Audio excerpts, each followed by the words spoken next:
All right, welcome everybody. Welcome. We are back. First live unboxing stream of the year. We have Figure Mania Show here today. Say hello. What's going on, everybody? Figure Mania Show is in the house. Boom shakalaka. And we've got Rusty. Howdy, y'all. It's Rusty the Robo-Lizard. Well, welcome, guys. Thank you for joining the stream. Harold may not be throughout the whole stream, so he might jump off, a little bit early, but for every Robo-Lizard, Rusty is going to be here the whole entire time, I hope. So we are going to get started. We've got 4 Destoroyah Perfect Form Tokyo Waterfront City Decisive Battle version sets that we are going to be unboxing today. We are going to be going over the sculpt, the paint. We'll go into a little bit of articulation demo. We are going to do a variance comparison where we look at all the differences that you might kind of expect between 4 different releases and gives you a better idea of what's expected just general when it comes to mass production. And then we will look at the scale of the figure actually, we'll compare it with the original and the special color version. And then we're going to compare it to other releases. And if you're still hanging around, we usually kind of chill and relax and just do fan Q&A at the very end of it. So typically these streams, because we're going over 4 different figures at the same time, they do last quite a bit of time. So it can go about 2 hours to 3 hours usually. So we'll see how it goes. I'll try to be mindful of the time. So without further ado, let me get behind the set and let's get this first one unboxed. And look at that shirt, guys. Pay attention to that shirt right there. You see that? There it is. He's not a Bandai task? So here's your close-up. Merch that. Let's take a look at every side, though. You got the side. There's your back side of it. Not your back side, the back side of the box. Excuse me, the sir. jokes. Yeah. Little black and white version of that there, and there's your front. I don't know why they come up with such big names with these guys, I was going to challenge you to try to say that 4 times fast. Right, I'm not. I'm just going to say Destoroyah from here on out, but you guys know it's the Tokyo City. Let me try it. Destoroyah, Go ahead. Destoroyah. Oh, yeah. There you go. No, the full thing, Harold. The full thing. Okay, so this is what you guys can expect right out of the box. Pulling this guy out. So this is packaged pretty similarly to like the original back in the day. You've got a manual in there. I hope I don't trap myself in like I've done in the past. That's a lot of stuff. Here is the manual. Yes. There's your front side. Just tells you how to connect that tail. What's different, usually on the original, this is all it would come with, right? Just this part. But now that we've got accessories, effect parts, talks a little bit about how to put those on there. So we'll revisit this once when we start putting this all together. So, but here it is, and it's a blister clamshell. Let's turn it around. Here it is. Packaged very nicely, very secure on the inside. It's different. Actually, you know what? It is a little bit different. Because the original and special color version, it was a clamshell that you took off from the top. This is actually split in the middle in how you disassemble it. The effect parts are separate underneath it. So you've got these guys right here for your effect parts in the tail. I'll put that off to the side right now. Oh, you guys are going to see my test of strength today, right? Put it on the tail. And lifting. Oh my goodness. All right, let's get this guy open. So what we'll do is we'll take a look at this first one, and then we'll open up the rest and just get them all on the table. So very well protected. And, I want to see how, if for you, Michael, if connecting the tail is easy for you or not. Because for me, it was very. I didn't even need to use the hairdryer for mine. So let's see. Oh, nice. Yeah, I don't think I will either, but here it is out of the box. Look at that. Yep. Very nice looking. Devil crab monster. It's kind of like a good mix. It's like parts of it are matte, parts of it are semi-gloss. I really like that. It really brings out the personality, that depth in the figure itself. Like all the blacks, it's like all matted, but like the reds they're glossy. I really like that. Exactly. Yeah. Yeah. Well, glossy paints tend to be more saturated in color too, so that is all out for the red. So that is all in the first part of the packaging, is just the figure itself. And I don't know if I'm going to be able to get this to shut because of how I just did this, but real test I of want to strength. answer somebody's question very quickly, unrelated. Go for it. For that S.H.MonsterArts Eva, the Pachenko one, he's asking, is it possible that we can get the Shin Ghidorah in the future? Hey man, anything is possible at this point now. You know what I mean? It all depends like how well that sells. That, you know, the execs, they're like, okay, well, you know, we might do it, you know. So anything is possible at this point now with the S.H. Monster. We've clearly seen. Yeah, it's also regarding the Ava figure. We won't devolve into other monsters too much in this stream, but for that one, it's also part of the celebration of the Grand Hero Crossfest as well. So it's the right time to kind of introduce that. So it could be just a one-off from Pachinko. We'll see how it goes. Yeah. Okay, well, so here's the tail. Evangelion show coming out too. Here's the tail, guys. It's all packaged in its own. This actually never happened with the original or special color. They never had it was never wrapped in plastic or anything. It was just sitting there. So it's kind of a nice little extra protection right there for it. All right, let's try it out. Let's connect it. All you guys do, it's a simple ball joint mechanism. You just stick that there. You just stick it right there. Let me just get my dominant hand off for this part. So, but yeah, it should just connect. Let me just get it lined up. The thing about this ball joint in the back, it is very, very stiff. So you just got to make sure it's lined up correctly before you put it in there. And I would also suggest rotating these arms a little bit upward so that you have a little bit of extra space to grip your figure. Sure. And then let's see. I might have to get a hairdryer for this one. This one's pretty tough. I don't think I had it lined up, actually. Let's see. Let me do it closer here. Leverage. Leverage. Yes. Push! We got it. Leverage is what matters. Okay, so here we are, connected. Let me just move the accessories stuff out of the way. So here's your complete look of this figure. Just move this. Mind you, it's not posed or anything like that right now. It's just like right out of the box. So you've got this. You got your front, your backside. No, the colors are beautiful.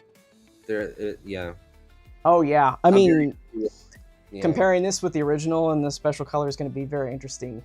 So, but that's what it looks like, all connected up and everything, and it's connected on there. You really got to get in there. You know, I couldn't do it holding it over like this. I had to really like.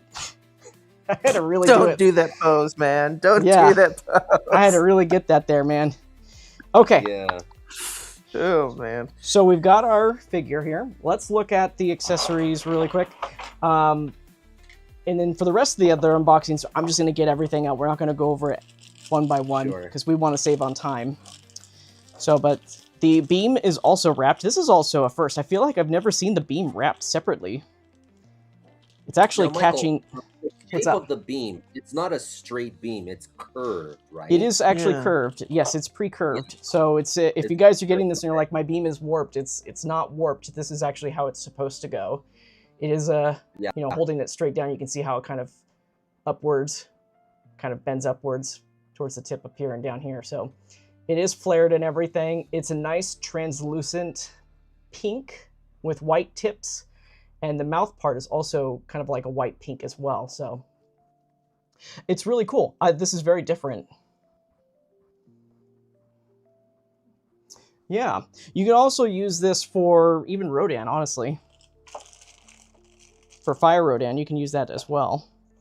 Very similar. You also get your stand. Everybody knows what these look like. There's nothing special about it. Amazing. I know, right? So demure. I know. So, I was going to try and sneak that word in. Yeah. Then you got your Tamashii axe stand part right here. And then these things, actually, I'm more excited about these than the beam effect because these don't take up any actual real estate. You've got the little pieces that go around the crest. There is a left and right. This is the left side. This is the right side. They're fully translucent, so you can light them up. So there they are. Still bright though. They're not, you know, sometimes translucent parts aren't very. Yeah. They don't. Well, you know stand what? out. If I didn't have all these studio lights on, they probably would be like that. But we're blasting light in here, so. And then we've got the horn, the crest that goes on the horn right here. This part. So. Yeah, I really nice. appreciate when they do these little effects, because like for me as an artist, I can use those effects for other things. Yeah, I'm a little indifferent when it comes to special effect parts. Like sometimes I like to use them. I actually did use them this time around in my diorama photos, because normally I do visual effects instead, digital CGI stuff. But this time I decided to keep these and just add additional effects on them to kind of light them up. I thought that they were pretty good on their own right there. So, but that's it. That's the whole figure and everything with everything that comes inside of it. You've got all this right here, guys. And I don't know if you guys are noticing, I think it looks pretty good though. The membranes are translucent plastic, so you can actually see light through them a little bit. I don't know if you can see my shadow of my hand behind it, but earlier you could kind of see it where they were kind of glowing a little bit. You know what? I've got a light right here. We'll just I don't know if that's intentional or not though, but it's There you go. Check that out. So you can see it's lighting up from behind right there. Yeah. So pretty cool. Nice you can actually do this with the original and the special color version. It's the same kind of plastic that they use. So it's not anything different or anything like that. So, but yeah, so here's what it looks like, you know. We're going to get all 4 of them out now. So let me just move this stuff off to the side and keep track of, you know, where we've unboxed and everything. I'm going to move this guy here. So this is the fun part, guys. This is where I have to do all 4 of them. And where'd they go? Here they are. All right, here we go. We got 1, 2, 3. Not just 1. Yeah. Not just 2. And special. Lord. Yeah, there we go. All 4 of them, right? Woo! Special shout out to the guys that helped me get these things. Rusty is one of them, and we have some others in the chat that are also partaking in the variance comparisons. What you guys are doing is helping me out and showing the public, you know, just what to expect. Because a lot of the time, you know, when we see these things online, the very first photos that pop up in Japan are very candid photos, and it's very quick to just kind of judge the figure based off of those candid photos. And they're not really great lighting and everything. It's okay. It's just people that are excited that just want to post, you know, that they got the figure and everything. But some critical eyes out there just jump on these things so much. So that was kind of why I started doing the variance comparisons, is because, you know, it'd be nice to have a decent pool, a decent size. It's not like, you know, I'm not going to buy like 1,000 of these to go through every single one, right? But it's kind of nice that we can go through at least 4 of them to kind of get a general idea of what to expect, right? Yeah. So that's the reason why we do these. So, well, and you can get a good look of what like the figure is actually going to be in color, and you know if there's any eye stuff, issues with that. Yeah. Yeah. Exactly. I will say that this box it's so it's not that it's complicated. There's just a lot going on, so it's going to take a minute to get these all out. Yeah. So It's almost complicated. What's that? Well, it's almost as complicated as like the latest Ghidorah. Yeah. Oh, yeah. I just threw those boxes on the ground at that point. I was just like, I don't have time to even reassemble this. Oh. So that's interesting. They actually put a little piece of plastic over on top of this to protect it. That's new as well. I've never seen them do that before. So I think that with these bigger, higher end purchases, they're trying to take more care into the packaging, especially with what happened with Godzilla -1 for the overseas sales, you know, with the chipped, some of them having chipped dorsals and everything. So I think that they're trying to be more mindful of that for overseas stuff, because the stuff that they sell in Japan, you know, I don't think I hardly saw barely any reports about breakages in Japan compared to the people in the US. Mm-hmm. And that's just an unfortunate thing of logistics that you just don't know until you ship it out for the first time, you know? It's not like they have a facility that they're testing out shipments to America. So, okay. It's the difference between sending it across the country than sending it across the world, you know? Yeah. Now is a good time, though, while I'm unboxing the rest of these guys, to let's look at the chat. Let's see what people are asking about this figure. Regarding, just to everybody know, during these streams, I kind of want to keep the focus on these guys only, but if there's nothing going on, it's okay to talk about other stuff too. So, but let's try to keep the focus on these guys as much as possible. One person was saying, how big are the boxes? Whew. Well, the boxes are... I actually have them written down for anybody that is interested. Say you want to pick it up in the future. It's actually a good question. Especially if you plan on shipping it to yourself, right? I do have a question for you, Michael. Yeah. About the boxes. Okay. The deco. Okay, because like if you notice, I mean for S.H.MonsterArts, like the deco is already like it's beautiful and things, right? They've upgraded it, right? But like, you know, same company, Bandai, they put out the X Plus, and there's no deco on those things at all, if you've ever noticed. You know what I mean? And I wonder if like the deco contributes to the price, the overall price of it, like how much of it, you know what I mean? I mean, it can. It just depends on how much decoration that they put into it, right? Just so for anybody that wants to know, when he says deco, you're talking about the paint application on the figure, right? Or are you talking about the box? The box. It can. You know, when you're printing color stuff, that I think that they negotiate a deal on a set price for that kind of stuff. Sure. So I don't think it goes up, and I don't think it fluctuates. I think that they have a quote based off of whatever that print is, but I don't think it's ever the same. If that makes sense, for every single box that they do, I don't think it's going to be the same. So, and it also has to do with licensing too. That's involved. Okay, so for the folks that asked about the measurements, it's 16.5 inches by 9 inches by 7.5 inches. So that's your length, width, and height right there. There you go. So it's not the biggest box. It is a bigger box in the lineup, but it's not the biggest. We all know who has the biggest. Legion, right? That's right. It's Miss Legion. Biggest box in the entire franchise here, or at least in the MonsterArts camp. It's crazy how big it is. Like, I think that thing almost took up the size of my whole entire desk area right here. So I like to leave my boxes in the Kaiju 6366 is asking, what were some of the problems with the original special color version of Destoroyah that is new, that this new one doesn't have? Well, we haven't gone too far into it just yet to find out, but I can tell you from the one I messed with in the first look video that the joint tolerance is very solid on this figure.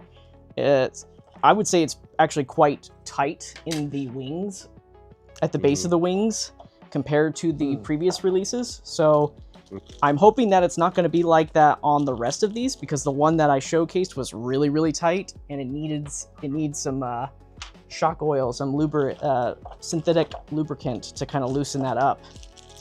You can also try it with the heat gun, or not heat gun. Sorry, don't do a heat gun. I'm the only one that does a heat gun. Don't do that. Don't use a heat gun. I'm the only person that does that. So, but use a hair dryer, and you can see if that helps first before jumping to any other method. I wouldn't recommend boiling water. Some people do that, or not boiling water, hot water. Don't put it in boiling water either. Boiling water's for cooking food, guys, not cooking your figures. Yeah, don't cook your figures, please. Don't do that. Okay, but we're on our last fresh Team Destoroyah. What? I don't even know. You sound like a robot, man. Yeah. The Matrix is glitching, guys. Oh man, I wanted fresh Steam Destoroyah. I did it again. Okay. Yeah, I don't know what that is. Oh, am I going out? Can you guys hear me? Whoa, man. You're sounding a little robotic, Robo Lizard. All right. Oh dear. Is there something you want to tell us? I knew it. I knew it all along. Oh my gosh. You maybe need to disconnect and reconnect. All right, let me try again. I'll be back. I don't even know what that. I don't even know what that was. That was just like very cartoony. Yeah. It's funny. I actually ended up taking these all out upside down this time around. Okay. Yeah, these are.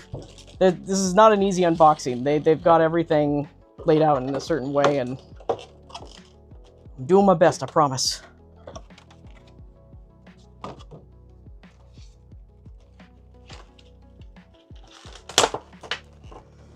I mean, it's all right. It's not a bad size or anything like that. The only reason why it may have looked a little cramped is because the camera's so close, you know? But it's, they can fit, all four of these can fit on this table very easily. It's not a problem. Okay, so we've got all four of these guys out. The last thing I gotta do is take out these beams here, and we're good to go. Oh, that's much better. That is so much better. I don't know what that was, man. You were like super Robo Lizard right there.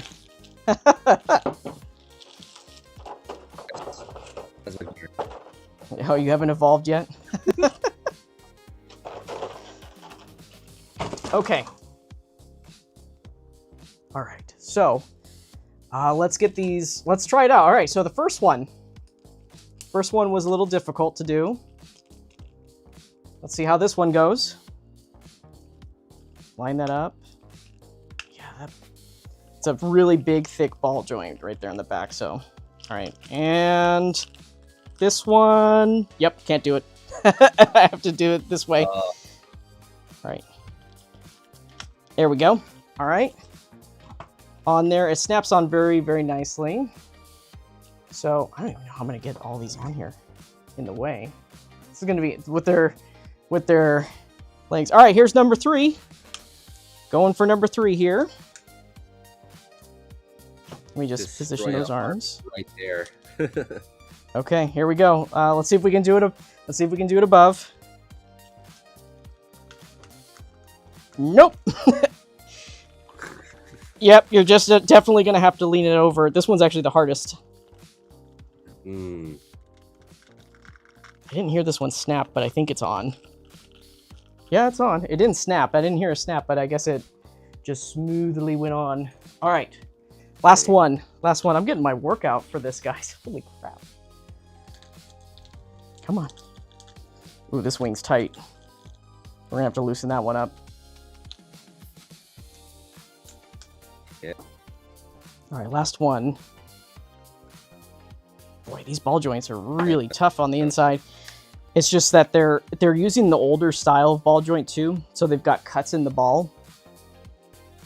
So it's supposed to make it easier.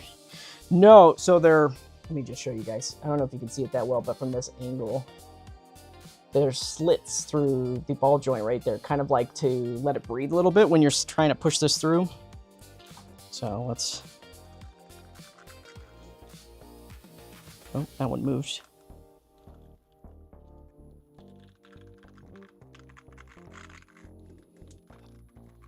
Come on.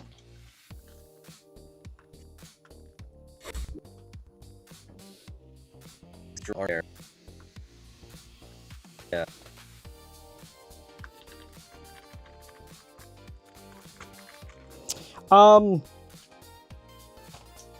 I would say that the wingspan is, I don't have a tape measure with me right now, but I'm just gonna kind of give you a little bit of a guess.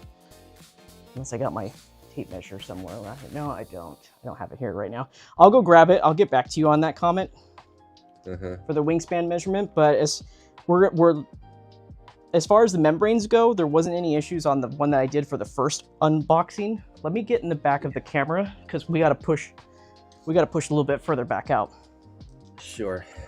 So also, someone is asking Godzilla King of the Kaiju 6366. I've heard that the S.H.MonsterArts Destoroyah is not suit accurate. Is that true? Well, look, none of these figures are suit accurate. Yeah, I mean, And when I say none of these figures, we're talking about like the entire line. The whole point of the line, guys, is that they are hand sculpted by sculptures in Japan. And the idea is that they are using 2D reference materials and they're basing it off of their artistic vision. This is why in the title itself, S.H.MonsterArts has arts in it, because it is an artistic take on the creature. Yes. And it's an artistic choice, yes. And this was sculpted by Shinichi Wakasa. This is actually the suit designer of Destoroyah. Yeah. He came in and actually sculpted a mini version of it. So it's not going to be one-to-one of the suit, because the suit has different things going on in it to make it work. The idea is that with these figures, they want to make them look as realistic as possible. So they get away from the man in the suit look, and they go with, this is what it would look like if it was a real creature. So I hope that answers that question there for y'all. If you didn't know before, that's what it is. Yeah, and guys too, I mean, think about it, like, you know, a suit like this, the original suit is what 8 feet tall, human size, and to try and shrink that down to like a figure, I mean, obviously you're gonna lose some detail that the suit has that the figure doesn't. I mean, you know what I mean? But at the end of the day, it's like, when you look at it and it's like, do you like it? Do you enjoy it? You know what I mean? So like, if you like it, get it, and if you don't, then just get something else. But yeah.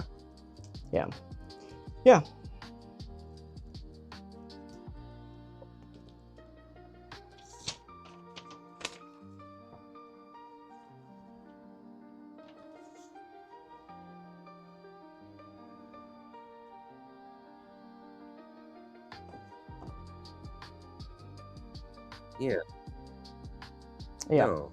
So, but that's kind of like what, you know, where these figures come from and everything. They're just mini versions of what you'd have from the movie, and you get this little rep on your set, on your table and stuff. It's pretty cool. All right, so here's all 4 of them. We got them all on the table right here. What a sight, right? Didn't think that I'd ever see 4 destroyers on my table all at once. So you got an army right there, an army from hell. Yeah. So let's take a closer look of these guys. We're gonna just kind of pan through. We'll start over here on the right, and we'll make our way to the left so you guys can get a better idea.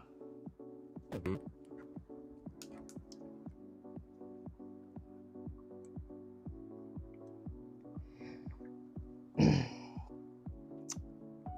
Yeah, so that's something you'll see a lot with a lot of cameras, because especially with post-processing, when you switch to Adobe RGB in your color, especially even on my photos, it does look a lot more orange than what you're seeing. Mm-hmm. But what you guys are seeing on the stream, the coloration, this isn't color corrected or anything. That's actually what it looks like.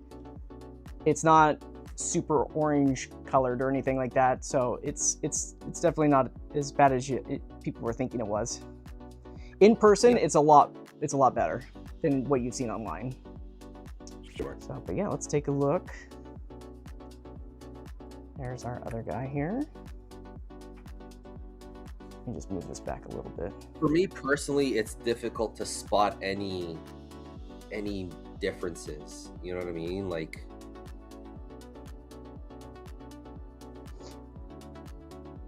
yeah.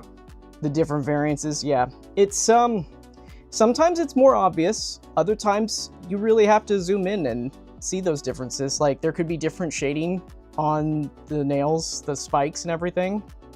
Mm-hmm. You know, it's more of just, I mean, they're all looking pretty good here. They've all got a decent amount of shading from what I can tell. Yeah. The paint apps,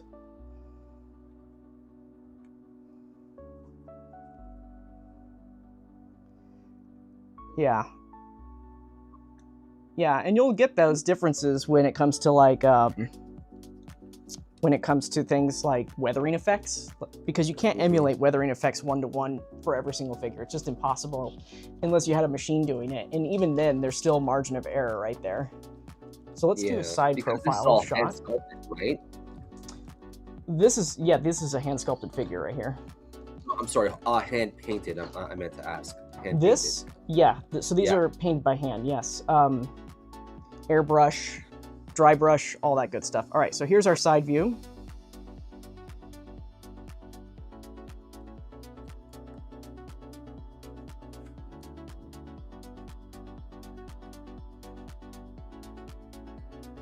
Oh yeah. Let's get this over here. There you go. You know, with that much color variance in the figure itself, I mean, I wonder how long it takes, you know, the painter to complete one figure, you know, and then like how many people do they have working on that? Well, it's all worked on in pieces too. Sure. Yeah. Yep. Yep. That's exactly how it's done. They don't have the figures assembled and paint them in the factories. Each part is disassembled and they're painted one by one. And they'll have like maybe maybe one guy's in charge of painting like the two little small parts. And then, you know, there's also dye paints too, you know, where they'll dye the plastic in advance so that it is that one color. And then all that they're doing after that is adding, you know, weathering effects. Sure. So you do have that aspect too, where the plastics are already a certain color, like it might be dyed black already. Mm-hmm. So this is the best I'm going to do with the backside here. So there it is.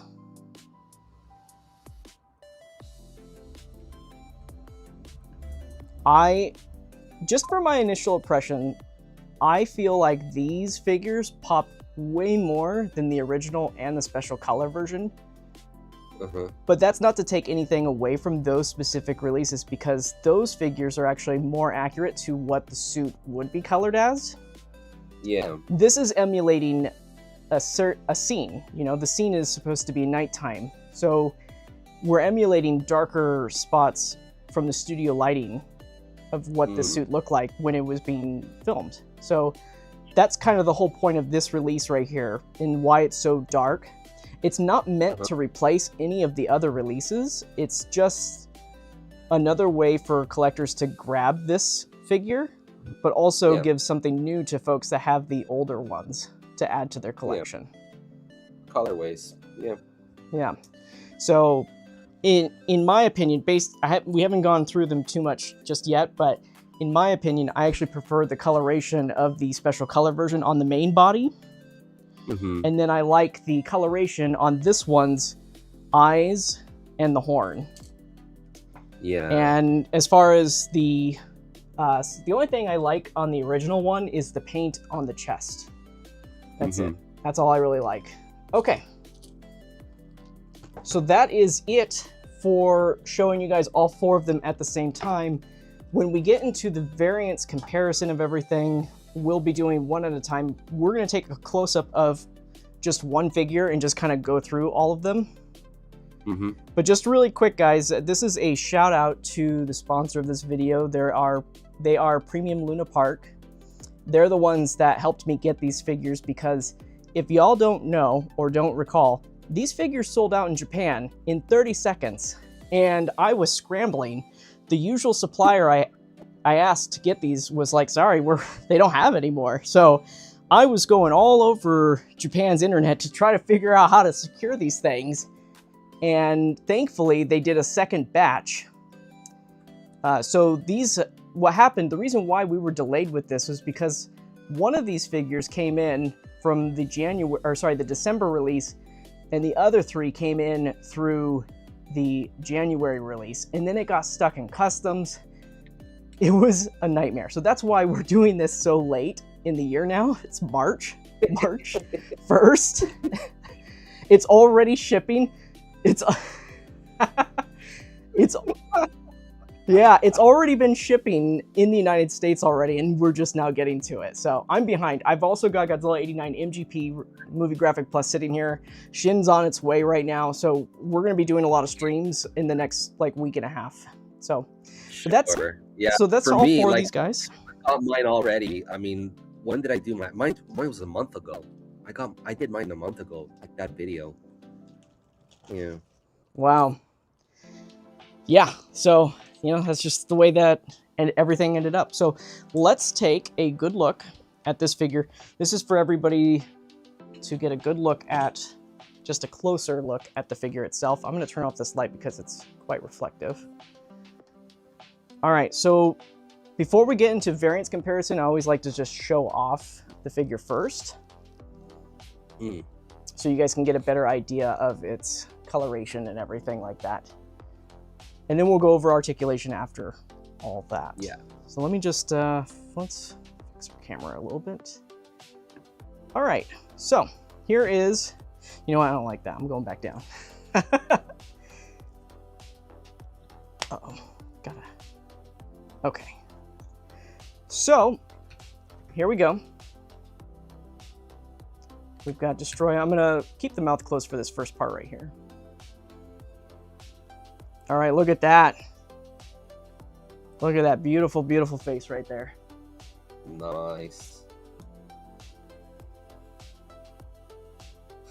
So, in case some of you are wondering, there's a little bit of white right here on the sides of the face. It's on all of the figures, and it's done intentionally. This is supposed to be micro-oxygen spray that comes out of the side of Destoroyah in the movie. So it's supposed to emulate that kind of effect right there. Yes. Yeah. Yeah, so it is micro-oxygen steam spray that comes out. If you guys go back and watch the movie, you'll see the steam kind of coming out. Instead of giving an actual steam effect, what they've done is they just kind of painted this area for that. Yeah. The horn is fantastic. Look at that, guys. It's lit up right now on this set. That thing is shining bright. Wow. The eyes are actually translucent plastic. However, they've been painted over and they will not illuminate. You can shine a light through it, but it won't light up because the paint that's used right here it's a opaque paint. So they did not use a translucent one, unfortunately. Yeah. Yeah. Yep. Now, if you got creative, if anybody does a lot of customizations, you should be able to pop off the head and you can drill into the backside of its head because the headpiece is actually translucent right here in the backside. The head itself is not translucent, I should be clear. The head itself is not translucent. What is translucent is the horn and the piece that it connects to underneath it and the eyes. It's just a very small section. So if you drill deep enough into the back of the head right there, you can stick an LED on the inside and it should light up these eyes, and it will definitely light up the horn as well. But that's if you want to get creative, you know? Yeah. Yeah, exactly. So we've got some nice weathering right here on the mandibles right here on the side. The teeth look great for a mold that's been only used 3 times. They're actually quite sharp. I think they're actually might be sharper than the first release or the second. Yeah. But See, they're looking I don't really have good. For me, like I only have this is the only one guy that I have in my collection that's S.H.MonsterArts. I don't have any of the other ones, so I can't make that assessment. Yeah, but you can. And then let's look at the crest too. Actually, really quick, the crest. This is it. Anything that's red is intentionally painted with a glossy coat, but anything that's black has a matte coating on it. So I think this works really well because the parts that are black in here are not as glossy as the parts that are in red right here. So it kind of has this little bit of a wet look to it. And it's supposed to kind of emulate this a little bit, especially with the micro-oxygen spray on there. That's kind of like, it's like a pseudo white. You see all this white, this is light bounce from the light, and it's supposed to kind of assist in that kind of look. So sure. The mouth, the inner mouth looks good. The tongue is not articulated, by the way. It's sculpted in there. So, but the head can look up, and it's a very nice bright red right here. It's got that wet look again. Yeah. There's the side view of that right there. Yeah, that looks great. And here's the back side of the head. Let's like have that look down right there. You've got that red on the back. Since we're on the back, we're just going to kind of move down a little bit further here. The line of red on the back it's very nice. There's blending, so it's not just like a straight, like it's not like a race stripe, you know, like on a road. So there's some blending on the sides.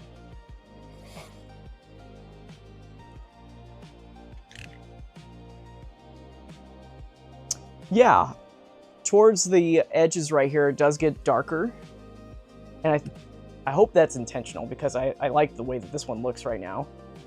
But yeah, the paint on these guys right here looks good. They look good too.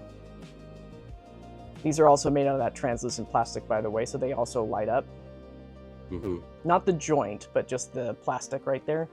Let's go back to, yeah, the red part, the membrane. So let's look at the front. All right, let's look at the center. All right, so here's the center of it. You know, it's very minimal detailing compared to the first and the second one, the special colored. They had dry brushing through all this, so there's tons of detail that we're missing. Like when I cover this up, you can see it a lot more. Yeah. But you're missing all of those details when you have it lit up on a set. You see that? Yeah. So there is some shading though. You do have some oranges in the middle, some browns on the sides like that right there.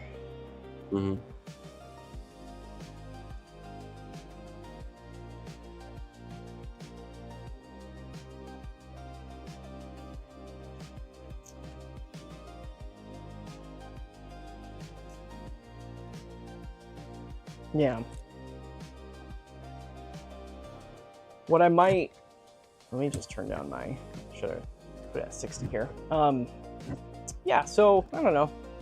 It's all right. I think what I will personally do after I'm done with all my reviews and stuff is I might actually just take a light black wash throughout it just to bring out these details that are missing, because I do like those details. Maybe not even a black wash, more of a orangish brown wash to kind of mix into it. I think that would look better actually. Let's look at the, oh, go ahead. Yeah. Let's look at these claws. These claws are not as, they don't have as much shading as the original and the special color version have. I think the special color version is really heavy on the dry brushing on it. The shading just kind of goes up to the first half of it, and then it just kind of stops. So you can see it. There's some shading there though. It's just not aggressive, I guess. It's very lightly done, but it's done enough where you notice it still. Sure. And again, like anything that you see that's red on the body, it's going to be this deep blood red color, and I love it. I love it so much.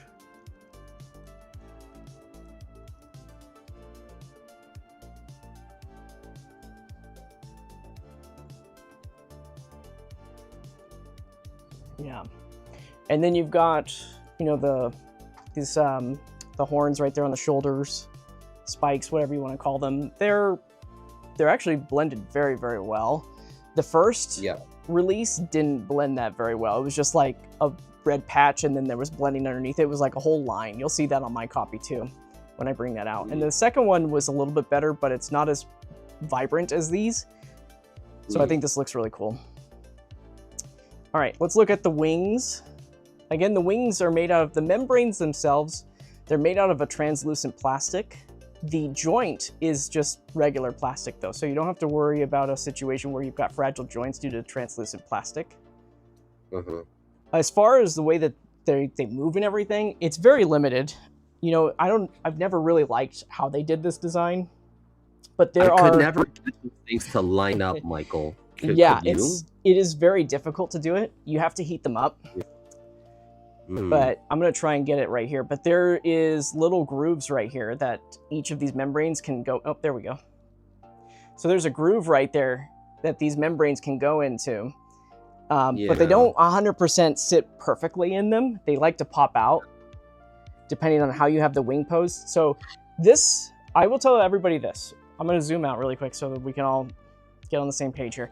When it comes to moving the membranes and everything, it's important to note that this membrane right here and this membrane, this one right here, this one and this one are the ones that were prone to breaking a lot, especially this one. This one is the most prone to breaking because it's so loose on, it's not loose, I guess, but it's just like, it's got the smallest ball joint on here. You can see this, see that? Yeah. It's just like that on the other ones too. Maybe the other ones have a little bit more tolerance than this, but it just kind of hangs there. And all it takes for you to not pay attention and bump this the wrong way. If you push this too hard, it's going to snap that membrane right there. So you just have to be careful when you're posing these up. Watch your hands when you're moving the wings around and everything, because it's very easy to bump these with your hand. You know, if you're trying to reach for something, like you're reaching for the tail and you accidentally bump that, like you just need to be very careful. Be very mindful with the wing membranes part. But this part, this is secure right here. This top ones are okay. As far as like the movement goes, we'll get more into it, but it's limited. It's not too much. And again, your movement, when you move them, you have to be mindful of those connections, because if, say you got this sitting in the groove right here and you decide to move this, there's a potential that you might snap this membrane right here because you're moving against it. So just be careful with that. In terms of paint, oh, go ahead. Can I say something, Michael? When I was doing the toy photography of this guy, and I was really trying to line up those wing membranes and thing, and I just found it very difficult. And I was like, ooh, this feels like it could easily break on me. So I just left it alone, and I just and like for my toy photography. Yeah. I mean, I just did it just now, and they're lined up perfectly on this side.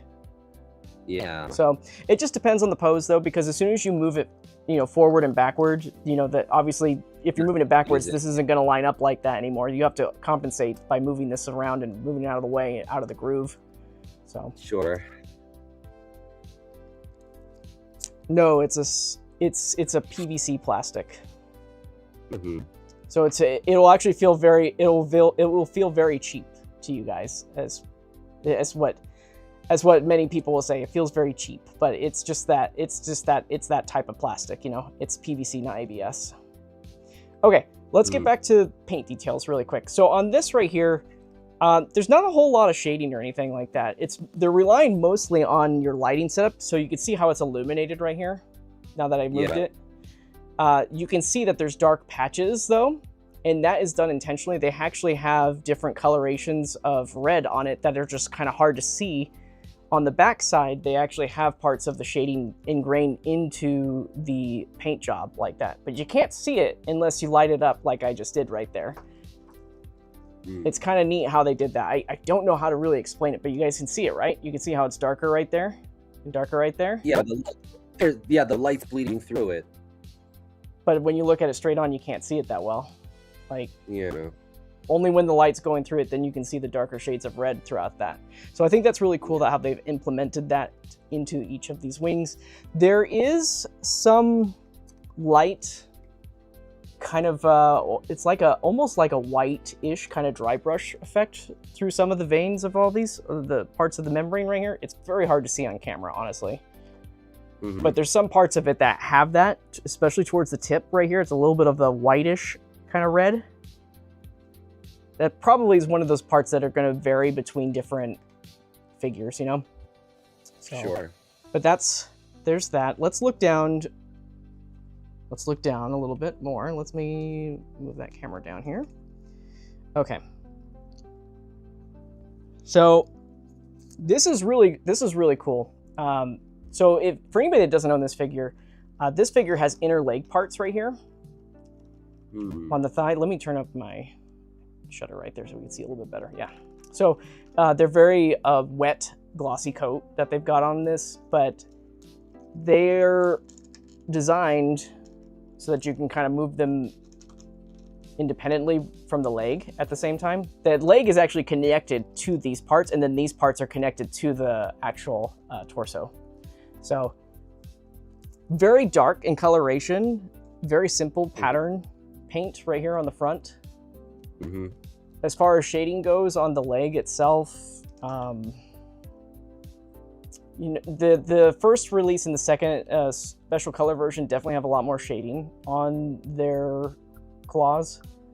There's still some here. You can still see it right here on the sides, you know? It's not so present on the top part though, on this one at least. This one doesn't have too much of it. It's very, very minimal. It's more apparent on this one right here, so this is probably definitely a variance thing we're gonna be seeing is shading on the claws and the tusks.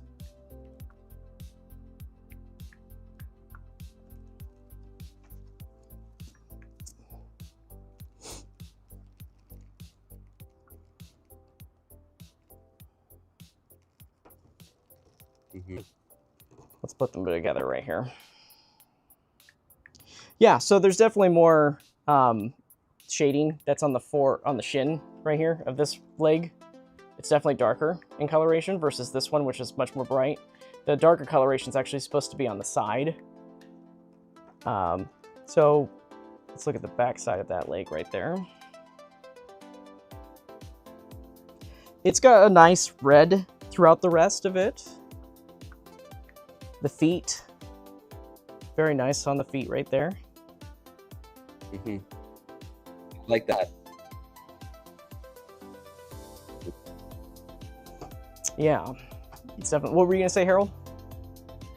No, I like how they add the details to the bottom of the feet. I mean, you're never gonna see it, but it's there. You know. Yeah, it's just going that extra mile right there, you know. Yeah. It's a bit of a separation from this on the back side of it right there. I think that might be because it needs to be pushed together, or maybe it's just assembled that way. I guess it's just assembled that way. I'll have to look at the other ones. Here's the tail though. Tail looks great too.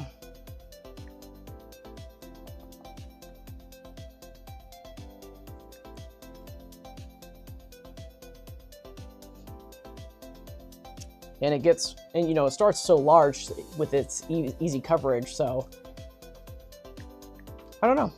It's kind of one of those things that it's just like, wow, how did they do it? And you know, I'm trying to line it, I think it's lined up for the most part. But remember, they paint these things in segments. They don't paint it all together usually. Yeah. So, but that's the tail right there. This part right here, believe it or not, this part is actually translucent plastic. Just the tip of it right there. Not the claw parts, just this piece right here. It's translucent. Mm-hmm. I'm not sure. And then, you know, you got your claws right here. It's really translucent, or it's just like, you know, like the plastic is just not as dense that it comes off as translucent, which is my question. Well, when I looked at the manual, it does show it as a translucent piece. And then I just verified it by, because if I shine a light through the tail part right here, it doesn't actually light up, but through here, it actually shines through a little bit. Mm-hmm. So, but because the paint is not translucent paint, so it just kind of illuminates a little bit. It doesn't actually shine through like the light, the membranes do. So, yeah. So So the manual, whenever you see the manuals, they are prototypes that are unpainted. So I'll give you guys an example. So you see this right here? So here's your example. These parts are clear parts on the figure. And they have it right here too. So I was just like, oh, that's interesting. Because, you know, prototypes can change. So I shined a light through that edge right over there, and sure enough, it lit up a little bit. So I don't know why this part is translucent. It just is. It doesn't light up in the movie or anything like that, but that's just how they go. Okay, so now we're entering the part of the stream where we are doing the variance comparison. And what I will be doing during this part is we're just going to be looking at each figure one by one. And we're just going to kind of compare differences right here. This is the whole point of this whole experience, is just to see what's different, what's supposed to, what you just want to expect from it. So we already looked at number one. What I'm going to be doing is sliding them back and forth and everything from here on out though. Okay. So here's our first guy's eyes. We're going to look at eyes, head, teeth, and the crest right here and the horn. And they look pretty good for number one. I don't think they look too horrible or anything like that. The alignment looks great. Yeah. They are, so these teeth up here, especially at the top of the mouth, they are very, very, very small. And I don't even know if they're really teeth there. I think they may just be, it just might be paint. It just might be paint because it doesn't look like teeth, honestly. Or snot. So, Snot but that's not, yeah. So that's number one. Here's number two.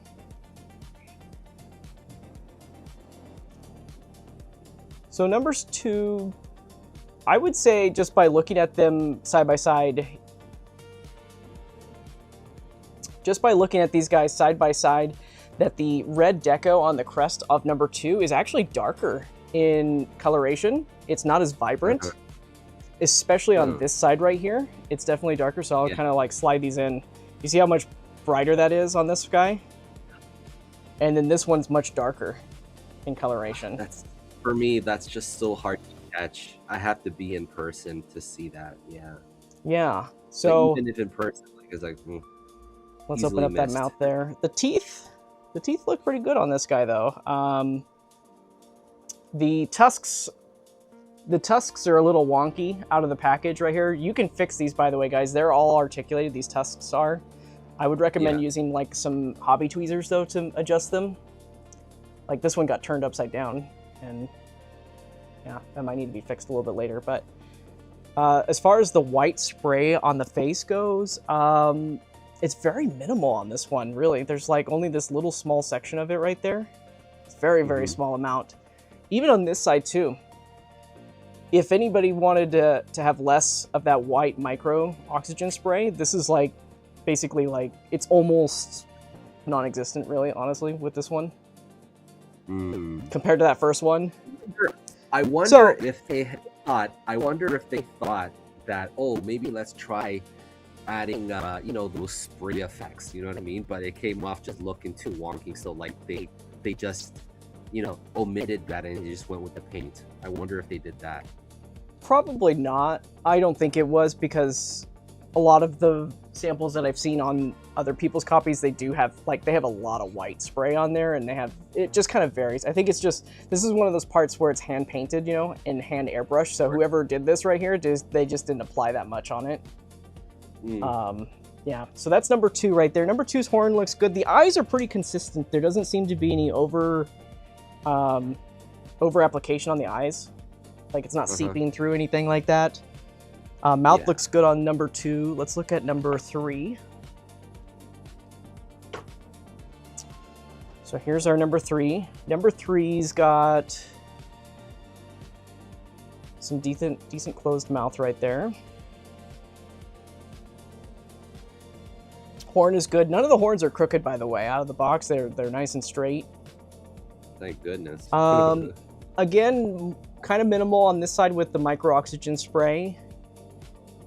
This one has a little bit more saturation on the right side, and it's a little bit darker, but more blended, less pronounced lines. So I'm gonna bring number 1's into the frame so you guys can see what I'm talking about. Yeah. But you see how number 1 right there, number 1's is so vibrant and so, like you can see it, like it's just a line, right? And then look at the blending over here on this guy right here. The blending is much more subtle. So,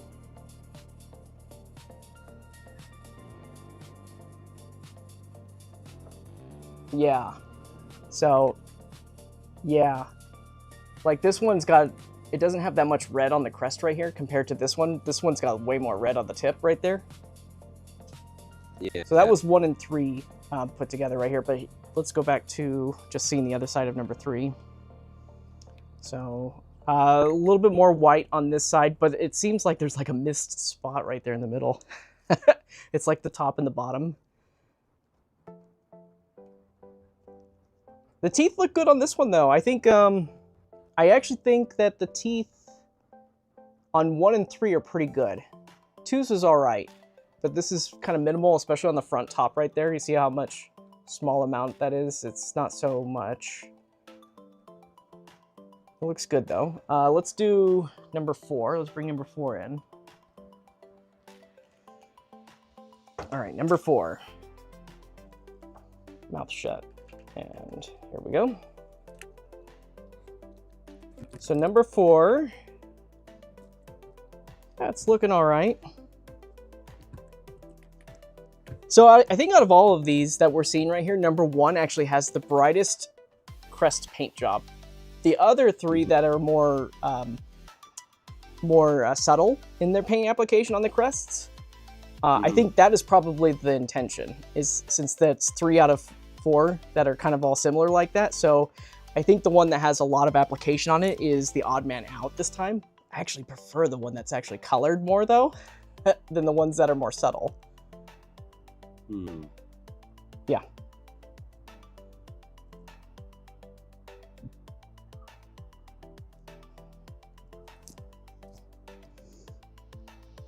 You know what? That is actually a good point. That actually is a good point because they are separate production runs, and what that means is that they're done separate, different paint materials and stuff like that. That very well could be the reason why it is like that. Number one is the first release right there's got that. So I'd be curious to see. So for everybody else, just who wants to know, the figures that the United States is getting is the first batch. They're not getting the second batch. The second batch was Japan only. So these guys right here, if that is true, the 3 that are more subdued, that's what that second batch is going to look like, whereas the first one is going to be what I first showed off as number 1 right there. That's a good point, Robo Lizard, that these 3 that are more similar with the darker shading on the crest, that could be very well the second batch. And you know what? The white on the sides, the micro spray, is also a lot less compared to the first one too. So I think you're onto something right there. I think that actually could very well be it. Michael, I have to interject. I have to get going. Okay, thank you, Figure Mania Show, for joining us today. We appreciate your time and everything. So we'll catch you on the flip. We'll catch you on the flippity flop. All right. All right. So that was the heads right here. So we're back on number 1. Let's look at the chest area. Let's look at that. I'm gonna bump down my brightness here so we can see a little bit better on that. Okay. So we kind of saw this one earlier, so I'm not going to spend too much time on it, but you know, you've got the blending effects in the center and you've got some blending on the sides. No dry brushing in the middle, but you do have that in the crevices as well. It's not as orange cream colored as it does appear in a lot of photos that do pop up online. What you guys are seeing on the stream right here, this is the color that I'm seeing in real life right now. So, but for the most part, for what this presents itself, I think it's all right. I do think that the dry brushing there's just so much detail that was there that you're not getting. So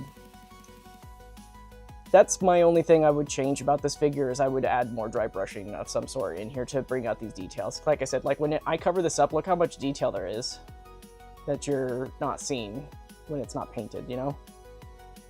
And then it's gone.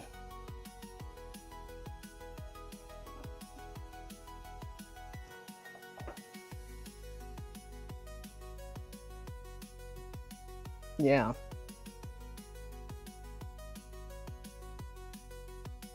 So here's number 2.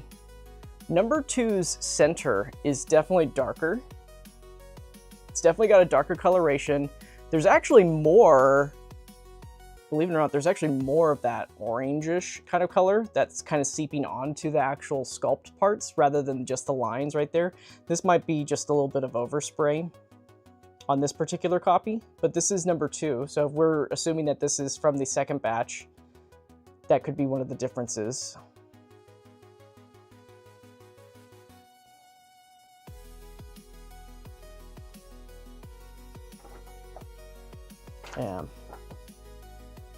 Yeah.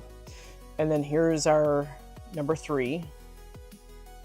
Again, it's definitely darker in the middle.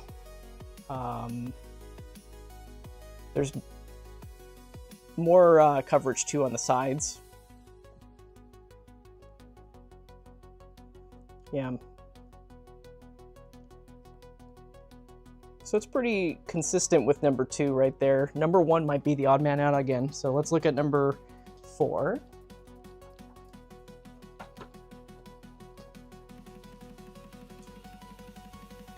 All right, number 4.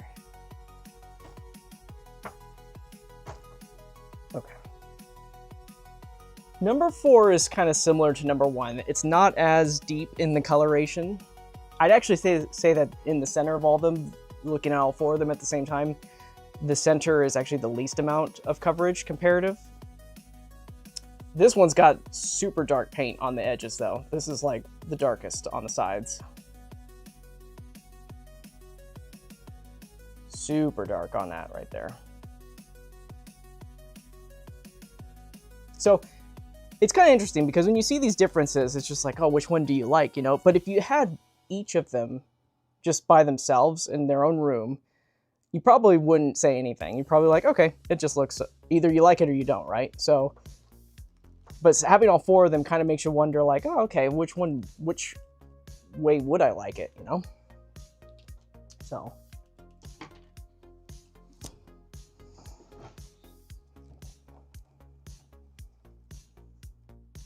Yeah, I hear that.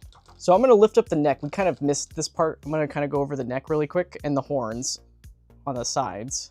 So this is number one. It's got a nice streak of red on the middle. Very good coverage on the sides. Blending is fantastic, especially towards that. Even the little spikes have a nice airbrush effect to it. Looks really great. I love the way it looks for number one here. Let's look at number two. So number two, I would say that number two is actually less, well, let me pull up that neck there. Number two's got a darker red for its neck. It's slightly darker. It's not super dark or anything, but slightly darker. The red that is on this right here is significantly more matte. It's not as gloss. It's definitely got more of a matte finish to it. Coverage is still good. It may be because you can also see it right here on this one. It's got more of that matte, but this is also glossy on the edge like it's supposed to be. So, yeah, it does have that effect to it. It might be overspray of matte on this right here. It just went up a little bit higher because the tip is glossy. It's just that it's more matte coverage on that. Let's look at number three. Let's look at that one's neck. I mean, it's looking good. I think they've got this pretty much the same on all of these guys, actually. So as far as this goes, you got your matte coat. Yeah, it's the same, kind of same as number two. It's definitely got a little bit of matte overspray on there, and then it's more glossy towards the tip. I actually kind of prefer this, honestly, with this transition. This transition's just cleaner. The edge is much more, this is actually more consistent on both sides this time around, considering the gloss and everything and the matte effect. I actually like the way that number three looks as far as the paint application and the matte coating on there. I think that looks great on number three. And we'll look at number.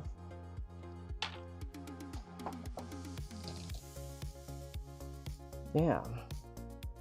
And then here's number four. Not too many different, it's a little bit darker on the reds. There's actually parts that don't look like they have that much coverage on this one, especially on that neck side right there. You can see it.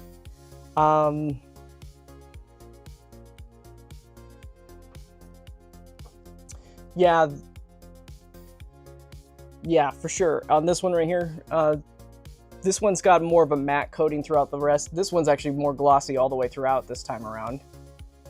A lot more shine. So it looks like that's going to be a difference in those areas right there. But the spikes look good. The coverage looks great, though. I mean, it's just for everybody that's watching, these are just the minor, small things that you can notice. You know, none of this stuff, in my opinion, really makes the figure bad or anything like that. This one even has like a little bit of extra overspray on the sides right here with the red. So, but that's number four. Let's look at the back of the figure this time around. And I'll keep the head looking up too. I like that the little devil horns on the back. Got little devil horns and everything. Let's look at the back though. Spikes and everything. So I remember I mentioned that this one had to like, it seemed like it was like a little bit of a, like this isn't a moving part at all, but it looks like it's just assembled so that there's a bigger gap in all these things, but this part doesn't actually move. So I'm curious to see if it's going to be like that on all of them or if it's just this one. But you know, as far as the coverage goes, it looks good with all that red and everything. It gets a little bit darker on the sides like this. That looks great. Especially towards that, it kind of blends very nicely. into the legs right there.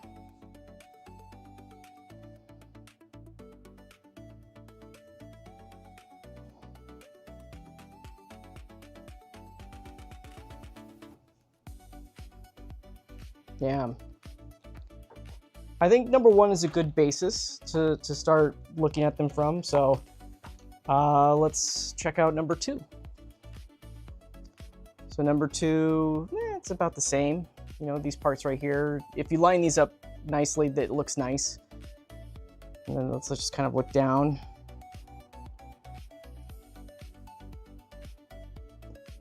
I'm kind of looking back and forth. The backside of the crest is the same, actually. It's very, very close to the first one. Coverage looks good, though.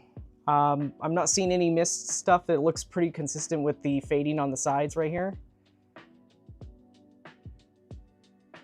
I think they did a pretty good job with the back. So let's look at number 3 here.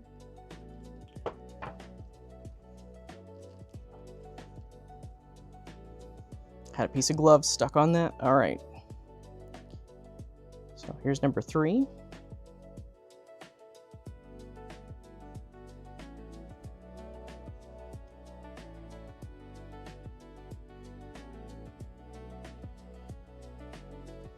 There's definitely a little bit less coverage on this piece, on this one.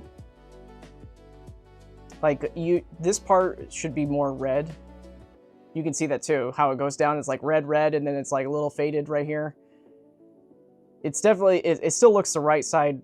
You know, it looks okay on these sides, but definitely these parts could have been brighter on this one.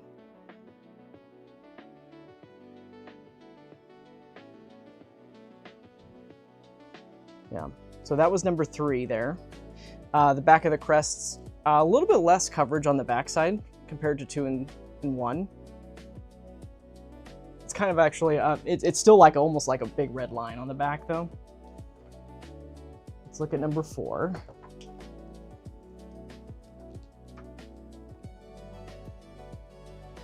Yeah, he's got little devil horns right there. You see that right there?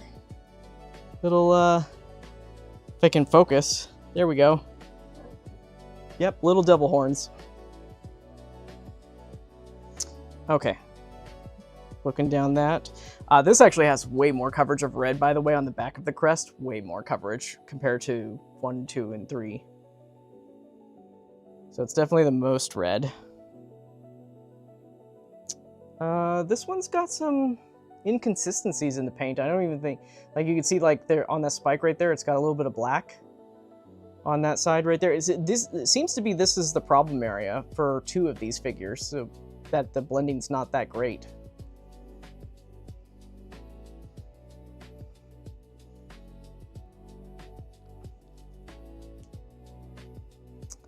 I don't think it's paint chips, but I think it's like, it's definitely not, no, it's just not, it just, they needed more coverage with the red. So it's not a chip or anything, it's just that there's just not, like they could have hit it with the brush again to get that coverage right there. So it's more apparent when it's far away like that. You can see it, how it kind of loses that momentum of that bright red and it gets dark right here, but then it continues with the bright red again. So that's 3 and 4. 3 and 4 seem to have that issue. So, okay. Let's look at the wings.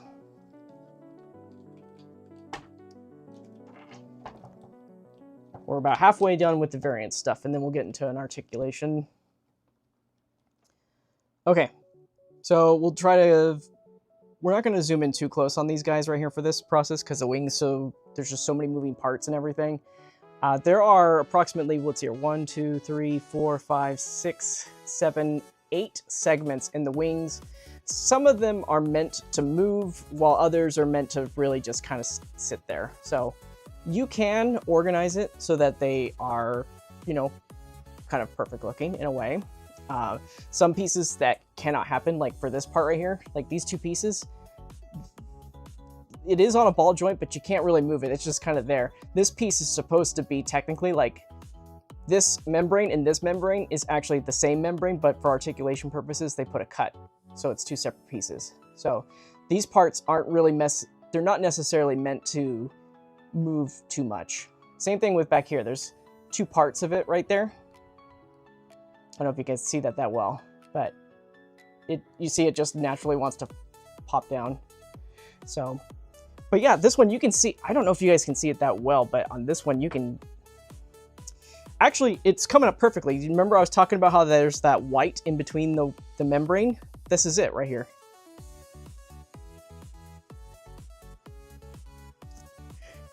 It's very interesting because you can only see it from certain angles. So if you're looking down, up, if you're looking from down, like how I have my camera looking up to it, you can see it.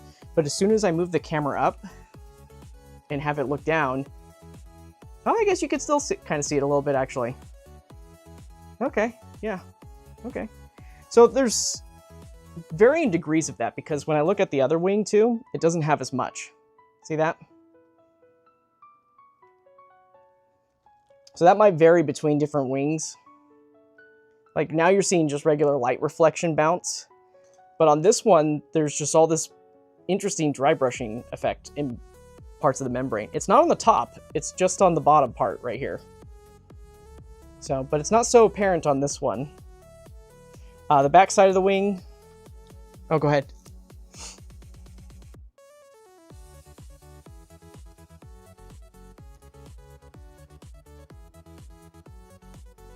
Yeah, not sure. It's definitely there though. I can see it, like there's no light reflection right here, and I can definitely see that white in between those spots. So it might be just part of the plastic, like you said. It's also interesting because like we showed earlier, when we shined a light through this, like there's actually dark patches of red in between all these segments that you can't see unless you illuminate it. So that is also an interesting little effect that you see on those wings. Like if we angle that up, you can see what I'm talking about. Those dark patches right there, it's just not that present when you're just looking at it straight on.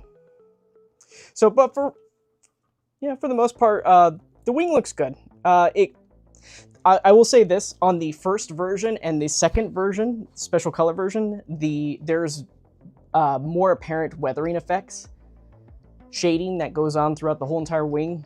This one is just more of a red with that little white dry brush effect, or panel line, whatever you want to call it. So here's number 2.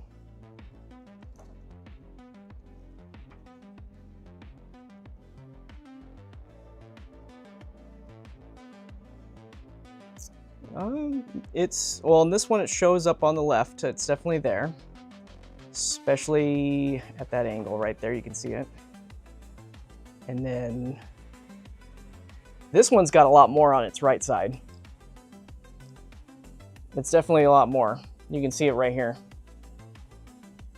So it's interesting. Instead of doing a black shading, it's like almost like a white powdery kind of look to it. It's kind of interesting in how that looks.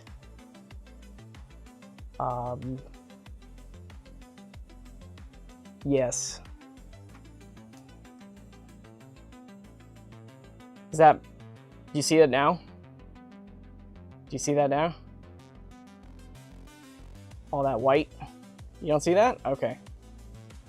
It's definitely there.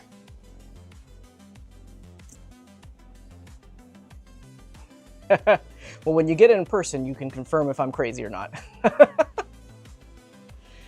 So, but yeah, for the most part, what I'm seeing here, it's pretty consistent with number 1. Yeah, it's pretty consistent there. Let's look at number 3. That was number 2. And here's number 3.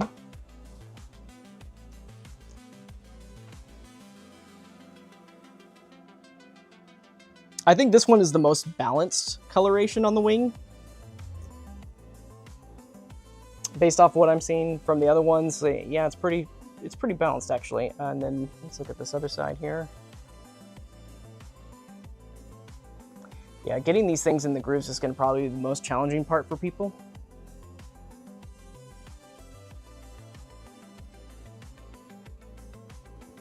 Yes, please be careful with them. Yeah, I think I like the wings on number 3 the best. They're looking good. It's pretty consistent. Oh, go for it.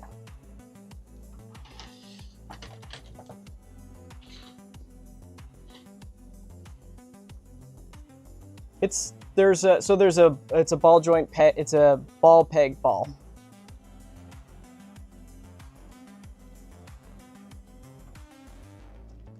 So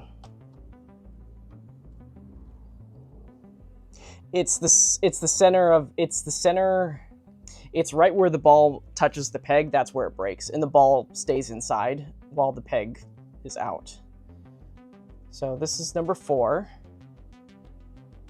Number 4's looks nice.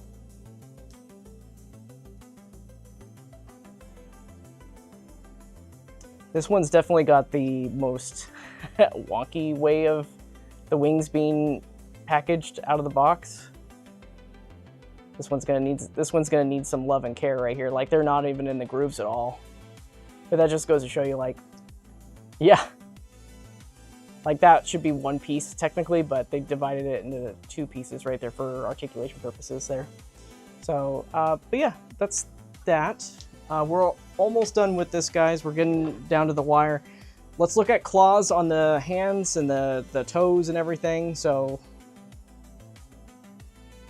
in terms of paint coverage right there, the shade, this is number 1. Shading is minimal at best. There's no dry brushing effect on it. It's just like an airbrush kind of effect. There's a whole bunch of detail that isn't popping because of that. If you have the special color version, tons of detail is popping through these parts right here. But on this one, it's also more of a white bone color, whereas the other ones were more of an orangish kind of color. I think I'm remembering that correctly, but yeah, this is more of a white coloration. I actually prefer this a lot more. Let's look down at those knees and everything. You know, a little paint gloopage right there, some slop on the sides, kind of a little extra paint on that. This is number 1. And as far as those toes go, they look good right there. I was like, why is the camera moving? My knee is hitting the cable. And, you know, since we're down here in the legs, might as well talk about the legs too. You know, it's got some nice red that's going in and out of the crevices of that areas. On the back of the leg, it's just all black. The bottom of the foot's red right there. The front of it, though, it's got that gloss effect.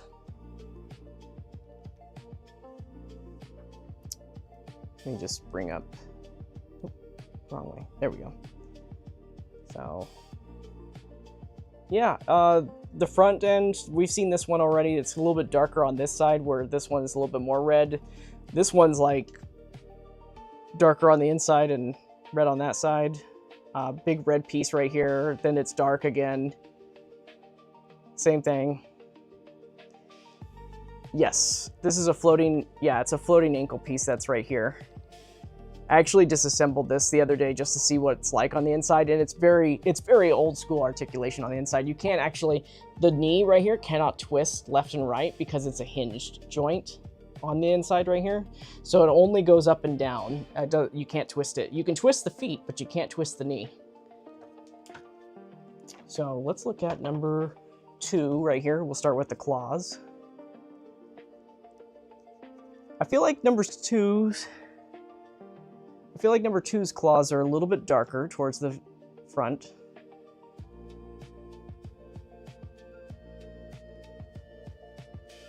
Yeah, definitely darker. Look at that.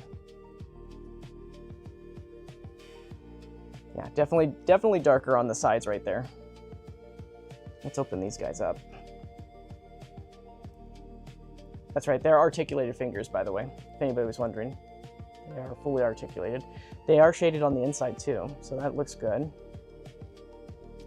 As far as the front part, it's brighter, actually. Down the center right here, it's definitely brighter. good coverage though. It's nice blend. It's a nice blend, but it's definitely more saturated red down the center compared to number 1.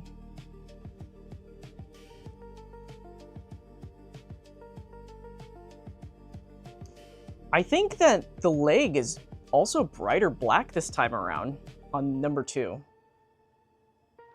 I feel like it was a lot darker on number 1.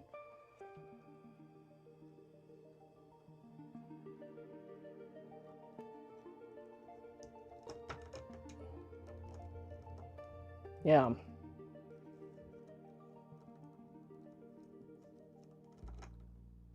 The inside is also looking nice and fleshy.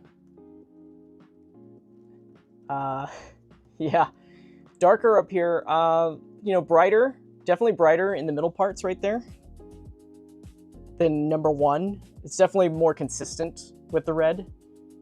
Darker on the feet right there again. The blending on the feet themselves, let's see here, let's see that. I think it's just about the same. I think the upper claws have more blending though this time around. Yeah, I think those have a little bit more blending than the first one did. Definitely. I would pick number 2's feet and legs over number 1. For sure. In the bottom of the feet. We didn't look at the... Or actually, we did see the number 1 feet, but yeah. Looks good. Yeah, so that's number 2. After this, we'll look at the tail for all of them. Got a cat hair in the way. Yeah, so sometimes they like to hide the copyright in other places. Sometimes they'll put it on the inside of the figure or maybe part of the sheath on the neck somewhere. So, but it's definitely not on the feet this time around. All right, let's look at the claws on this one. This is number 3. Number 3's is a little bit brighter. Not so dark in the front. Yeah, it's not so... Number 2 definitely had the darker application. Let's look at... it's pretty consistent with number 2. With the center part right there. Yeah.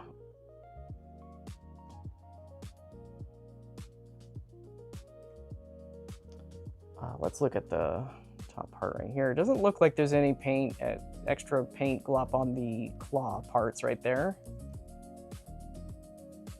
Shading looks okay. There's some paint specks on some spots, like right here. There's a paint speck right there from some overspray here and there. This one's got a little bit more on it than the others did, at least on the claw parts right here. The coverage looks nice on the back side of it. I think this one actually probably has the best blending from here all the way to the foot this time around. That red isn't super bright. It is a little bit bright, but it's not as bright as the other ones were.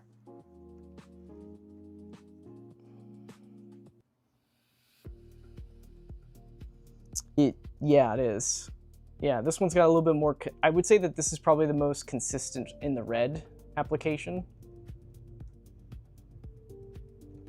Yeah, at least on the left leg. The right leg is definitely brighter. Or, sorry, left leg and then right. Yeah, the knee is darker right here. This part right here is what I'm talking about. Yeah, it's a lot brighter. Because look at, if you compare both of them like that, like this is nice. This is good. This one right here, a little bit brighter though. I do like the shading though on the bottom of the feet this time around. I feel like as we're looking at these ones, they're getting darker and darker with the shading on the claws, so that's interesting. Yeah. Let's look at the, yeah, exactly. All right, let's look at these guys here. Let's look at the claws on this one. Yeah, they're okay. This is number 4.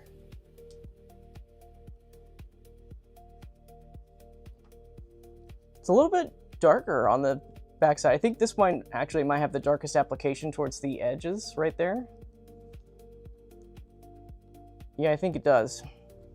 I'm looking at all of them just in person, and I think this one's got the darker claw application towards the sides. It's not bad. As far as the fleshy parts go, it's pretty consistent, honestly, with the others. The inner parts right there. This one's not as vibrant in the middle compared to like number 1. Or sorry, not number 1, number 2 and number 3. So this is kind of more like number 1.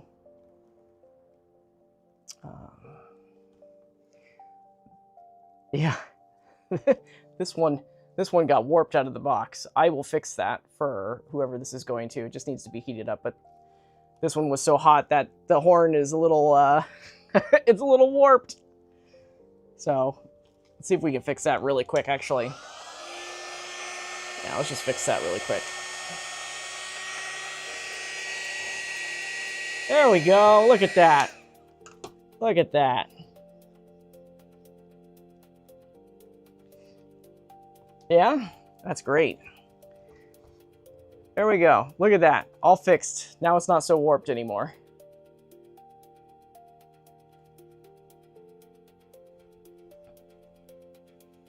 Yeah, don't use a heat gun.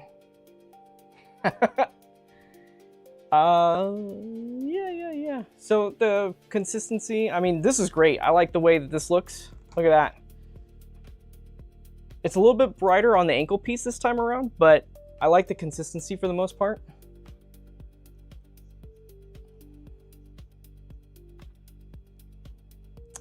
Yeah, this one's got a more, you're right, this has got more of a red, more than it is a black this time around.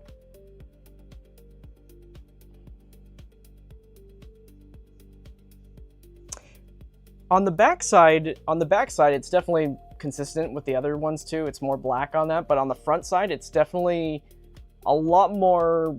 You can see it. I know what you're talking about. You can see a lot more. That red blending on there. Yeah, it's definitely more apparent right there compared to the others. I think this has actually got the most red coloration undertones on there. So, and that's number 4. All right. Now we're gonna do the tail. And then from the tail, we're going to go over the accessories. So let's just do a side profile view of this first. So there's our side.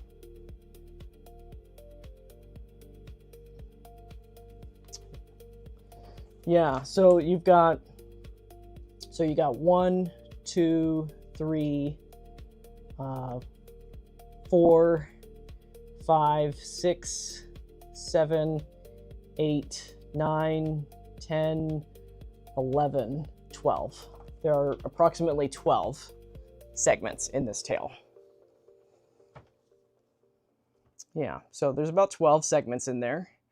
That's what it looks like from the side right there, and we'll flip that over. It's got a nice paint application on the claw tip. Let's get a little bit closer, actually.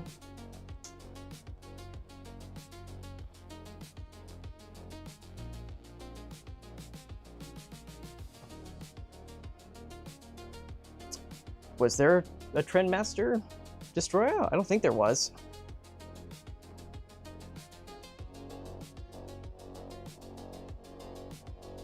I don't think there is a Destoroyah that was Trendmaster. Yeah. Unless there was like a Doom Island one, but I don't recall off the top of my head. So here's what it looks like from the above.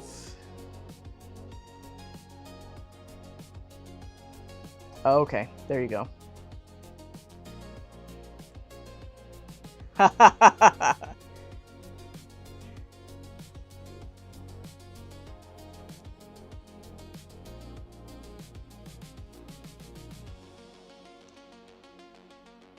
You know, there's some parts on here where it's just kind of interesting where there's like darker reds in certain spots and then darker blacks in other spots.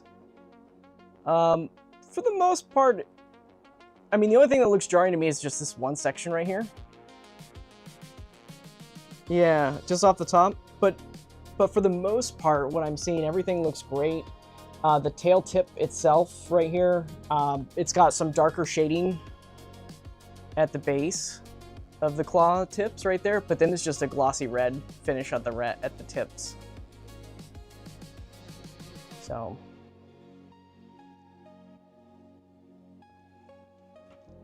that's number 1. Let's look at number 2. All right, side view of number 2.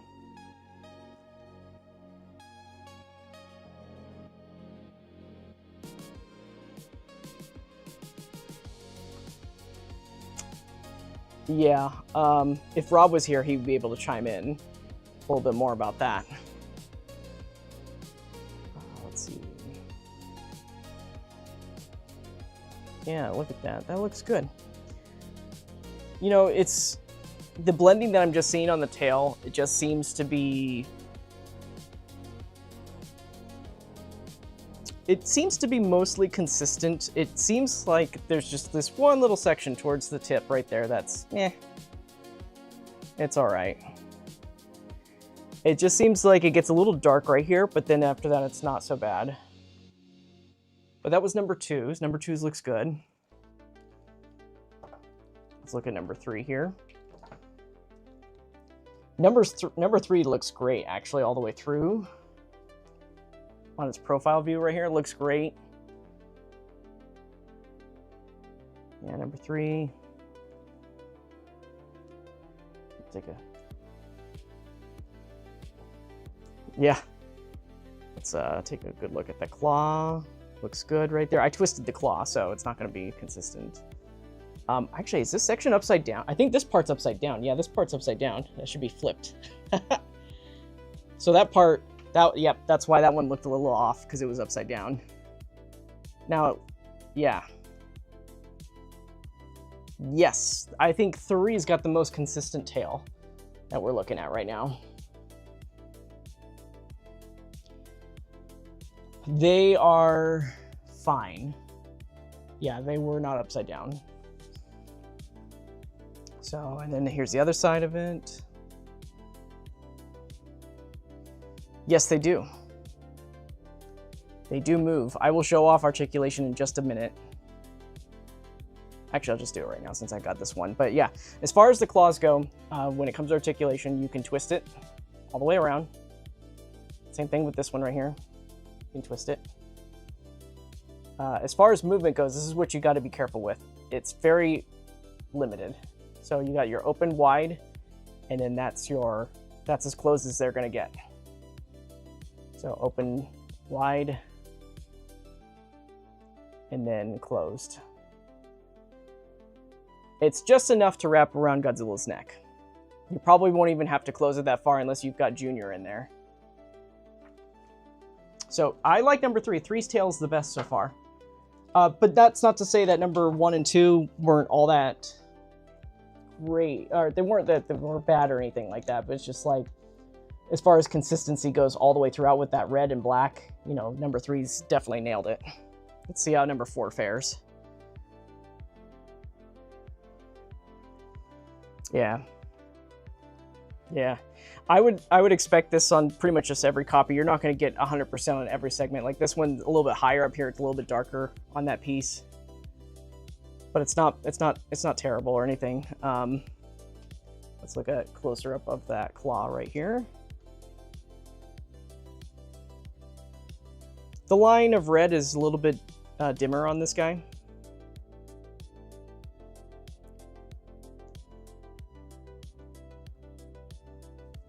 Yeah.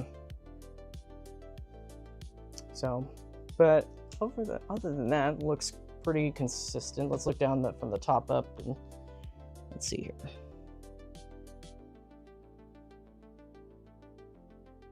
Yeah. And we'll look at this side, and then we'll get into the accessories.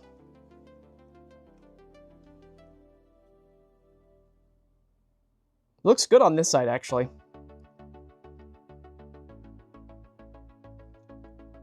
Okay.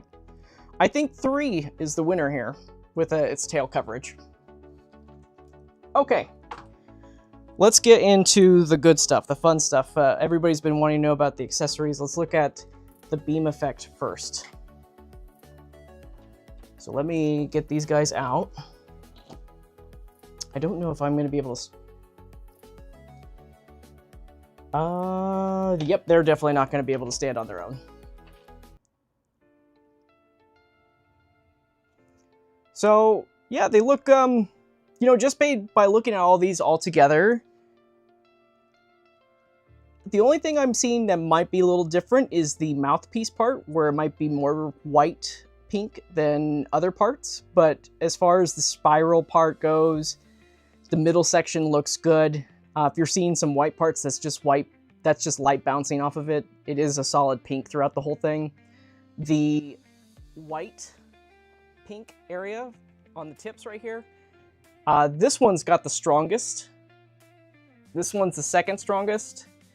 The last one over there has not as much white in person, but on camera it definitely shows up a lot more. Same thing with this one. So it's number 2 and number 4, definitely darker, or definitely the blending isn't as strong in person, but on camera I'm seeing it. Obviously it's very different on camera. They're lighting up like crazy right now. So let's take a closer look. I'm just going to kind of bring them all in one at a time. So let's look at number 1 first. Go ahead.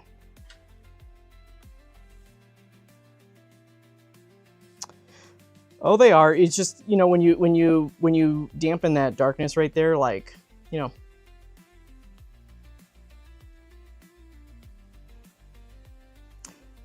Yeah, it's a light pink coloration. Well, let me get that back to where we were. I like to keep it at 160 shutter right there. Okay, so let's just fix that there. Okay, so that's the beam. It's got the part that you can plug in at the bottom of the stand right there. It's got some flared out tips. I'm gonna bring down the stop just a little bit more. Incredible detailing on this, despite it just being like a spiral kind of effect. I think what I would have preferred though is the spiral part be the same color as the flared tip, just to give it some variation, you know? Yeah, something like that. And then on the white tip at the edge of the mouth right there goes in. It's actually kind of funny because I feel like they did this on purpose, where they designed the mouth part to kind of look kind of like a crab-like feature. You know, kind of looks like that. I don't know. Yeah, I don't know if that was really done intentionally with that in mind, but it's just what it reminds me of is all. So, but that's number 1 right there. It looks pretty good all the way through. Blending looks pretty solid all the way around. Here's number 2. Yeah, I think number 2 also looks good too. It's a little bit lighter right here. It's more clear. I think that's what I was trying to say, is it's more clear than it is white right here. So it's more, you got the white flare trip, and then it's a little bit more of a clear, and then it's a bright pink right here.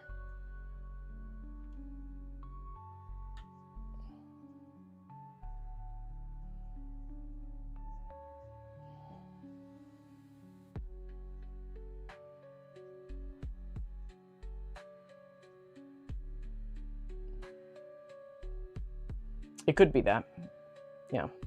It's definitely more white on the tip of this one. The first one that we showed off was a little bit more pink than it was white, but this one's definitely way more white on the edge. So, but other than that, not too bad. Let's look at number 3 here.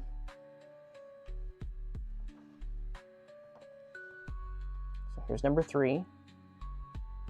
I think that number 3 has the best balanced look, where you're getting shines of these, especially on the spiral, you're getting a little bit more, like I'm rotating it and it's still keeping that same effect right there. So I think there's a little bit of variance on the spiral bit this time around for number 3. It didn't look like this on the other ones.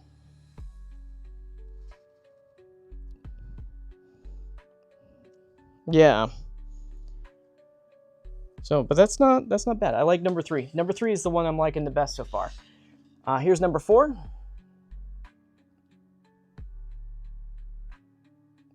So yeah, looks good. Just rotating this around. I love the flare tip about this.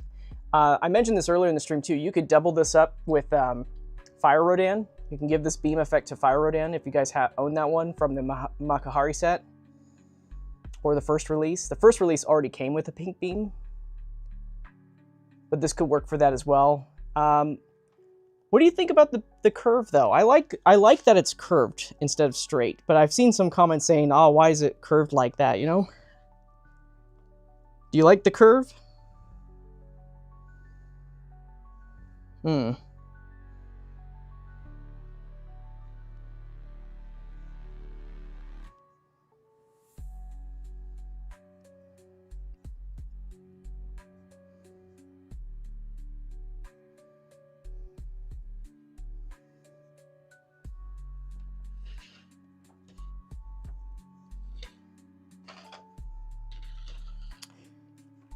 Well, yeah, I think the real reason for it being curved is because Destoroyah is a taller figure, and I think that if it was straight, it would be a little bit more difficult to have that lined up with the shorter Godzilla. So I think that that's why they are going with that curved kind of look.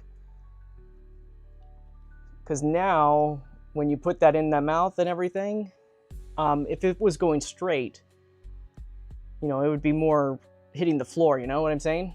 So, but this way it's kind of, you know, it kind of bends upward a little bit, so it's not just hitting the ground. So I think this design was intentional because of just the height of the figure. I think that's why they did it. But it fits very nicely in the mouth. Let's take a closer look. Let me just bring it a little bit closer.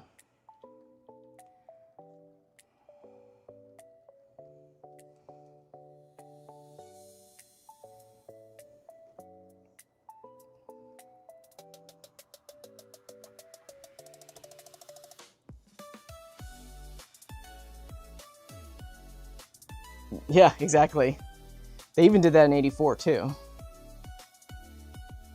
Sometimes they did it in some of the other ones, but in the other '90s movies, but not so much. They were more straight in those ones.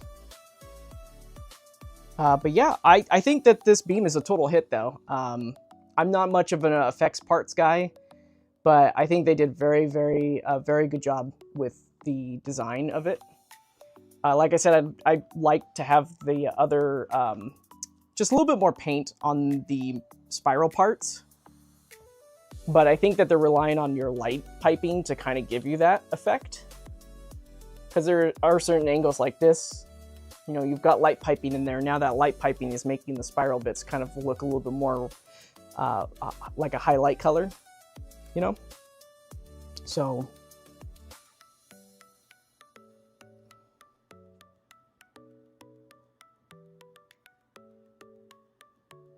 yeah, that too, it could work for that. It's not as messy. I feel like that it would be more messy. This is kind of clean, you know, but it will work in a pinch for sure. So, but that's the beam effect, guys. It looks great. Let's look at the horn effects. Let's go ahead and put these guys on.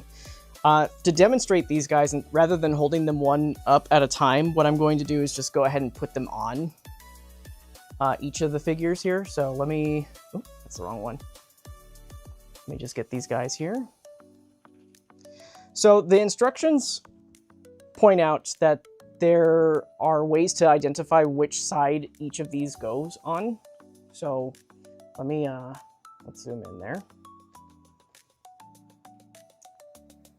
Okay, so so here's the parts right here. The best way to tell which side goes which is this. Let me move Destoroyah out of the way because the camera wants to focus on Destoroyah. Okay, let's try that again. So here's how you can identify these pieces right here, because, and this is what I don't like, is that the shape, like the back part is different, right? But the electrical current part is kind of this facing the same way, so it can a little be confusing, right? The difference to kind of pick out, come on camera, focus, there we go. This one right here on my left, I'm gonna touch it with this piece right here. This one is higher, while this one is lower. And which side they go on, let me look at the manual just to make sure I don't lead you all astray. the one that is higher, this part that goes up higher, goes on the left crest, and this one that's a little bit lower goes on the right crest. But all you do, it's got this forked part right here on the back, and all you're gonna do is you're gonna take this piece and you just drape it on the back of it, and you're gonna have to finagle a little bit just to get it to fit right. Because if you just kind of throw it on, it's just kind of loose like that. But you can, yeah, so if you just move it just right though, it should kind of fall into place. So, and it's not like it doesn't clamp on. If you guys are thinking it clamps on or anything, it doesn't do that, but it does fit the crest shape. This one's kind of bouncing a little bit.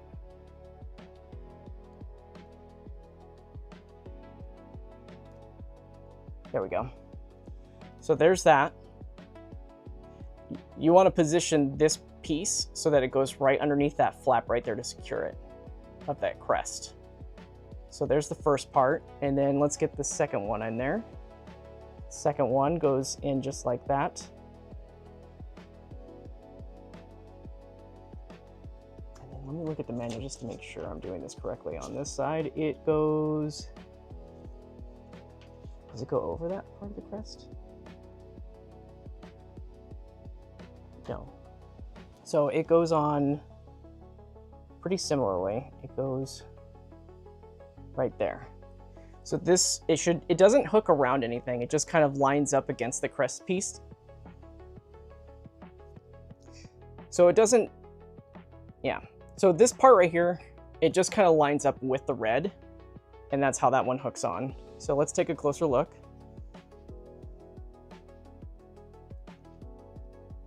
So again, the higher piece that I pointed out right there is going to go on the left. Sorry, I've been saying the left. It's actually the right side of the crest and the left side. I was looking, it was my left. But yeah, so the right side, yep. And then on the figure's left side of the crest right there, this is the part that's going to be a little bit lower on that side right there. But it looks good. The light piping looks great. It's looking great from the front. Let's see what it looks like how it's on the back side. So you see it just kind of just goes over the back side of the crest. That's all. Doesn't plug in anything. It just kind of hangs there. Oh, kind of, yeah. Very much. And then, so then we have this last part right here, which is the, this piece. This piece is the main star of the show for the electrical horn crest part. And it goes, let's see here, I have this upside down or, so this goes on. So this part, to identify how it goes on, there's this little spike right here in the front. This piece right here, this piece sits right on the bridge of the nose. So when you put this part on, it goes on just like that, and it just kind of sits there. It's going to kind of poke these other parts right here. It doesn't have to sit flush with anything. According to the instructions, it doesn't have to snap on anything. You just kind of drape it over all that and just sits on top. So that's what it looks like though.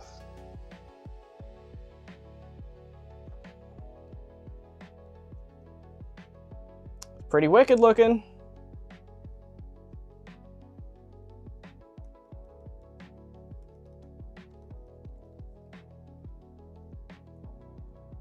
So, and then let's look at those other parts here. Let me just, so that's the first Destoroyah.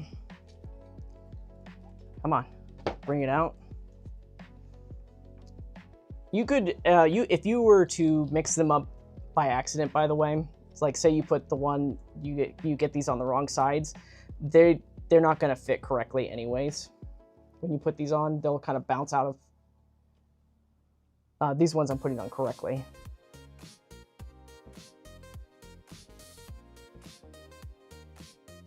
Yeah, so if you flip them around, it'll just like pop right back out. But you see how easy this is to just kind of put together. It doesn't take a lot of effort or anything.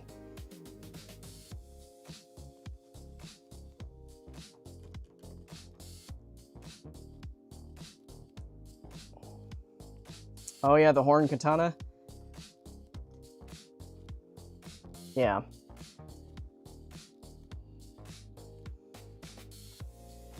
Possibly.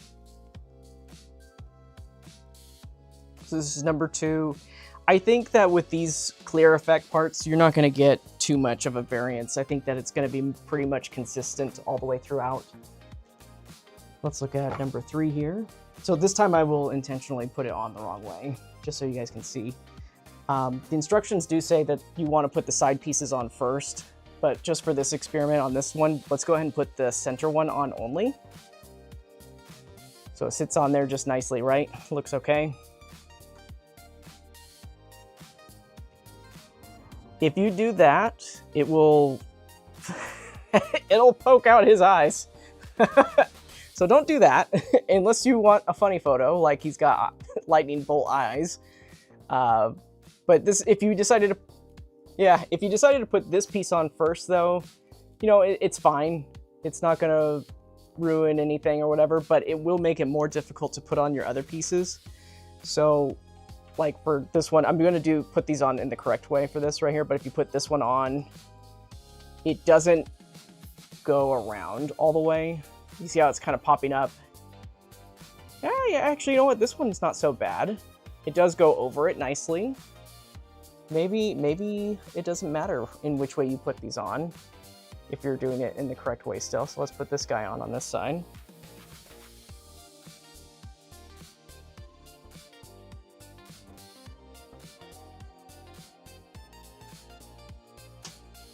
Yeah, you know what? It's interesting because in the manual it says to do it the left side first, then the center, and then the right. So, but yeah, you know what? After putting them together like this actually looks a lot better with the pieces over one another. Let me bring that head down.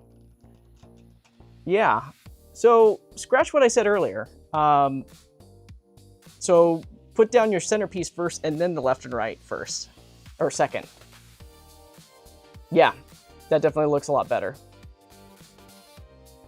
So just to compare, so this is what number 1 looks like when I had the first one sit down on top of it. You see how it's kind of poking up a little bit right here? And then now this one's more flush with the crest. So yeah, so don't do it, the first 2 that I put on, don't do it like that. Do it like this. This is why we do it live. We're learning together. Okay, let's look at the last one right here. I'm not going to put the center one on first, even though we just discovered that's the right way to do it this time. I will put these on the wrong way though. So this one is the lower side, and if we put it on this head, right? This is the lower one, right? Just need to make sure. Yes. So if I put this one on, this is not supposed to go on this one right here. If you try to put this one on, the backside doesn't want to go on at all. Like it's just popping up. You can see that. So you guys will know if you're putting it on the wrong way, it won't fit. It's going to be awkward. It's going to pop up like that. See that? Yeah, it's not even, yeah. So you just, so like we showed earlier, we'll do it the right way this time.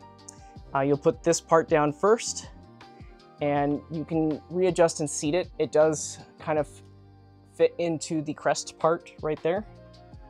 And you just take your other one there and just stick that up on top of it like that. And you may need to hold it down while you do it. Yep, look at that, it just goes over just nicely. And then let's do the other one. If I can get it on there.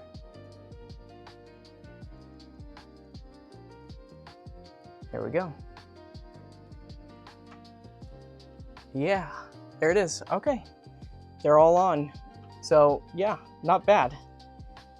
I like this effect though. It's these kind of effects are nice. These are the ones that I'm more fans of because it doesn't take up real estate. It goes on the figure. It's not protruding into like a beam effect or anything like that. So I like this. The only thing, like I mentioned earlier, it's the design. It's kind of weird that they kind of like these 2 pieces right here. I'm gonna take these off so you can see them again. it's just kind of interesting that even though they're supposed to be opposite sides, they kind of have a similar design pattern, right? Like this should be, like if this one's facing on the inside, I feel like this one should be facing, you know, something like that, right? But it's not. So it's interesting. And it's like that in the promo. I checked. It's the same thing in the promo too. So it's not like you're printing two wrong pieces, two right pieces or anything like that. Okay, so those are the effect parts right there. Overall, I think it's pretty consistent. Oh, stupid cat hair. 1 second.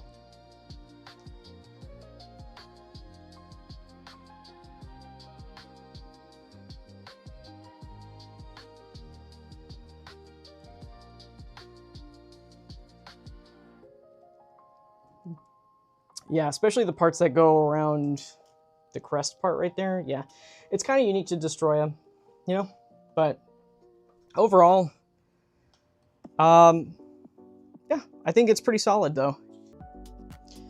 All right, first things first, for articulation, let's look at the head first.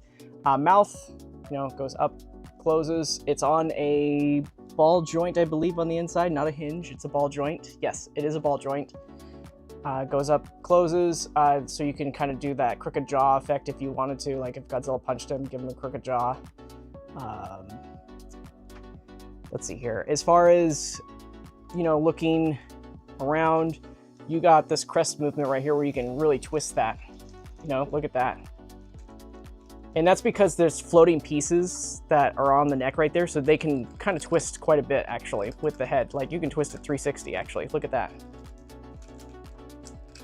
Yep, we got some Omen stuff going on here, man. So the mandibles, let me see.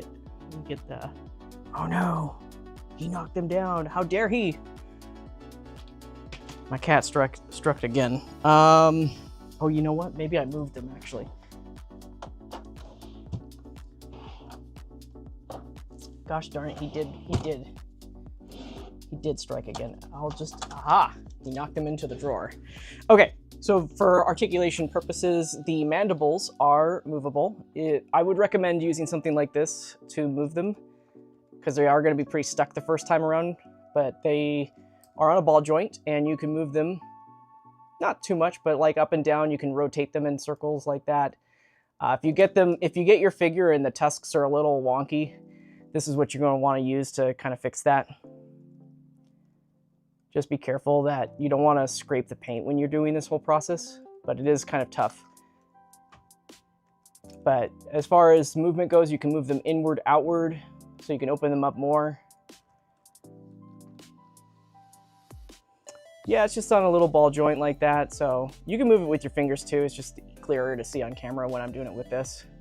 The top ones are the hardest ones to move though. They're pretty good. You'll probably need to heat treat those ones if you want to move them, but the middle two, the middle and the bottom, they move pretty easily though. But you can, you know, have them inward, outward. I tried to show that in my sample photography that they can move in and out. So there's that. As far as the neck range goes, you can look up quite high. So he's roaring up into the sky. As far as looking down goes though, because it's this style, it will not look down further than that. So it's pretty much looking straight. If you want it to look down further, you're gonna have to use the rest of the articulation in the main body and the legs to make it look down, but that's as far as it's gonna look downward. And that's because it's that sheath design. It's not gonna look further down. So, and like I said, like you can tilt this head, you can tilt it back and forth. You can have it look that direction. All the way back over here. It's very smooth. You don't have to be careful with this. This is an older, sturdier type of articulation on this. So if you guys are worried, like, oh, I'm worried about things popping off, like, this is pretty solid.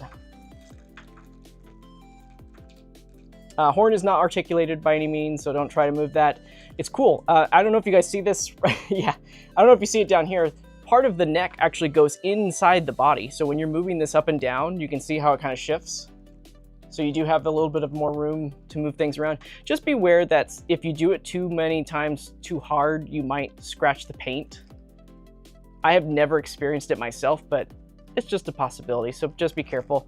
As far as tilting the neck goes, you know, it mostly tilts at the top. It doesn't tilt so much at the bottom of the neck. So most of that tilt's going to come from the upper part. As far as the, this is what's unique about Destoroyah's articulation in the hands.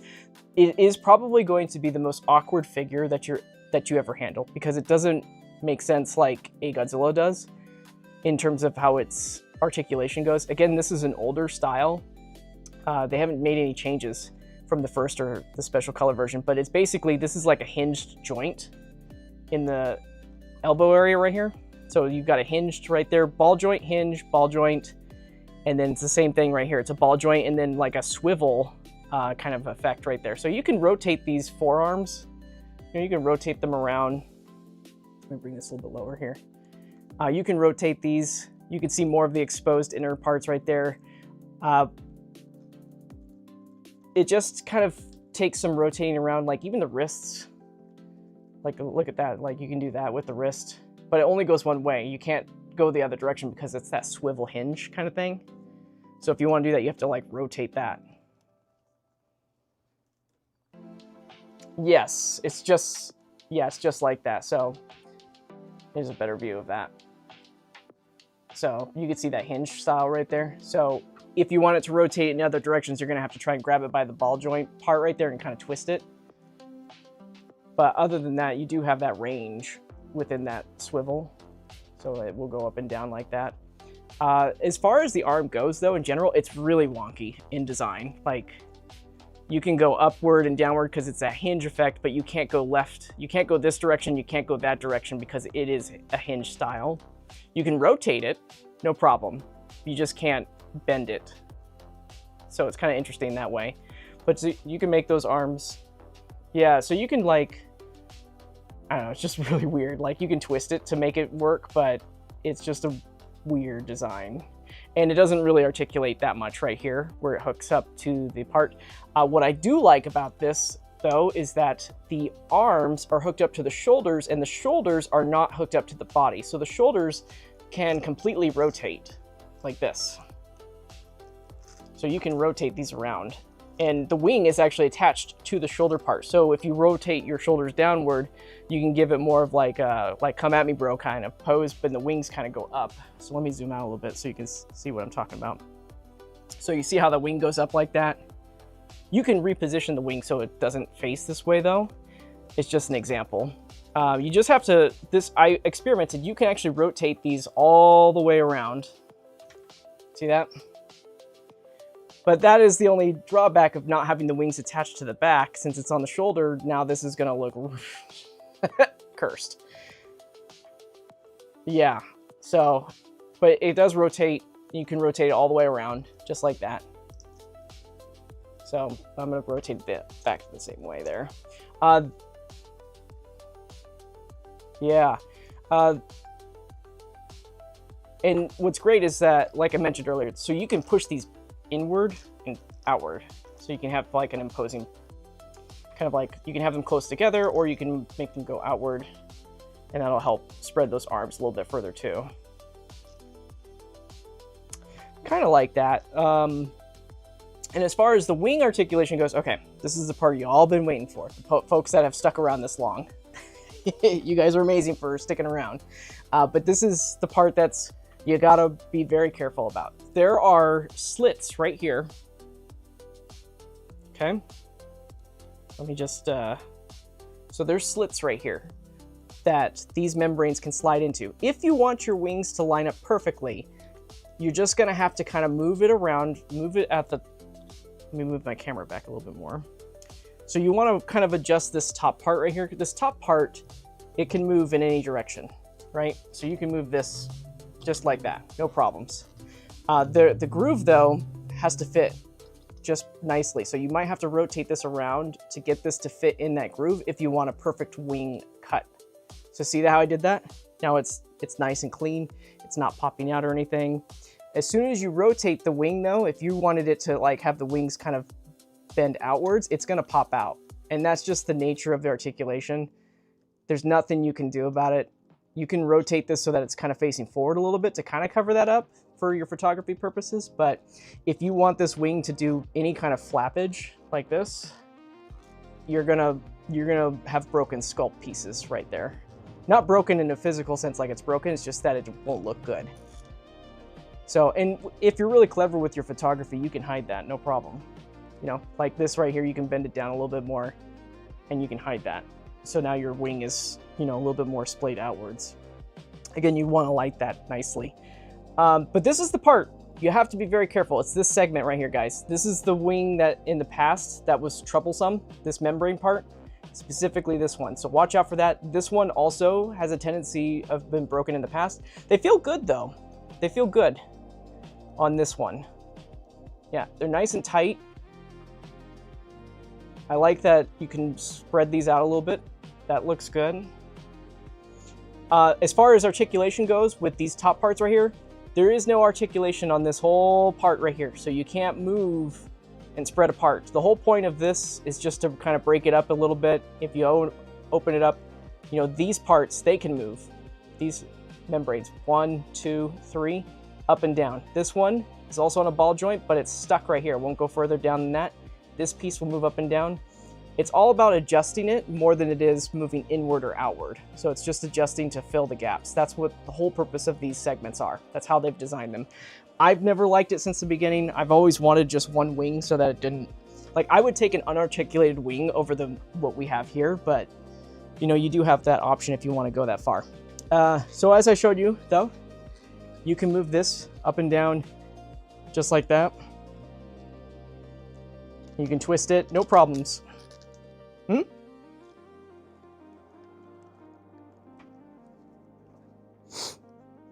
Oh yeah.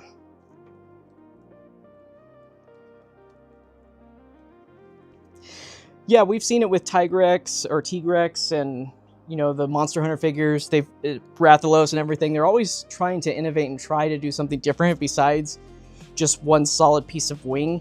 I think the answer is probably honestly just bendy wire, like Kaya Toys is doing, but I know that Bandai and Tamashii tend to stray away from that, especially for MonsterArts, so they're just going to keep doing either solid pieces or this, you know?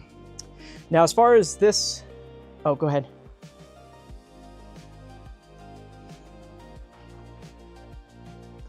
I think it has to do with longevity. Yeah, definitely longevity. From what I've been told when I talked to them, they've mentioned that it's just with the wire, it can break down over time. So they want something that lasts on the shelf. So, but from my understanding, bending wire has come in a long way. It's not like it was in the early 2000s or the 90s. So, okay, so let's look at this part right here. This is the part that I was talking about earlier where it's a little stiff. Let's see how it goes on this one.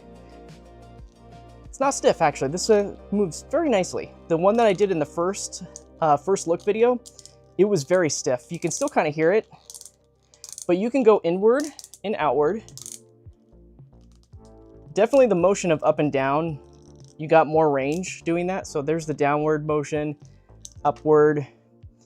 You can go left to right. I would recommend heat treating these wings base, right here at the base. Heat treating these parts before you're gonna move them, especially if they're really, really tight the first time around. Heat treat it, because you can hear that snapping sound right there. That's some major friction going on. And I'll tell you this joint is very long. It connects all the way to here and it goes all the way to there. So it's like this long. That's how long that joint is. So just kind of be careful with that when you're moving it around. So you can make these wings, just as an example, you can have them go all the way back. So they're kind of in a flapping up position. Or you can have it, so this is the front view, for example. Yeah.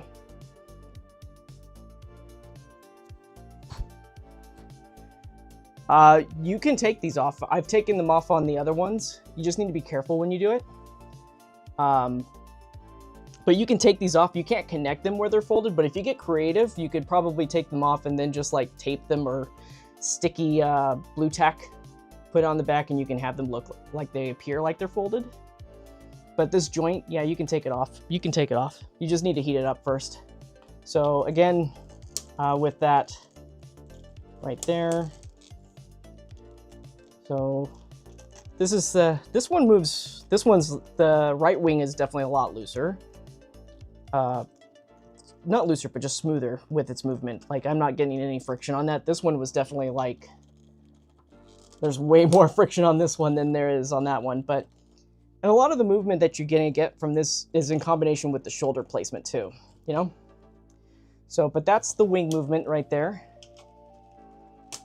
You can kind of twist it and everything. Just remember, when you guys are moving these, always move the wings by these parts right here. Do not move them from any of the membranes. If you move them from the membranes, you will break them. So don't do that. So that's what it looks like from the side. You can get really creative with how you want to style these wings. As far as the lower wings go, they are a bit thicker plastic right here, but they do rotate. You can move these so that they face in, you know, you can rotate them 100%, right? Any direction you want. As far as the movement goes, you can flap downwards, it looks like, yep. And you can go upwards, so down, up. You can go inward, outward. So basically a 360 rotation of the sort. Uh-oh, I pulled it out. That was my fault. I pulled on it.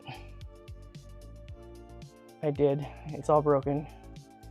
So let me just put that back on. I know, right? Oh, poor me. That was my fault, though. I was pulling on the wing when I did that.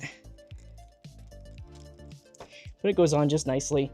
I don't know if we can see the inside of this shoulder, but let me see if we can turn on the light. There's what the inside of the shoulder looks like, by the way. It's just hollow on the inside. Ball joint connects to there, the ball joint right there to there. So...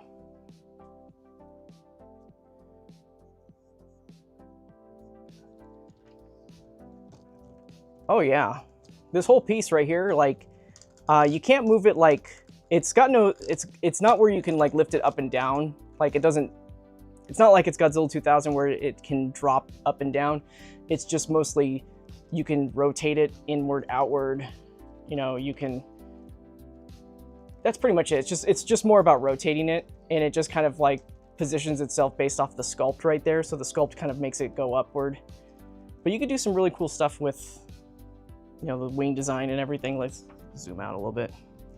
So very interesting style of posing. Let me look at the other wings. I just want to test them out really quick with the other guys. So here's number 2's wings. Let's test out. Yeah. Let's test this out really quick.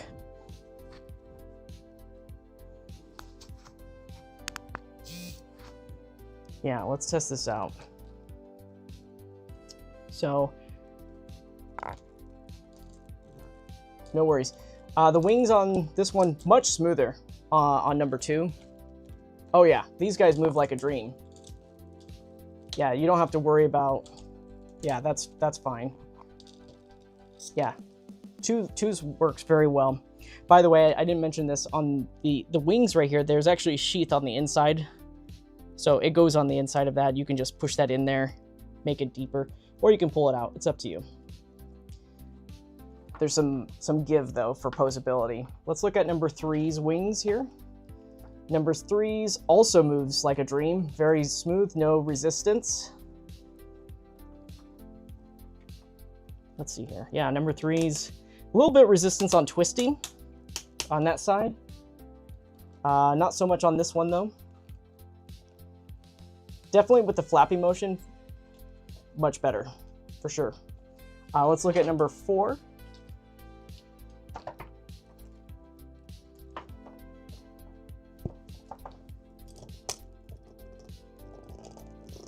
A little bit of resistance, not too bad. As far as up and downward motion goes, yeah, it's all right. I think that you're definitely gonna get some resistance on some of these. It's not, yeah, this one's good too. This one, oh, this one's sheath kind of came out, so.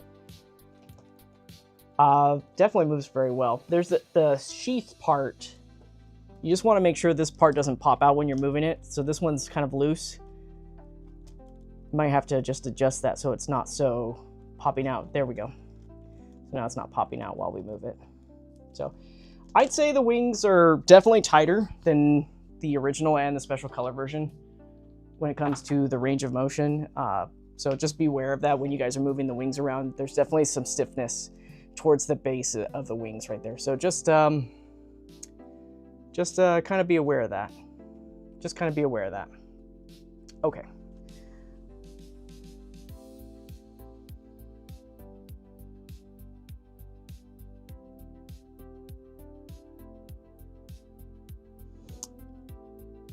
All right. Give me 1 second, everybody. What we're going to do now is we're going to look at torso articulation.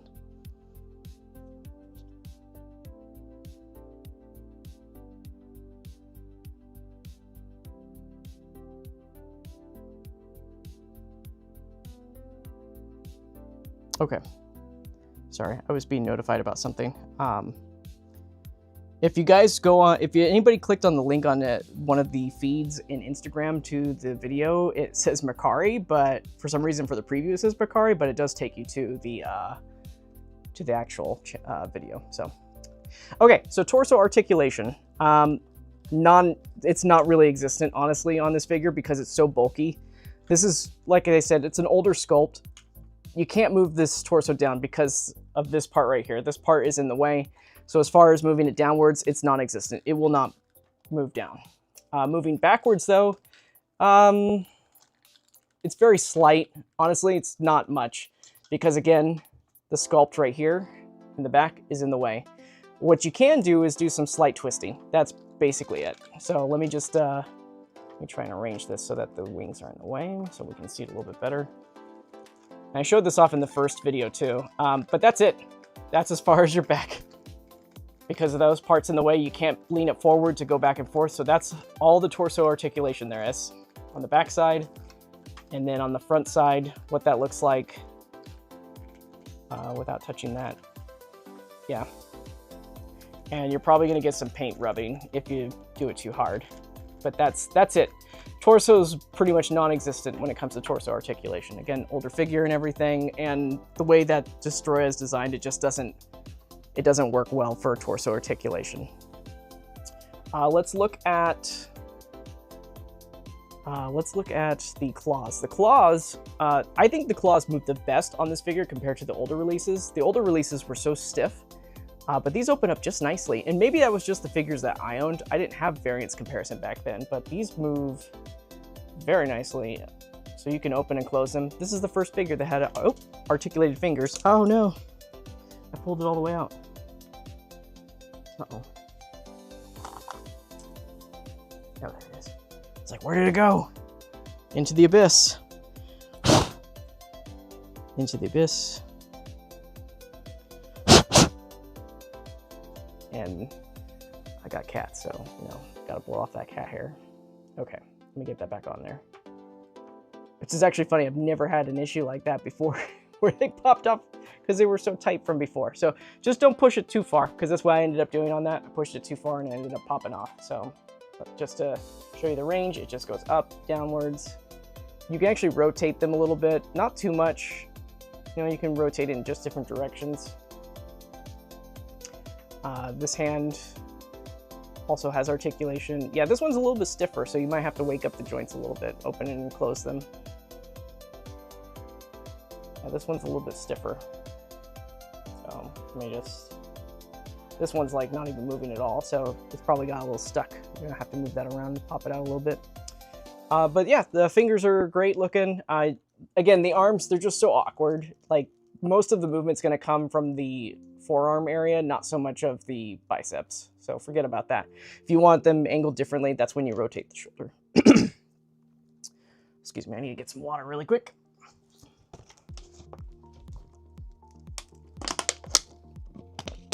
All right, so let's go down to the leg area. So this is what's cool about this figure, is you've got these inner sheath parts right here. It's, like I said, it's a ball joint connected to the sheath, and then the sheath connects to another ball joint into the torso. So as far as rotating them goes, you can rotate these legs pretty far. You just have to kind of move them around. But you can get Destoroyah to do a high kick like that. There is Yeah, there's not much shin movement right here at the knee. Like, there's not much you can do.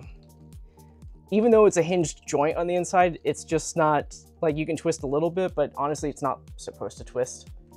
Most of your twisting is going to come from the foot right here. But as far as, like, shin movement up and down, it's stopped because of the sculptor here in the back. So there's not much you can do about that. So as far as the foot goes, though, let's just put that down on the ground. This is where you're going to get that movement, that twisting. You can twist this all the way around, so you get some decent range on that. As far as moving upwards and downwards, it's okay. It's not too bad. It is still limited compared to most other releases out there. So most of the leg articulation movement is going to come from the hip area and then the ankle area. That's where you're going to get most of that. So you can have Destoroyah splayed out, you know, something like that. You have them splayed out pretty far. You can have it more inward. So you do have that range. You can even kind of almost do the splits a little bit, but not, maybe not.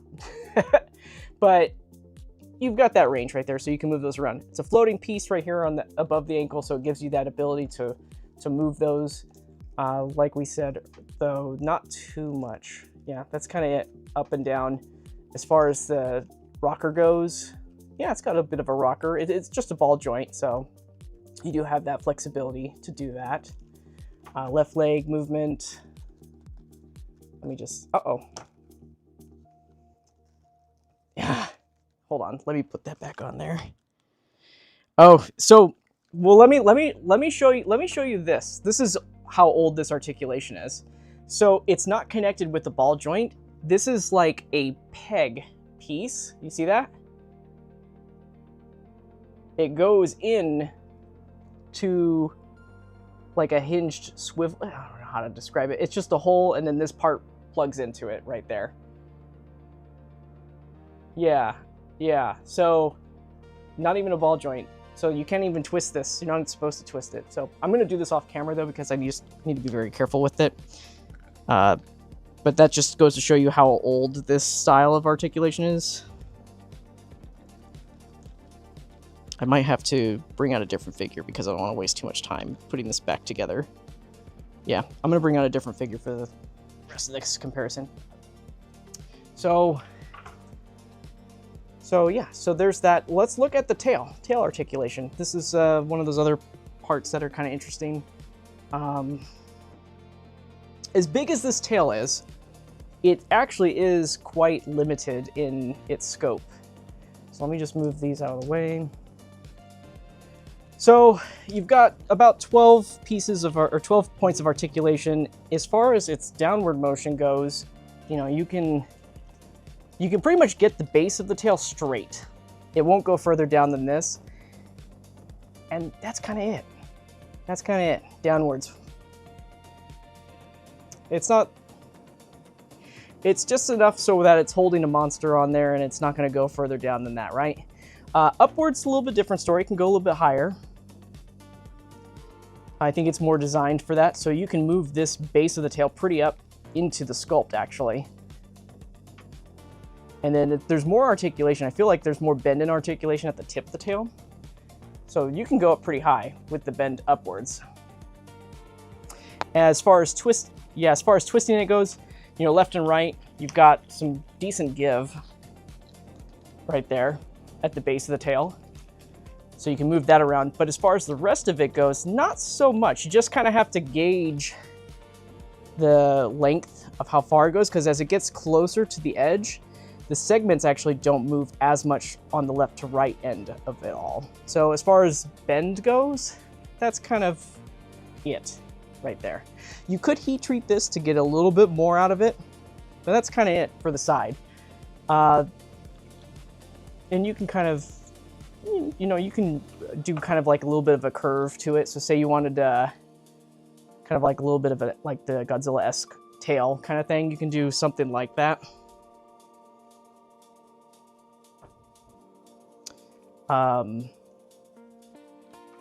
but you can rotate this. Yeah, you can rotate this left to right. You know, it's got some decent movement right there. It's not falling off, so that's nice. I feel like this area fell off a lot in the originals, in the original and the special color version.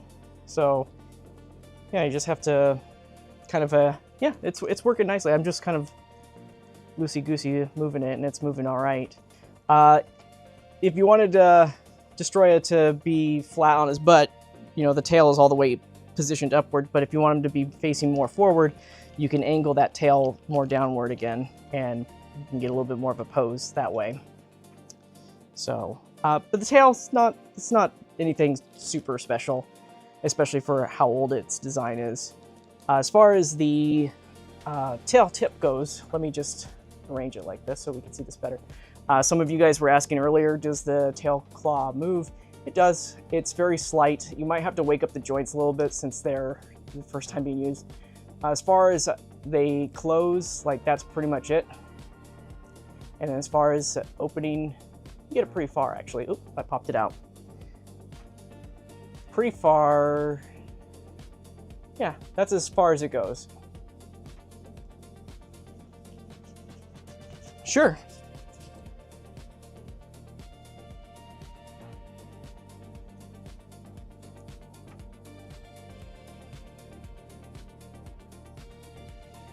Oh no.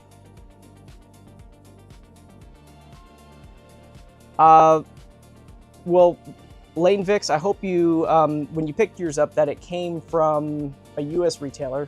If you did get it from a US retailer, they should be able to reach back out to you eventually with the replacement part. It also depends on which vendor you go with. Some vendors will just do replacements for you, like a Big Bad Toy Store or Amazon. If it's places like Kappa Hobby or E-Night Media, they often redirect you to use the Bandai return exchange form. They will get back to you eventually. As long as it's broken right there and you have the visual proof and evidence of it, they should hook you up with that. So, I'm sorry that happened to you. I've messed with a lot of these claws so far and none of them have been broken. I think, did he say it was broken out of the box or did it broke when he was trying to move it?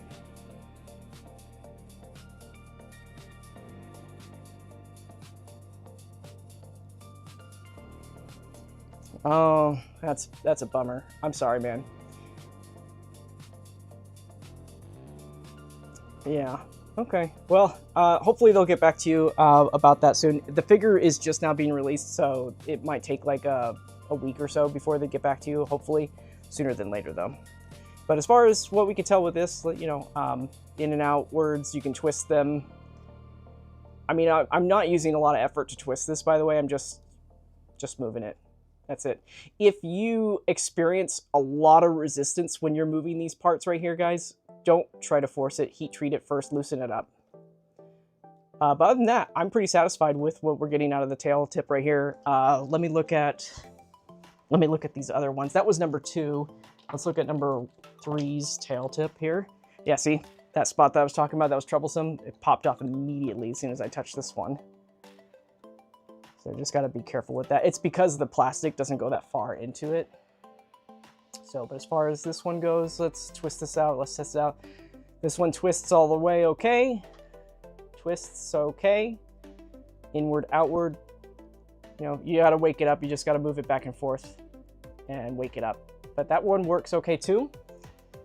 Let's do number 4 here. Hold on a second, guys. All right, give me a test for you. Test. There you are. Oh, he's back. Well, I'm glad somebody said it. Yeah, somebody noticed. Well, you know what?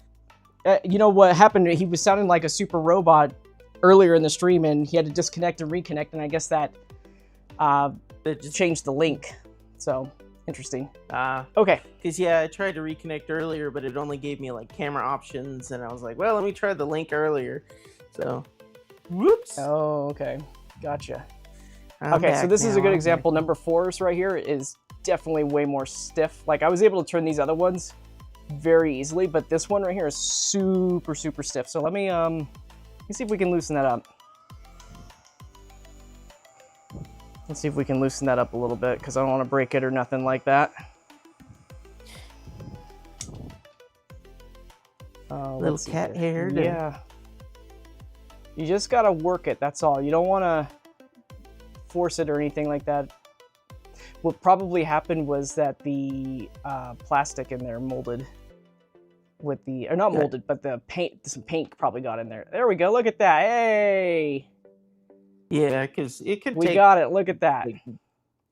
Oh, hey, yeah. Yeah, so you There just you gotta go. wake it up, that's all. You just gotta wake it up. So, but anyways, okay. That is the articulation segments and everything. That is it. That's a wrap on that. Let me bring back figure number 1 into the shot here. And what we're going to do is we're going to compare it with the original and the special color version so you guys can see for yourselves the differences. So here it is. This is the original on the right and the special color on the left.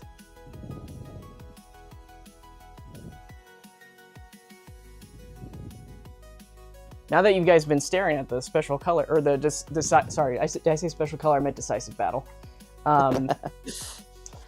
So now that you've been looking at this one for such a long time, how are you feeling about it now? Do you like it a little bit more than the original? I mean, there it is. So let's just kind of look at the faces first, right? Let's bring these guys together. One of the big differences between the original and this one, the original's horn is actually accurate to the suit when it's not being lit up. This is the correct coloration on it. It's got the silver tip right there, and it's got the translucent parts. That's the way it's supposed to look. If you were looking for a suit accurate one, it's got that. However, the eyes are translucent red. They're not orange or yellow or anything like that. They can light up, and they do appear a little bit of the orangish red color, but you have to go out of your way to light them up to get that effect. You seem soulless and dead, I'll be honest. They don't look very alive. I mean, and this is way better compared to the special color version. I like the orange eyes than the yellow eyes, and we'll see that in just a second. Now, in terms of the paint deco throughout the rest of it, though, it's a lot darker in certain areas on this one, but it's also more red throughout the figure. So, and this is what I was talking about with the blending on the shoulders right here. It's not that great. It's kind of like red and then like a big line and then shading. And you don't get that with the special, with the Decisive Battle version. You get a nice transition. Where I think it works really well, though, on the original, though, by comparison, is the center part. I actually like the the special color versions more. This one it's okay. It's a bit messy, though, in my opinion. But these are those details I'm talking about that you're missing on this one right here, because it's not. Well, the lines and the centerpiece are way darker, just overall. Mm-hmm. There is more blending effects on the original, though, in terms of its red parts. There's just so much more blending going on, you know, between red and dark, different bright reds and stuff like that. This might speak to you. As a collector, you might prefer this a lot more versus the night colors, where it's just more of a black coloration. So you can see that for yourself. It's just more black, but it makes the red, what red is there, much more vibrant, in my opinion. As far as the shading goes on the wings, you know, this one's got that dry brushing effect, just way more apparent throughout, and it's also got weathering details on the wings, on the membranes as well throughout. You can see the, like this like orangish kind of coloration and everything on there. There's some dusty effects and whatnot. Yeah, whereas it's kind of splotchy, but yeah. Yeah, and the Decisive Battle is just very clean. There's no weathering or anything. It's just a flat red for the most part. But there's definitely more weathering details on the original right there. This one actually, so this actually might just be my copy of it, where it's just more, it's just red all of a sudden, because it's not like that on this side right here. Not as much, at least. As far as the necks go, the necks, you know, it's a bright red on that right there. Not super glossy at all compared to this guy right here. The other one feels more like kind of a racing stripe, you know. Yes. The newer version does. Yes, it does. There's a more of a blend. I mean, it's still like a line, but it's just not as... There's some feathering effect, you know? That's going on the original right there. As far as the claws go, you know, I thought they were different colors, but I might have been remembering the wrong one, the wrong figure. Might have been thinking about special color, but it's pretty much the same color actually for the claws. And the kind of similar, maybe a little bit darker in the shading. It's more of a red shading versus this one's kind of like more of a darker white, tannish, muddy color. A dark sand color. Yeah, not too much else different there though. Let's look at the legs here. The shading is way better on the bottom claws right there. Way better on the original. Yeah, they're more pronounced. Yeah, definitely a lot Darker. more. You definitely see a lot more right here on the sides like that. See, this one doesn't have, like, you can see it, like, the transition, it nicely transitions into the sculpt, you know, whereas this one is just, it's there, but some of them are just more like, oh, it's just yeah. Yeah. As far as the front of them go, let's look at that compared to the front side.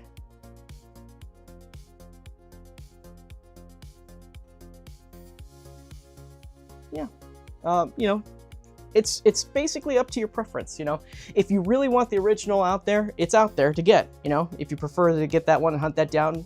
If you need a Destoroyah to hit your collection now because it's available though, you know, you don't have to hit the high aftermarket, you know, you have Decisive Battle version now.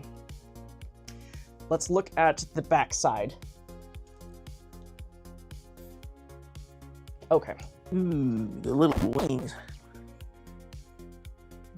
So here's our back side.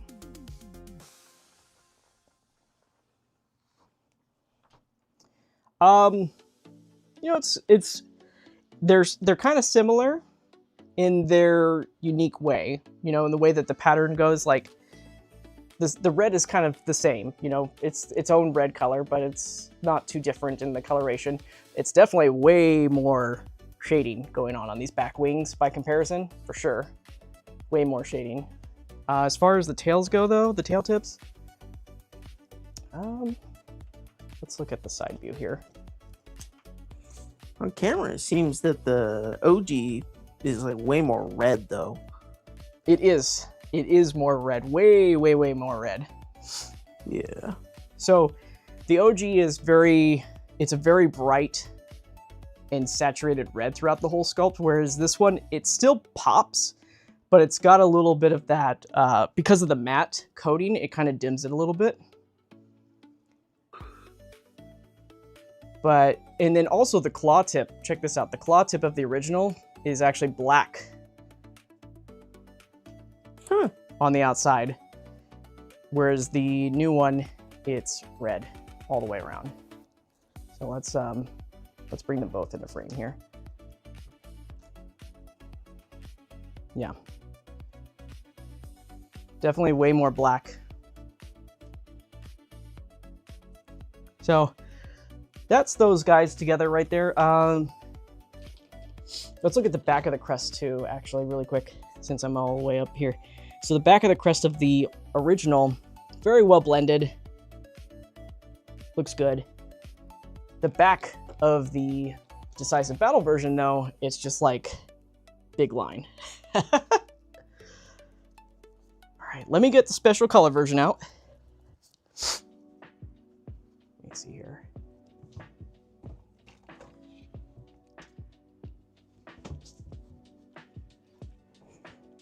All right. So that was the original, and let's bring out our special color version. Let me move the original off the set. All right, so let's get these lined up here. I think this one might be a bit more subtle comparison compared to the original version. Yeah. So the special color version is to replicate a dusty debris coloration, but I actually prefer it more because it's not as bright red. Because of that, it's more muted in coloration. So special color version is on the right, decisive battle version on the left.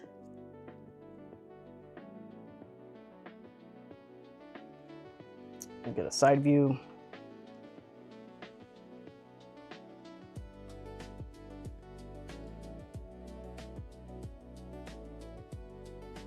Yeah, and then the back side.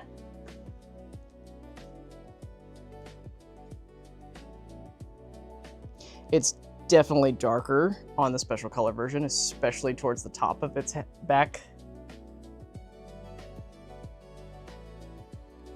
Well, even the tail is like significantly, the back and the tail, the stripes, you know, the red striping is way more toned down on that version. Yeah, and you know, this one's not only emulating nighttime, but it's mostly emulating debris and dust. Is this the scene after he just killed Junior? Is that the scene that it's trying to depict? This is supposed to be when it emerges from the building. Oh, when it perfects itself? Yes. So it's got all that building, it's supposed to be building debris all over it, is what they're trying to emulate here. All right, let me arrange. So let's look at just the heads themselves here.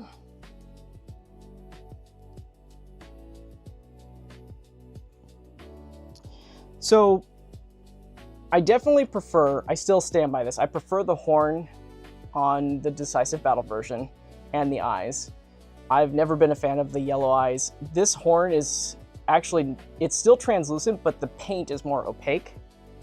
So you're not seeing through it, it's just painted to look like it's illuminated. I'm not a crazy fan of that, but I do like the coloration of the crest. Like if I wanted a standard Destoroyah, this is the one I kind of gravitate towards. The teeth look good too, they're nice and sharp.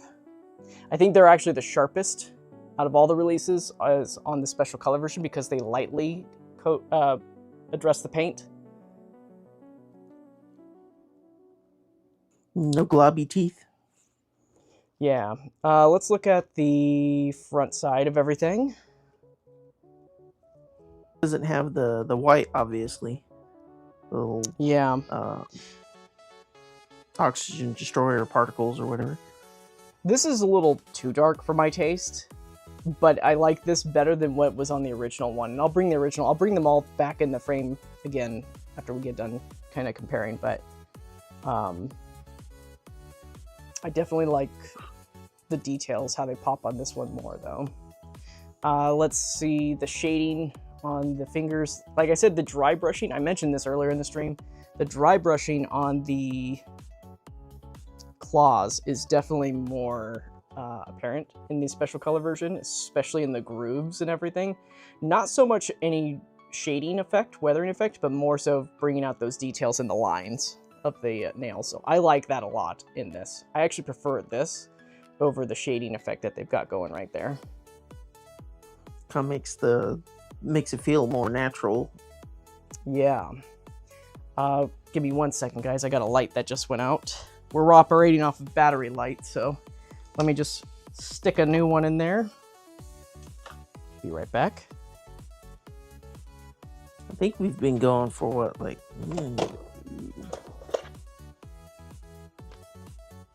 Yeah, about 2 hours? There's 3.5 hours. 3.5 hours, yep. Yep, that's how I thought it was gonna go. Yep, I called that happening. I was just like, yep, this is gonna be a long stream. Lots of crab comparison action. Yeah, it's gonna be a lot of editing for the abridged version, that's for sure. Okay. Ooh. All right, we're back in action. Oh, now I should have guessed that other light was gonna go out. Because that's exactly what just happened. Domino effect. Right. Oh yeah, dude, I can see it. And I'm looking at my gloves right now, and I can tell that Destoroyah has gotten the best out of me. I've got a rip all the way through the palm of my hand, so that's fantastic. Part of him got me somewhere along the lines of that. Kind of curious what part. You know, it's a mystery. Head. Let's see here. Bitcha. Okay. My glove is so ridiculous looking right now.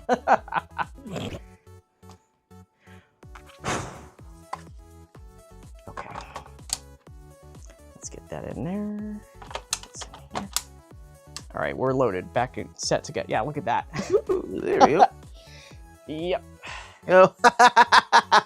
It's just big. It's not just much like of a glove anymore. It's sliced open, man. So just fingerless gloves is what that is. Yeah. So okay. So back to this. You know, the blending on the front is similar, actually, this time around, in the style of paint that they chose. You know, like that color of the lines and everything. Let's look at the. It's similar in the lower abdomen part, but however on the sides, you know, it's a darker red, but it's got a nice outline. This is what I like about the special color version. I think this is much more well balanced than the original did. Yeah. Yeah, it seems to be for sure better painted than the original as well. Yeah, I mean, I do like this coloration. However, if you want it for accuracy's sake, technically the original is more accurate as far as what, you know, if you want to emulate that suit coloration. But I think this is more preferable. You have suit accurate and then you have scene accurate, right? So I think that this is more what you see on camera. So, but then there's that blending again. No shading again on special color version. No shading, just panel on the dry brushing throughout the lines right there to bring out that effect. So it'd be nice if it had the best of both worlds, but that's kind of how that goes for that. Here's the back of the legs right there.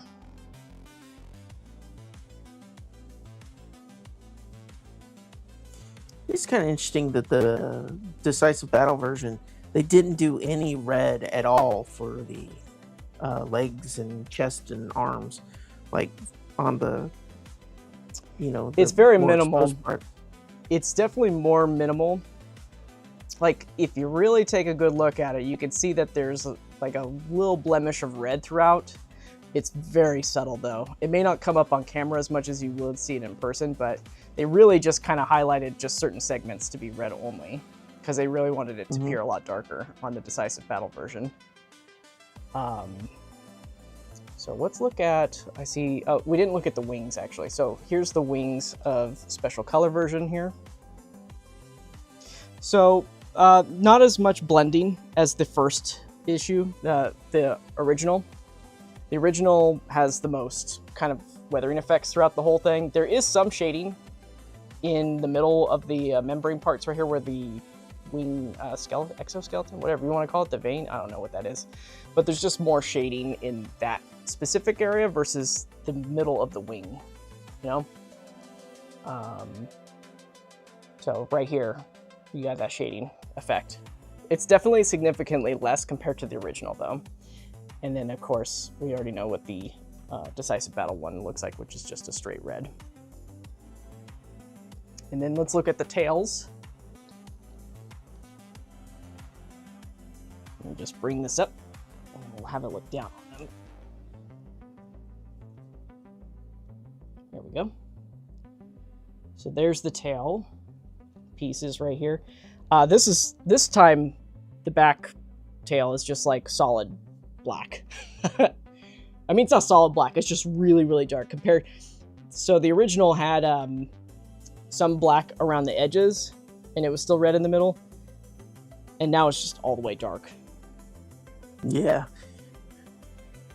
Well, it kind of seems a little inconsistent too, because one side seems more red while the other one seems more black, at least on the inside. Yeah, I mean, even when I flip it around on this side too, it's kind of the same on that side. Huh. It's just darker. But as far as the, let's look at the paint line, how they line up paint-wise here.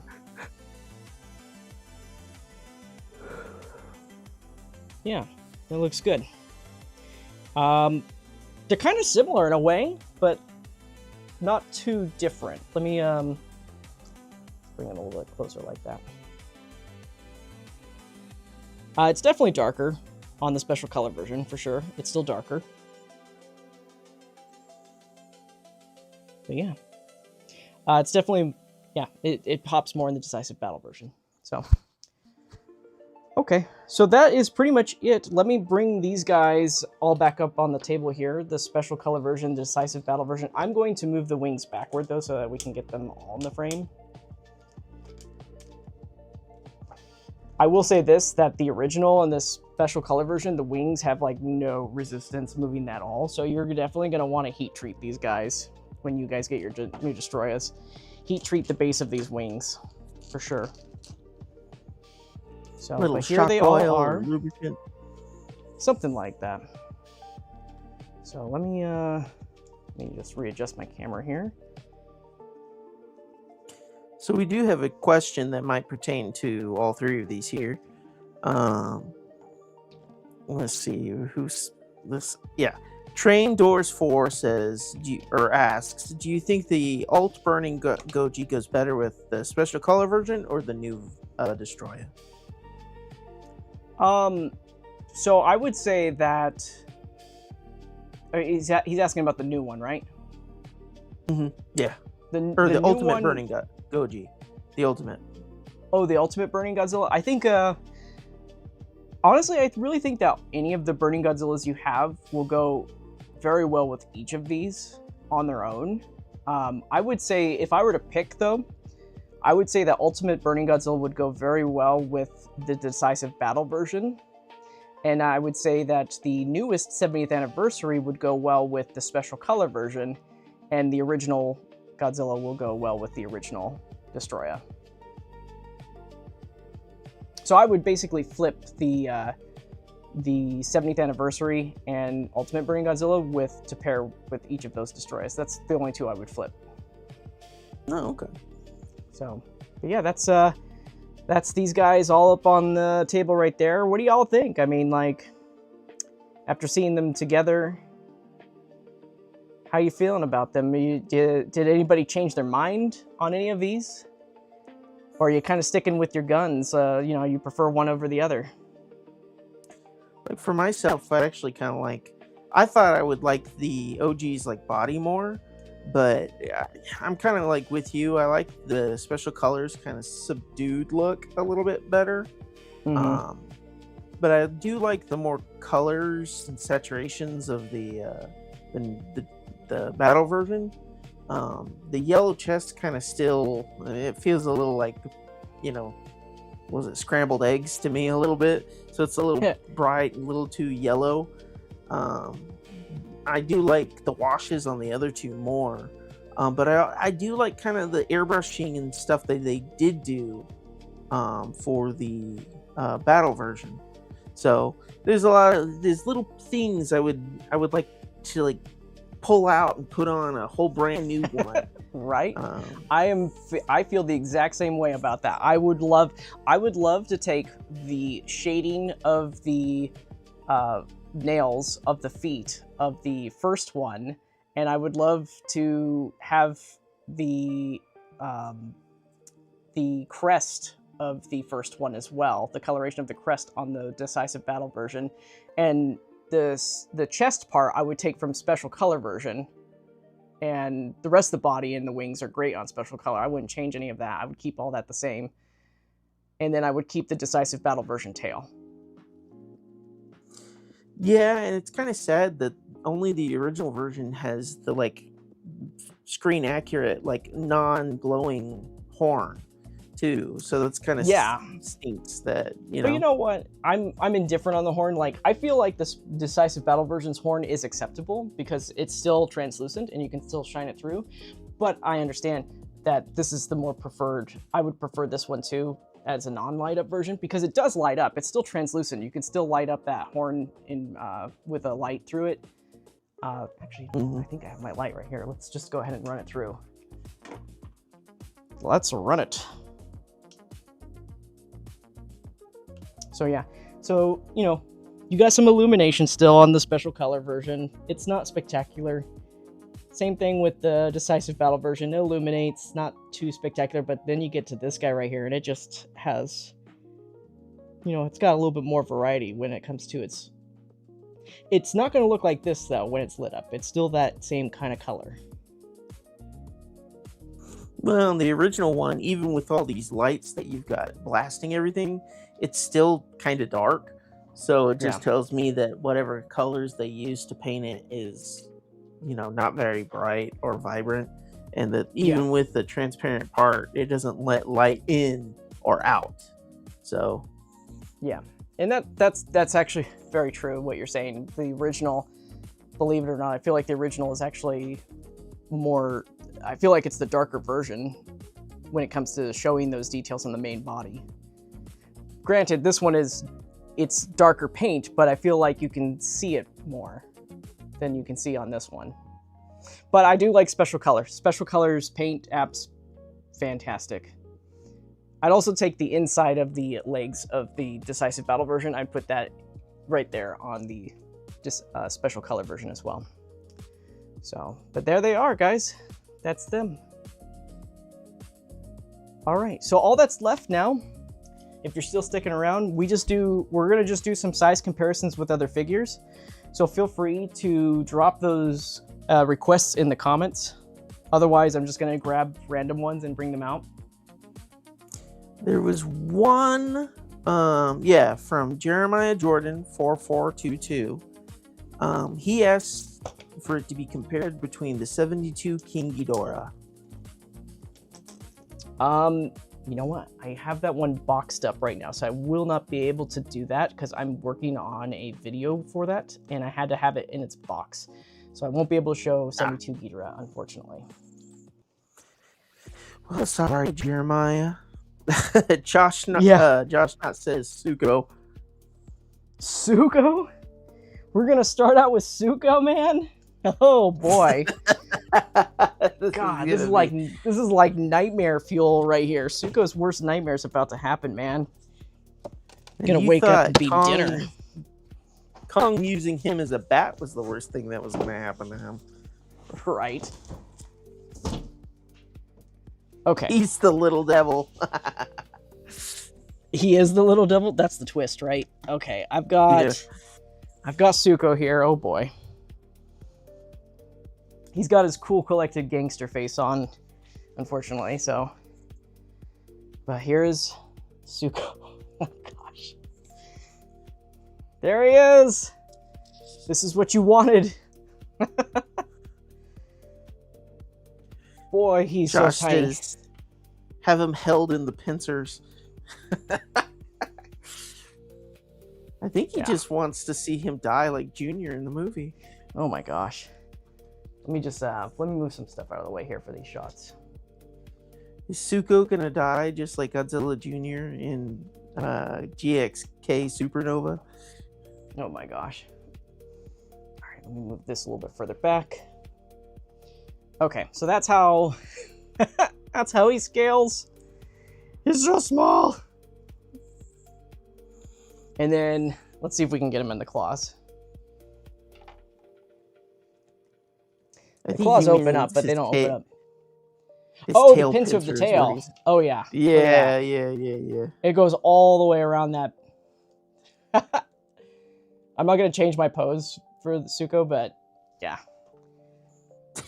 Suko might be a little heavy for it to pose naturally. Let me see if I can get this up. It's kind of like its own little stand. Yeah, a little stand clamp for him. Yeah. Suko's a little heavy, so the tail's not going to be able to hold him without me supporting it, but yeah, that's he fits just nicely in there. It looks like he's just like contemplating his own existence there, just like, I wonder how I got into this situation. There it is. Yeah. So it goes around him. It'll fit around him. You just have to figure out how to support it. Like, there you go. Come on. So focus. There we go.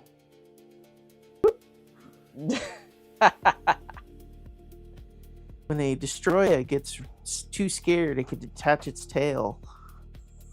Yes. Yes, it can. Who else do we want to bring out? So Pippi675 has asked for 72 bootleg. I guess he's meaning the 64 Ghidorah bootleg. I have that. Or get out Space Godzilla.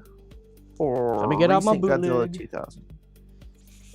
Ooh, he's getting. Oh my goodness! Let me get the bootleg. I thought you only bought genuine Monster Arts products. What? Man, when that first leaked out on the internet, I was just like, I gotta get it. I gotta get it. And I just had to get it I just got it just to see if it was even real. Because it was coming from China off of AliExpress, and you don't never know what you're gonna get sometimes. And sure enough, it was it. I was just like, holy dang. Keep in mind that mine has been custom painted by myself, so it doesn't look like this if you get the bootleg Ghidorah. But there you go.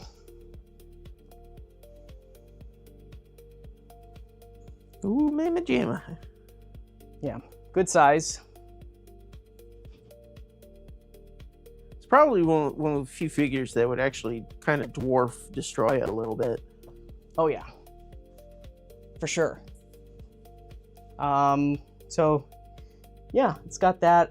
Let's see here. What else is what was the other ones that were listed? We got. I heard Godzilla 2000. Yeah. What was the other one? Space Godzilla or the recent Godzilla 2000. All right, let's get out Space Godzilla here. We're gonna bring out the original Space Godzilla. Ooh. Not Decisive Battle, but we will bring out this guy. That's also released. It's had 3 iterations at this point, right? Yes. So here's the original Space Godzilla.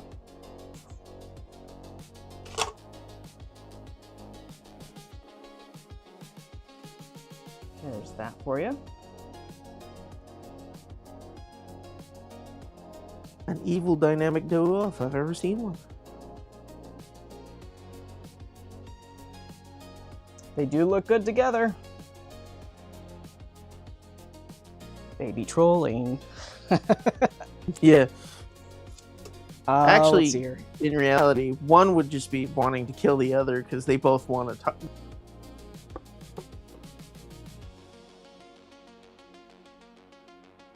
You cut off. Well, we lost Robo Lizard, it looks like. He'll be back, hopefully. But I will check the chat to see what other requests there are. Give me 1 second. In the meantime, I'm going to bring out...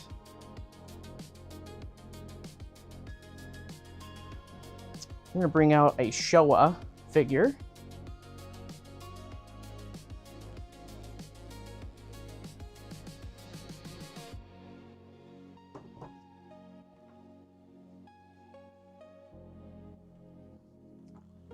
So we've got Ghidorah with Destoroyah. Let me check the chat.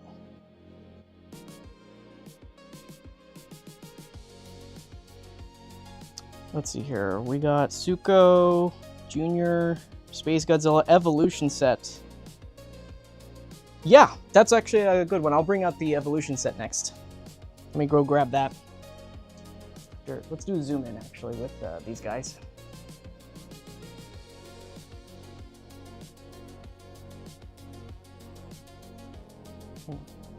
They do look good together, don't they? Let me go grab the Evolution set. That is a good comparison right there, especially with the new one that's coming out soon.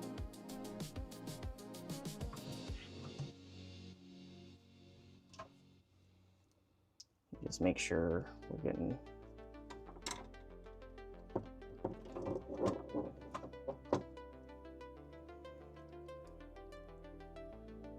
Alright, give me 1 second, guys. After I set these guys up, I'm gonna go check the computer, see what's going on with Robo Lizard. We did lose him. So here's our crabs. We have our flying form here. This is the original Evolution set.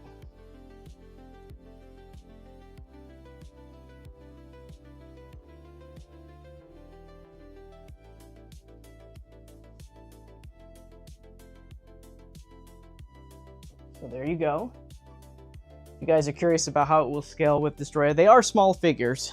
They're not large by any means. Let's see what's going on with Robo-Lizard here.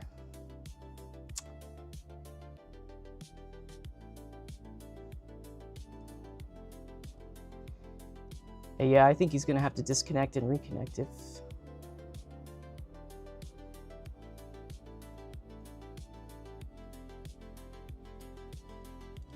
Let's see what's going on.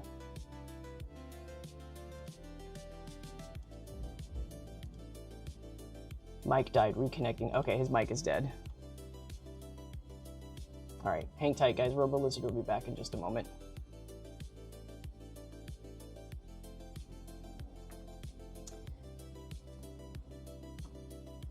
Oh, don't worry, man. Gareth, I understand. You don't have to be here for the whole thing. It's all good.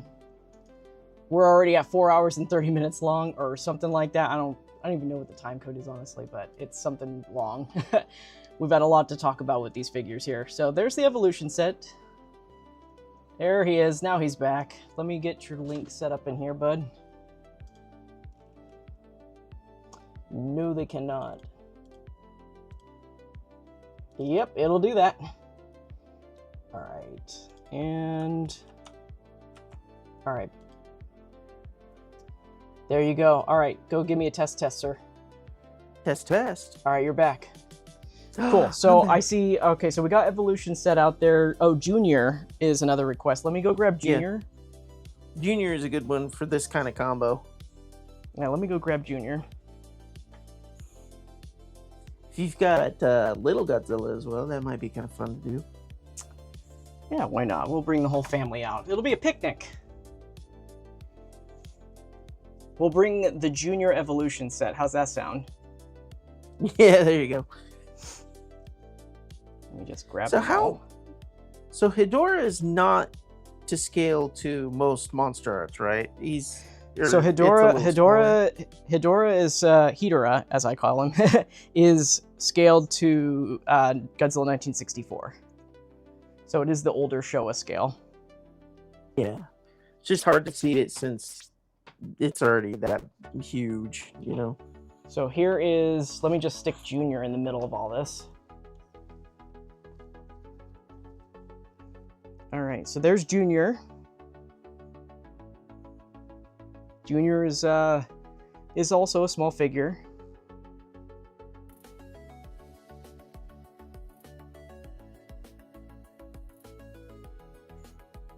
And this stand, with the original Evolution set, didn't come with a stand, but Tamashii Nations is packaging a stand with the new Evolution set, and it's the same stand that I used here. You can actually buy this stand on Amazon right now. It's the official stand that they use. This guy right here. Let me get these guys out of the way. But this stand you can buy. If anybody has the original Evolution set, you can get this stand on Amazon right now. It's just the humanoid Tamashii stage act stand. It's actually quite versatile. You can really get your flight form into a dive bomb pose, which you couldn't do with the original Tamashii act stand. So it's not... And if you guys are wondering, like, I prefer a cradle, I don't think the cradle would really work for this kind of pose. It would just slide right off. So the grip hands is a good call. It's also very minimal, honestly. You don't really see the grip so much. It just goes around that one part right there. The only thing I don't like about the original is that it also has red eyes. It doesn't have yellow eyes. No, it definitely... But the colors are nice on the body. Yeah, it's nicely painted. Just the horns and the eyes, just like I said, for the other one, it feels dead. He's so dead inside. Let's put just Junior by himself here with Destoroyah.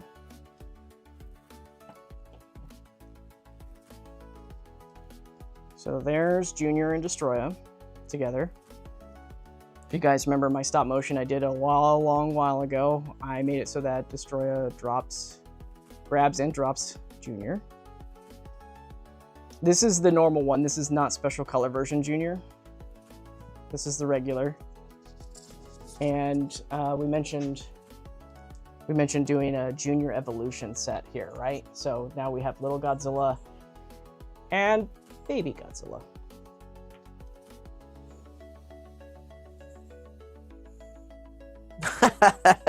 Baby Godzilla. Yeah. Where's So the this baby baby- Godzilla from? This Baby Godzilla is made by Cast, which is, I think it's a subsidiary of Plex, X Plus, but it's an ornament figure, so it's made out of resin. It's hand painted and everything. It's not bad for a little it's- figure. Yeah, for what it is, this isn't bad. There's a Gashapon figure out there too. Do I even have that over here still, or did I move that? I think I might have moved it.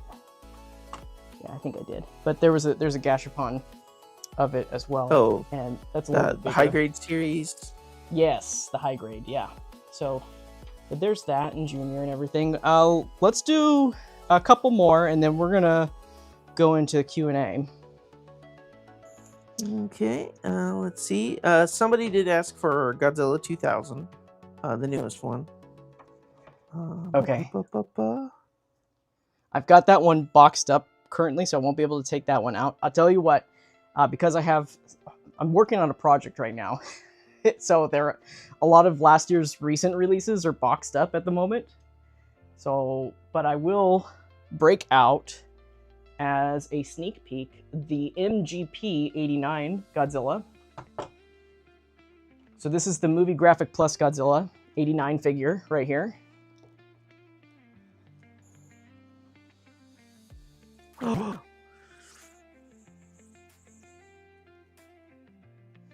There it is. And I just love this figure. Anybody that's picking up this figure that was on the fence about it, you will love the new Movie Graphic Plus Godzilla 89. The coloration is perfection. And you'll see that in a future stream very soon when we do a stream comparing it to the original and everything. Just even that looking at is the it. eyes, they seem just, even though you're not zoomed in, they look pretty well painted. Yes. And the teeth are great. The mouth is closed fantastically right there. It's just, this is their 89 right here. This is it. You know, this is the one. So if you have the original, maybe think about using it as a version that's got acid step if you want to customize it, but the bone coloration on the back is great. The coloration throughout is fantastic. It doesn't have any of those spots on it like a blue tint. It doesn't have that on this version. It's just a nice black figure, and I love it. This is the way it should look. Look at that. I just love that. Oh, it's fantastic. So, but that's the 89.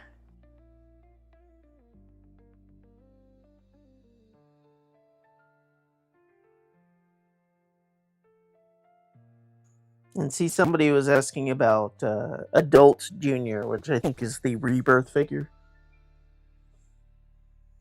But you kind of beat them to it with this one. That's pretty much similar. Hey, say Goji.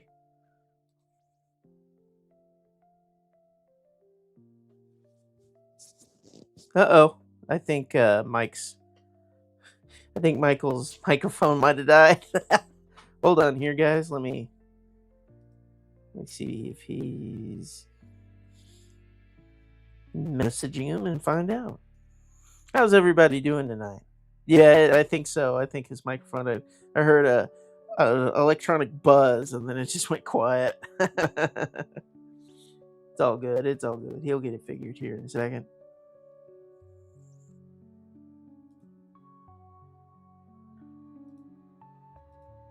Oh, well, there's Burning Godzilla.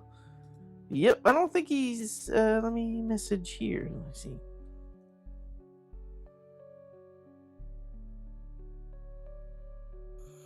Let me see if I do that. Will that pop up for him? So this is the original Burning Godzilla. All right, test, test, test. You guys hear me okay? And I can hear you. Okay, perfect. Yeah, the mic did die, so I'm switching to my second mic. I might have to do that here soon myself. Okay, yeah, so I got that evolution set. Oh, yes. I was like, no chat? What's going on right here? Okay, yeah, I see it. Okay. Adult Junior, I grabbed them both. I grabbed Burning, this is the original Burning Godzilla. Grab that out. So this is the original.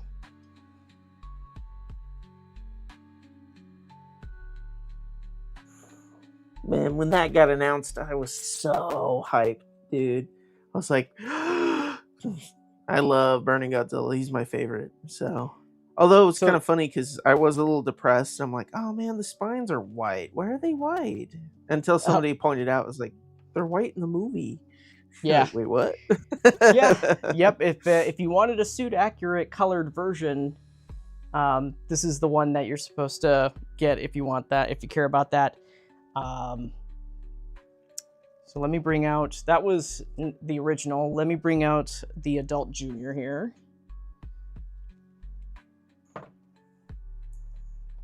What is the official name for that? So, I was saying that right when my mic cut off, actually. It's common myth out there, Mandela effect. Everybody seems to call it Rebirth. It was never called Rebirth. It's just Birth version. Yeah, I always called it Rebirth. Yeah, there's no Rebirth. It's just Birth. It's actually in Japan. In Japan, it's actually just called Godzilla. This is before they had all the This is before they had all the numbers and everything. Yeah, they just called it Godzilla. Definitive Godzilla. It's the Godzilla figure, guys. When this figure was announced back in the day, everybody was just confused. They're like, "What is this release? What?" Because it showed up as just a teaser image in Tamashi's newsletters, and everybody's like, "Is this new? What is it?" And they're like, "Yep, it's new." I'm like, "What?" And they're like, "Oh, it's the Adult Junior." It's like without the burning effects. It's like, oh, okay. So, but this would be, this is a solid figure though. I mean, to this day, this figure can hold its own compared to the newer releases.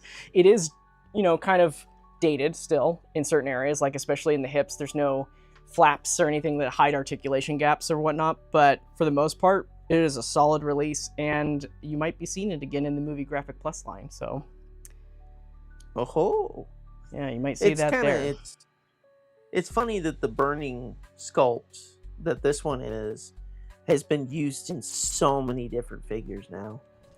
Yeah, if you really look at the whole line and take a step back, at first you might think Shin Godzilla's had the most, or even Godzilla 2019's, overall silhouette has been used the most. But yeah, it's actually Burning Godzilla's silhouette has been used quite a bit. A lot of them were kind of one-offs though, like the Noriyoshi poster version and then the Eva. Yeah, the Eva. But the Adult Junior got reissued once. And then you have the other 3 Burning Godzillas, so it's quite a lot. I'm gonna do Rob a solid here. Sorry, what were you gonna say? Shin? Well, I was gonna say no, I'm not gonna give him that much. Oh! I'm not gonna give him that much. Kidding? Shin? Oh. Forget about It that. must be 2019 King Ghidorah. That's must No, that's... No. No, we'll give some Earth love here. Yeah? There you go. Look at that. So we got some Godzilla Earth there.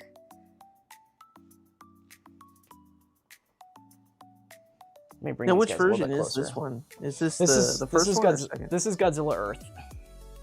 Okay. The first one wasn't called Godzilla Earth, it's just Godzilla 2017. But it's the same character. Okay. It's just that the first release, the 2017 version of the first, is supposed to be this Godzilla, but at the very beginning of the movie. And then the time lapse happens, now it's Godzilla Earth with the metallic paint and everything. So, but they stack up quite nicely, actually. I'm kind of hoping that they do a Movie Graphics Plus version, but of the Scarlet look. I think that probably is a good candidate right there. Instead of releasing on its own, put that as a Movie Graphic Plus for sure. Let's do... I'm going to do 2 more. I'm bringing one out on my own right here. I'll do 2 more requests, and then we're going to transition into some Q&A, guys. So I'm going to bring out a Godzilla 2000, but it's not the one that you think it is. Okay. So we're bringing out the first Yuji Sakai Godzilla right here. Godzilla 2000. So there's that.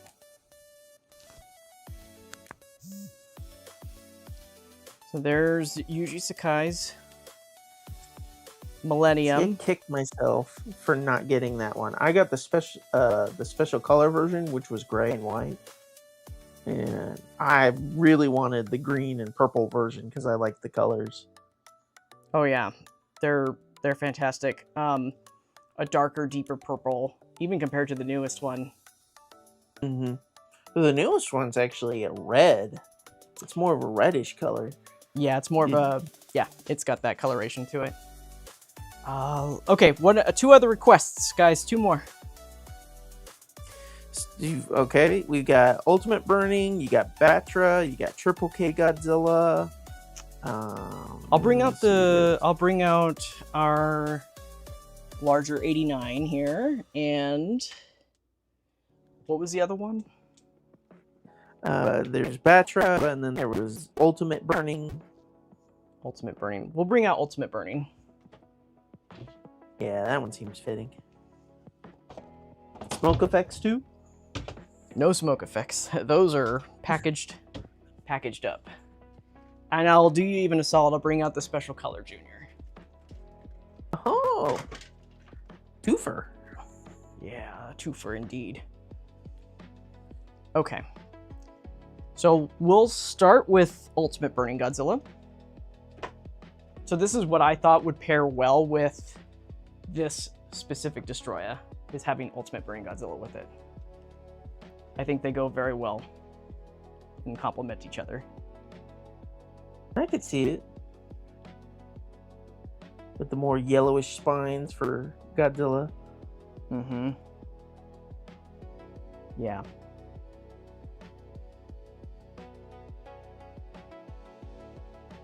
And then, some people like the idea of having the paint all the way down to the tip. I'm not a big fan of it, the way that they did it on this figure, but it's all right. Yeah. Well, it's just kind of like, there's no blending. It's just kind of there. Well, and the prototype that they did, which was the 1994 mold, that wasn't clear. And that looked pretty good, actually. So it was kind of sad that they didn't do that for this version. Made it all the way in a translucent orange.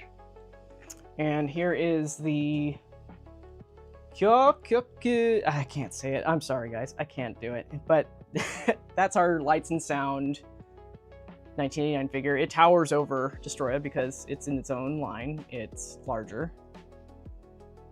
Now, is a lot of the sculpts similar to like the current MGP and the smaller scale 89? No, it's a completely different figure. If anything, it's closer to Yuji Sakai's X Plus stuff.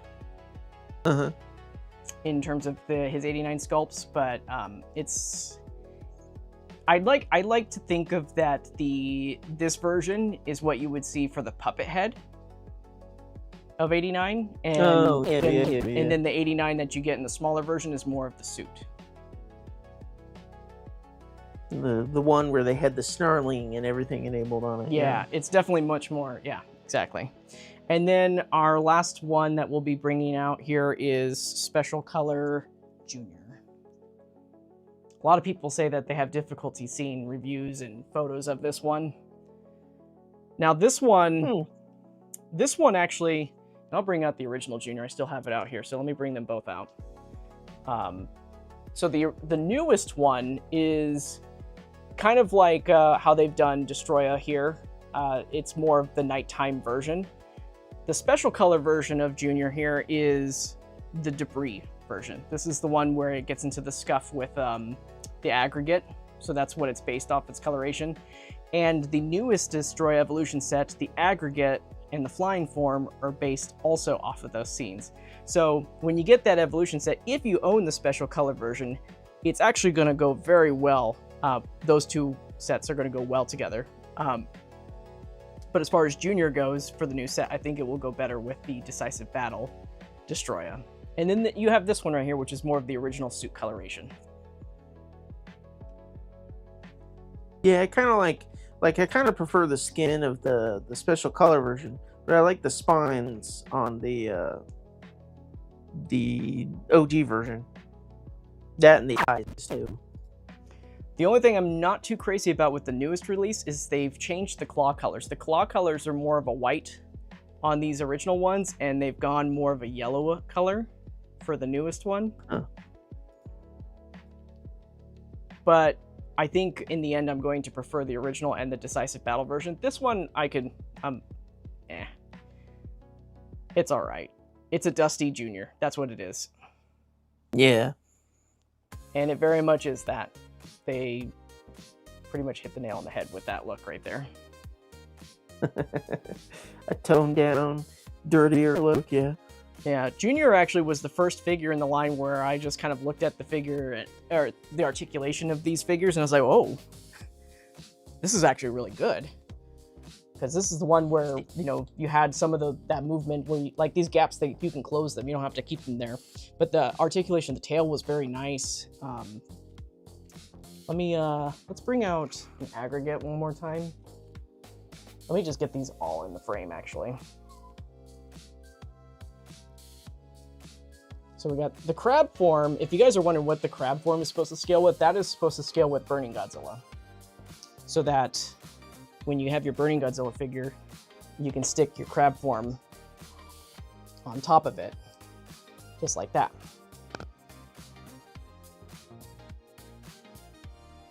And the crab form is the smaller of those two, correct? Yeah.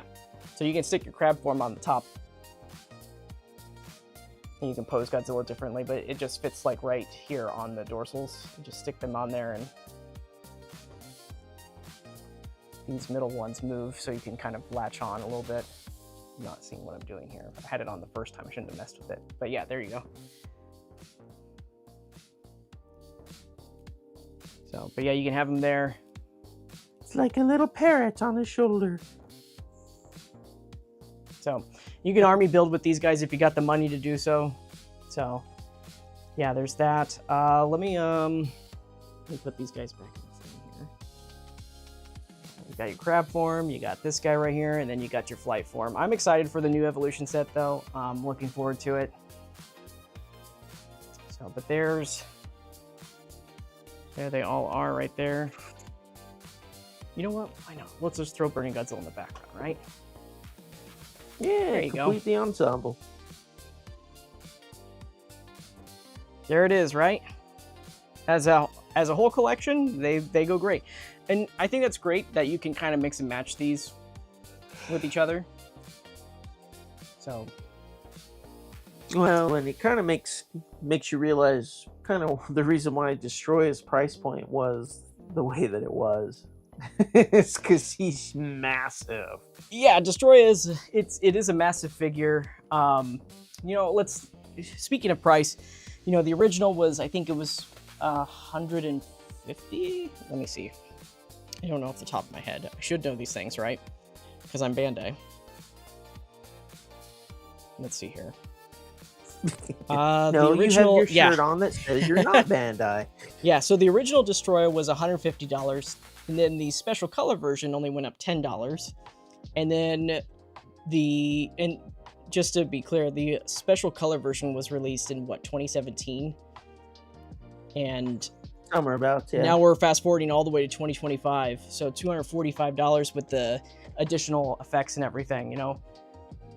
Especially with the cost of materials and stuff. If you put it in an inflation calculator, it actually kind of adds up with the tariffs and everything. That's the biggest thing. The tariffs really impact our pricing here in the US versus in Japan. So, but here it is, guys. That is, I like this one pose that I just did it the other day. I was just like, whoa, that's really cool.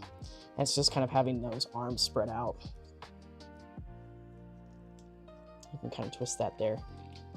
Let's just do somewhat of a dynamic pose. Holy cow. Destoroyah came out in 2013. Yeah. One of the OGs. There we go. 13 years ago. Well, it's saying that I pulled it up on an inflation calculator. It said back then it would have cost $212. Wow. There you go. That's for the Goodness OG. gracious. No accessories, nothing. Just the figure. All right. So, with that being said, everyone, that is a wrap on the comparison. We made it. We made it to the end of the stream. Hooray! Survived. I know, right? So from here, I'm just gonna stick around. Me and RoboLizard are gonna stick around. Unless you gotta go, RoboLizard. Stick around. This is the fun part where you just kind of relax and you can ask any questions you want. I'm gonna head over to the computer station, and I will throw your comments up on the screen and everything at this point. So, but again, thanks for joining us. If you need to dip out, you made it. Congratulations. Awesome. You guys are amazing for doing that. So let's take a look. Okay. All right. I'm going to play a little bit of catch up right here. Yeah. How long has this stream been going? I think we're in the 4-hour range, aren't we? Yep. We broke 4 hours about 10 minutes ago. Oh, there it is. Wow. Just wow. Okay. Let me just... Oh, yeah. Yep, we did. This is going to be fun to edit later. Okay. All right, so... Orange Beam, I'm sorry, we just wrapped the comparison. So I did bring out a bootleg Ghidorah earlier, but the current 72 one is boxed up because I'm working on a project with it. So sorry. And then Legion, it's still in its flight form. I haven't changed it yet. You haven't opened the second one up? No, I haven't. I've been so busy. I haven't had a chance to. And actually, the second one, I'm going to do a first look video with an assembly guide on that. So that's why that one's still boxed up. Oh, okay. See, when I opened mine up, it was a challenge, and I didn't have nearly as much kind of stuff going on as you did. So. Oh yeah. Let's see here. We got. Let me turn this off really quick. Oh, you know what? I need to stop recording on the camera. I just realized the camera's still recording after all this time. Stop it! No more local recording. It's a 2 terabyte. It's fine. Oh, okay. Oh, you're recording to your computer? Yeah. Well, I'm recording to the computer and I'm recording locally on the camera itself. Oh, I've got 2 copies, man. I actually use so the reason for that is that for the 4K good footage it has to be recorded on the camera. The computer is just mainly, it's not really for the footage, it's mainly for the audio tracks. Okay. So now we have all of everybody's streams, which is actually came in handy because I totally forgot to record on my DJI mic at the very beginning of the first half of our stream. Thankfully, it's recording here locally, so I didn't lose it. So okay. Sorry, Josh, going back to you, I truly hope to see more of the Triple K figure in the future. Such a great figure. Yeah, unfortunately, they're not pursuing it right now. They have other things that they want to do. It did not get canceled because of poor sales. There's no public knowledge out there as to why it is not there anymore, but that is a good reason.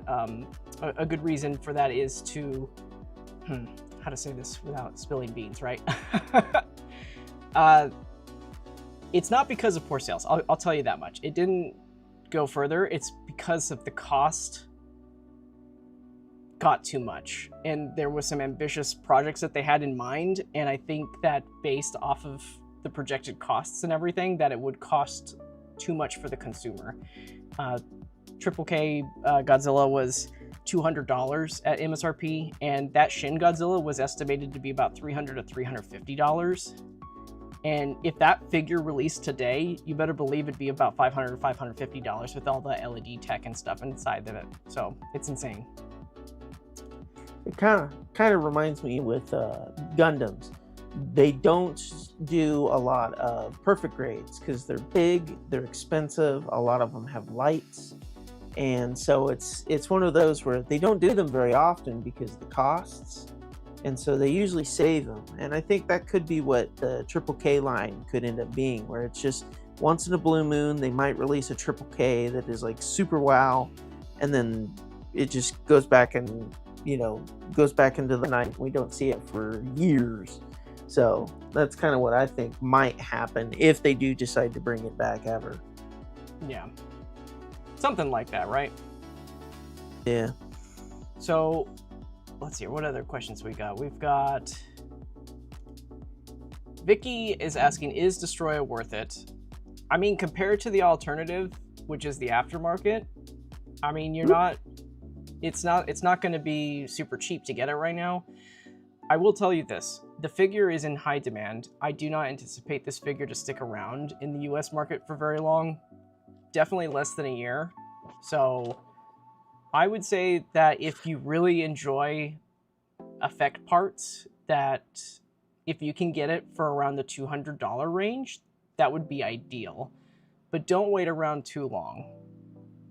When we all ask about worth and stuff, it's a tricky question to ask because, in my opinion, I recognize the work that's put into these figures and everything that goes into it. And also, I know a lot more about how these things are made, so I can appreciate what goes into them, but I also understand that there are real world economics that are causing the prices to be so much higher than they have ever been in this line.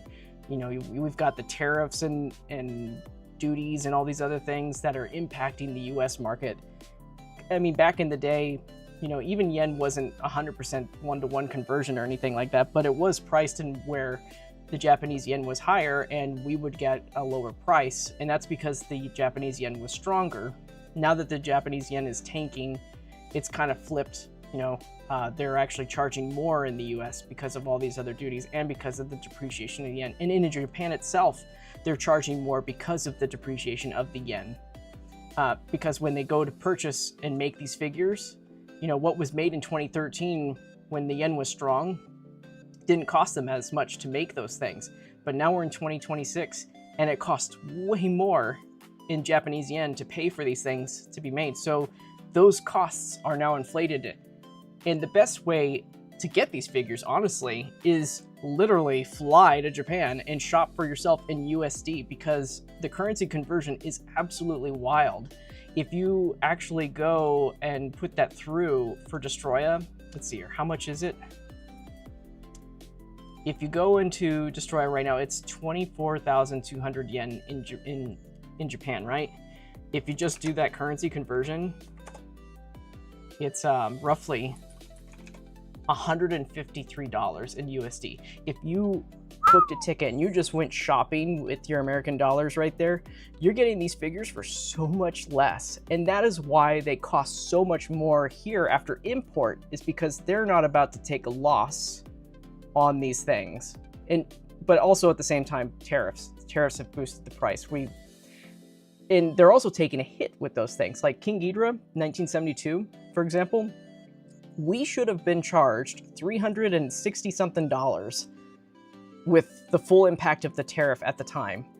And Bandai said, nope, it's not going higher than $300. They're eating 60 something dollars of the cost just to import it over here. So but these are things that people just don't necessarily, the average consumer, the average collector, I don't think they really think about those kind of aspects. It's just so easy to see the price in front of you and you're just like, you know what? It's too much money. And especially when you have other figures in the market like Hiya Toys and Super 7 that are priced a little bit more competitively. And that's because, you know, China in Hiya, you know, it's figures made in China for China, so the figures cost significantly less to produce. And then you have Super 7, which is an American company. Well, the American dollar is really strong. It can afford to pump out larger figures for a lower price, like $90 for a large, like their Destoroyah is like, makes this figure look like a dwarf in size. So there's perspective to it. That's all I'm saying. You know, it's not just so cut and dry. So do I think it's worth it? I think it's worth maybe around the 200 to 215 range, fairly average. Yeah, sure. 245, it's a bit high. Honestly, it's high. I wouldn't get it at 245. I would wait for a sale if I was not doing what I'm doing. So, sorry, that was a long-winded answer, but, you know, sometimes it's good to hear that kind of perspective to it. Well, and to kind of interject for some things I've heard as well is that Japan right now, they're suffering from, they've tried so hard to prevent inflation from hitting their country that, you know, they've more or less maintained themselves in a frozen state. But in the last like 5 or 10 years or so, that frozenness that they've had is beginning to thaw, and they're starting to suffer from inflation for the first time ever. And it's causing a lot of issues for them because they don't like inflation. They don't like raising their prices when they can. And so they're having to combat that, or come to terms with that new reality where things that used to be relatively cheap are becoming more expensive for them overall. And so stuff like these toys, they're luxury, so they have to charge a luxury price for them because of it, you know?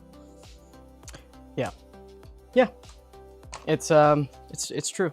So unfortunately, that's just kind of the way that the current economic standings are.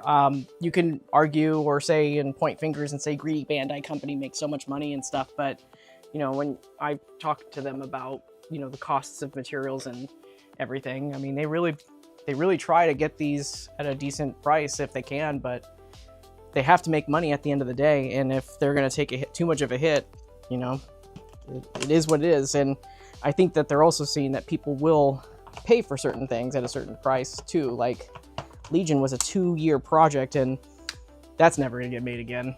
So good luck with that. That's a one and done figure right there. Even if it is get reissued or in the future of some sort for some sort of anniversary, I mean, I could see it being a lottery sale in the future, but I don't think they're ever going to produce that one ever again. No, and I think like the manufacturing process for these things are so complex. You know, it's not surprising that complications or variants and little issues arise just because these are not they're not playmates, you know, they're not simple. They're very complex compared to a lot of other toys. And so with complexity comes complications. And so the fact that they do come out in the quality that they do at the price point that they do is kind of a little bit of a miracle. So I mean, this is what they've said.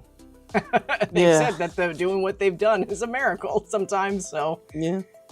okay, let's get back to some questions here. Josh Knott, he says, I really hope to see more Triple K figures in the future.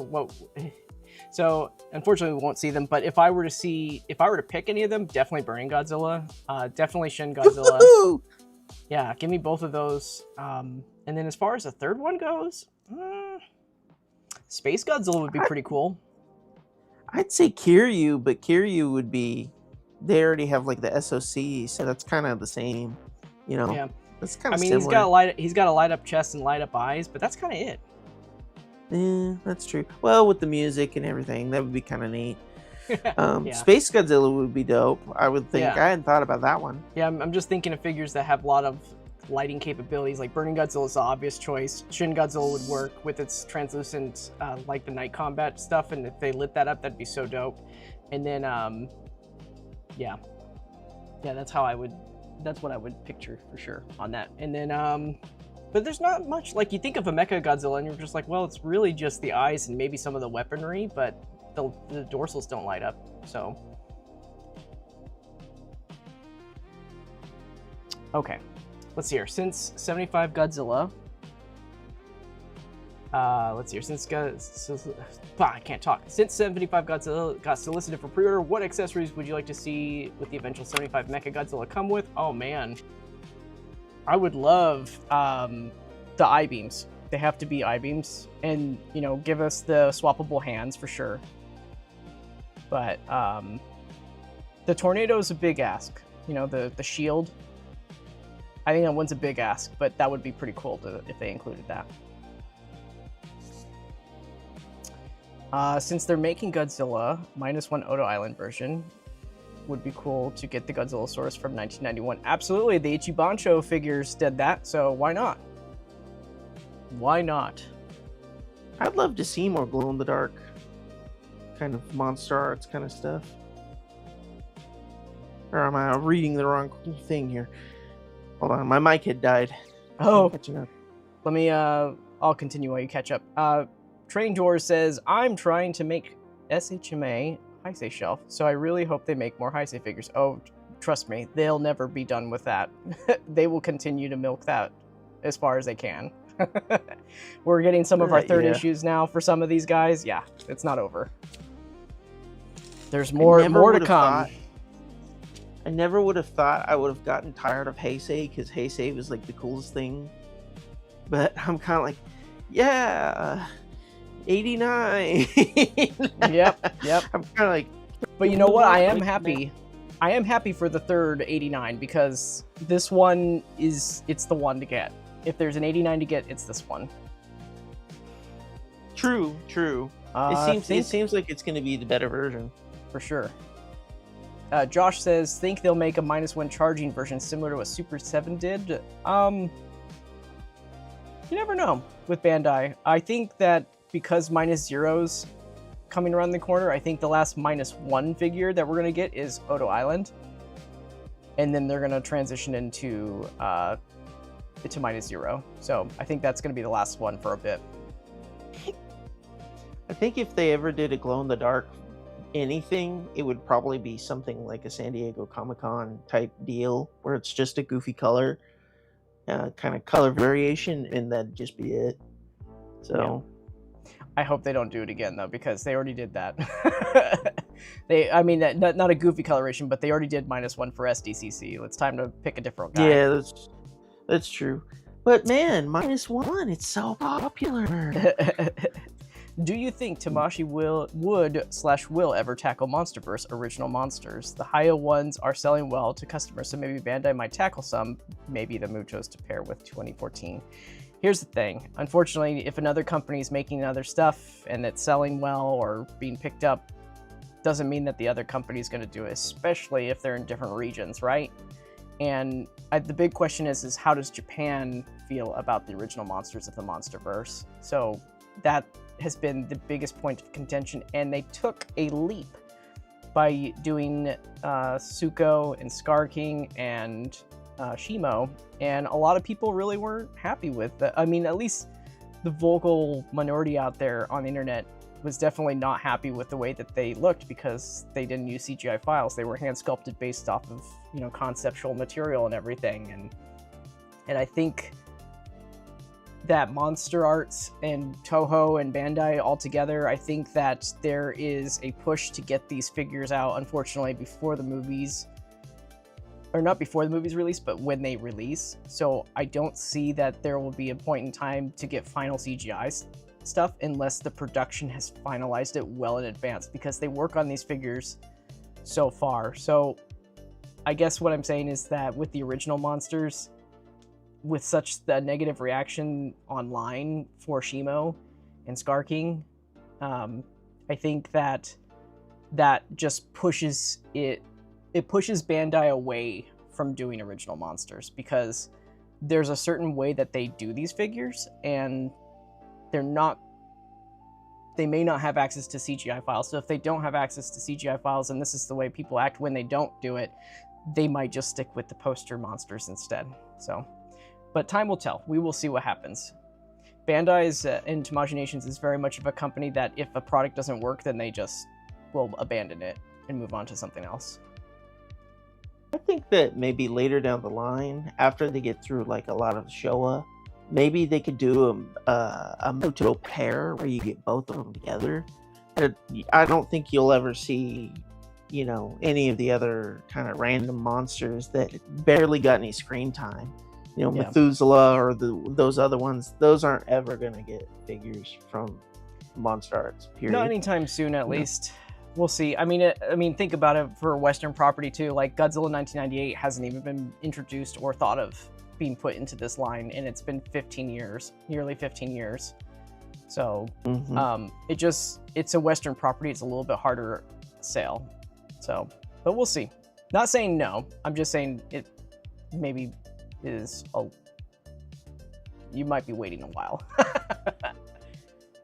Robo Lizard, give me a hey. Hey, can you hear me? I was just making sure your mic was going through still. Okay. Okay. The mic died on my end, not on the computer. Gotcha. It was the little thing. Josh says, when do you think the next Monster Hunter figure will get made? I'm home to see Devil Joe. I think that's how that said. Arkveld. Wow, this is like almost reading a foreign language. I'm like, how do I say this? Or even Glavenus? Glavenus? Galvanus. I don't... Oh, Galvanus. There you go. You know, I'm not sure. I can't really reveal too much about that, but we'll have to wait and see what they've got up their sleeves. The last figure in the line was Furious Raging. So I know I'm terrible. I should know how to say these guys' names. So. I mean, it sold fairly well. It sold fairly well. You could see that it's not available through many places still. So Tigrex is still available quite a bit through places, and Rathalos is too. It seems like the big hits were Zenogre and the Nargacuga figure, and Mizutsune is also a big hit. That one's just pretty. I actually kind of want that one just because it's kind of a pretty looking one. Yeah. So.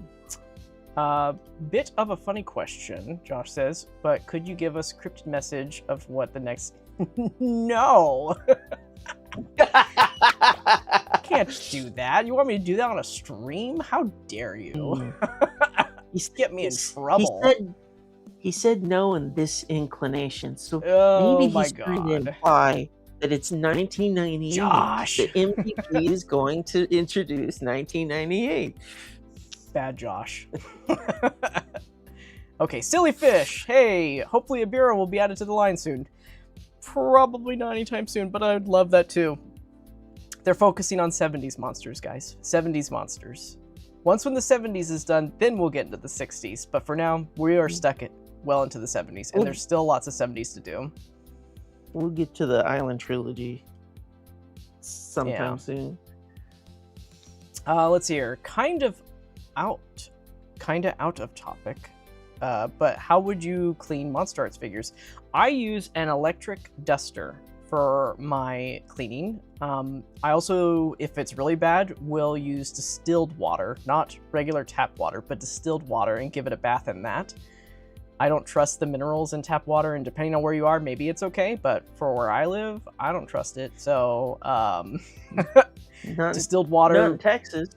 Toothbrush. Most of our water comes from wells. Dawn dish soap is okay. Yeah. So, but generally, if you keep, my advice is just to not let your figures. I mean, I know everybody displays their stuff differently, but in my opinion, just keep your figures behind a glass case, and you don't have to worry about dusting. And that's what I do. All my figures are behind glass doors, so I don't have to do so much maintenance with them. That's what I would do. Q-tips are good with rubbing alcohol if you get anything like... Well, I take that back. Don't use rubbing alcohol. Sometimes that will rub off the paint, so don't do that. Don't do that. Yes. Don't do that. There's some... I use that for other cleaning figures stuff. Are painted. Yeah. Some of the figures are painted with acrylic paint, so it will rub off. Yeah, don't do that. So. Forget what I said. You guys remember nothing. Distilled water. Just distilled water. Josh Knott says, do you think Bandai will make Godzilla figures in a larger scale? No. We've talked about that before. They are not entertaining the larger figures. You mentioned a while ago they have the license to make 6-inch figures. Could they do it in 12? Yeah, they're not interested in making larger Godzilla figures, and I think that has to do with cost to customer. If the 6-inch figures are already costing, standard Godzilla is $130. If it's like a 12-inch figure, a standard Godzilla would be almost $300, I would imagine, if fully articulated, maybe even more. So it's something that cost to consumer that I don't think that people would buy them unless they did a premium Bandai for every single release where it's made to order. So unfortunately, I don't think that's going to happen. And they've even said it to me too in my interviews too. They're like, nope, we're not interested in doing larger scale. King of Mars says, since they recently revealed Godzilla 75, how big a chance do you think there is for Mechagodzilla 1975? I think it's a pretty good chance. It's Mechagodzilla. And what I'm really excited about, guys, is that this Godzilla 1975 is 6.3 inches tall. That means that any figure that's going to correspond with it is going to be in the same scale. Mechagodzilla 1974 was in the original Showa scale, which was smaller. It was 5.9 inches tall, so it's a lot smaller by comparison. So this makes me happy because Mechagodzilla 1975 is my favorite monster of the Showa franchise. It is my favorite. So I am looking forward to it, and I hope that they do some quality of life improvements on it compared to the 1974 version. They just make his arms a little longer. That's all they do, just to make him a little taller. Oh, don't say that. Don't say that. Don't say that. They just stretch him out. They put him on little stretchy boards to pull him apart. No. Okay. Do you think MonsterArts will ever, and I mean ever, make a giant condor? I mean literally. Maybe as a troll April Fool's joke. Why not, right? Limited, exclusive, premium exclusive giant condor. I don't think it's going to happen. I really don't think it'll ever happen, though.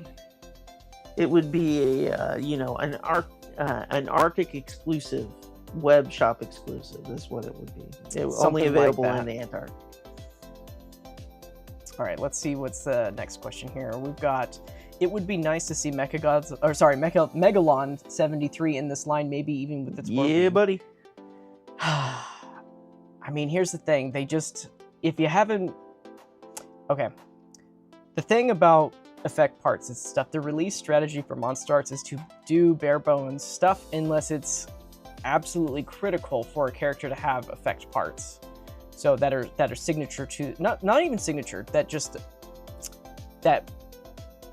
kind of go with the character. For example, Gamera. Gamera's got its flight mode and everything. It's gonna come with those parts, right? For the first time around. It's very integral to the character. A beam effect is not integral to the character. As much as we'd like to believe it is, Tamashii Nations has looked at the beam and says, you know what? We don't want to pair beams up with non-beam versions. And that is a way to resell the figure again in a decisive battle format. So this goes to other monsters too. So if there's things that's like a horn beam or something like that, like for Megalon, you're probably not going to see it the first time around. You're probably just going to get the bare bones figure. We saw this with Gigan. Gigan just came by itself. There was no like alternate flight stuff or anything like that. It was just a solid figure. Megalon, it's probably going to be the same thing. If anything though, that I'd wager on is that it would come with replaceable hands where you can have one solid drill piece. And maybe something with the wings that makes it a gimmick that can open up. But as far as the effect piece goes, I don't see that happening the first time around. Is his wings actually open for flying in the movie? I haven't seen it in a while, so... They do. They open up. They don't flap or anything. It's just kind of like a rocket ship kind of thing up in the air. Yeah, of course, because it's a puppet on a string. Yeah. I mean, I think it's the suit, really, or a miniature, one of the two. Growly, I don't know if you were here for the whole stream, but welcome. Here's my question after getting the new Shin Godzilla. Will there ever be another Shin Godzilla after movie Graphic Plus? Probably. I just hope it's not anytime soon because I am shinned out. I'm over Shin Godzilla releases in this line. I really am. I have a whole shelf dedicated to Shin Godzilla because it's such a large figure, and there's another one coming. I'm over Shin Godzilla. I'm sorry. If you're a big fan of it, it's not to step on your toes. I understand if you're a big fan of it, but I'm not on board with Shin Godzilla anymore. I'm done. Yeah, I think I'm actually more excited for the Evolution set rather than the Awakening. Partially because this other one doesn't have any of the beams and things, but the other one, the fact that it comes with a tail, I think is kind of fun. You know, it's like, yeah, you get tail. Yeah, I'm looking forward to the new set because I like the colors on them way better than the original set. Like, they're way better. Growly, how many more Shin Godzillas could there be after... Oh, wait, I already clicked on that one. Sorry about that. Josh says, do you think we'll ever get an anime Mechagodzilla figure to go with Godzilla Earth? Man, I would love that to happen. And that ultimately, I think, will come to Toho if they push for it. Because I don't think Tamashi's going to push for it. I haven't seen the trilogy, but does it actually show up in the movie other than the city? Like, no, that's it.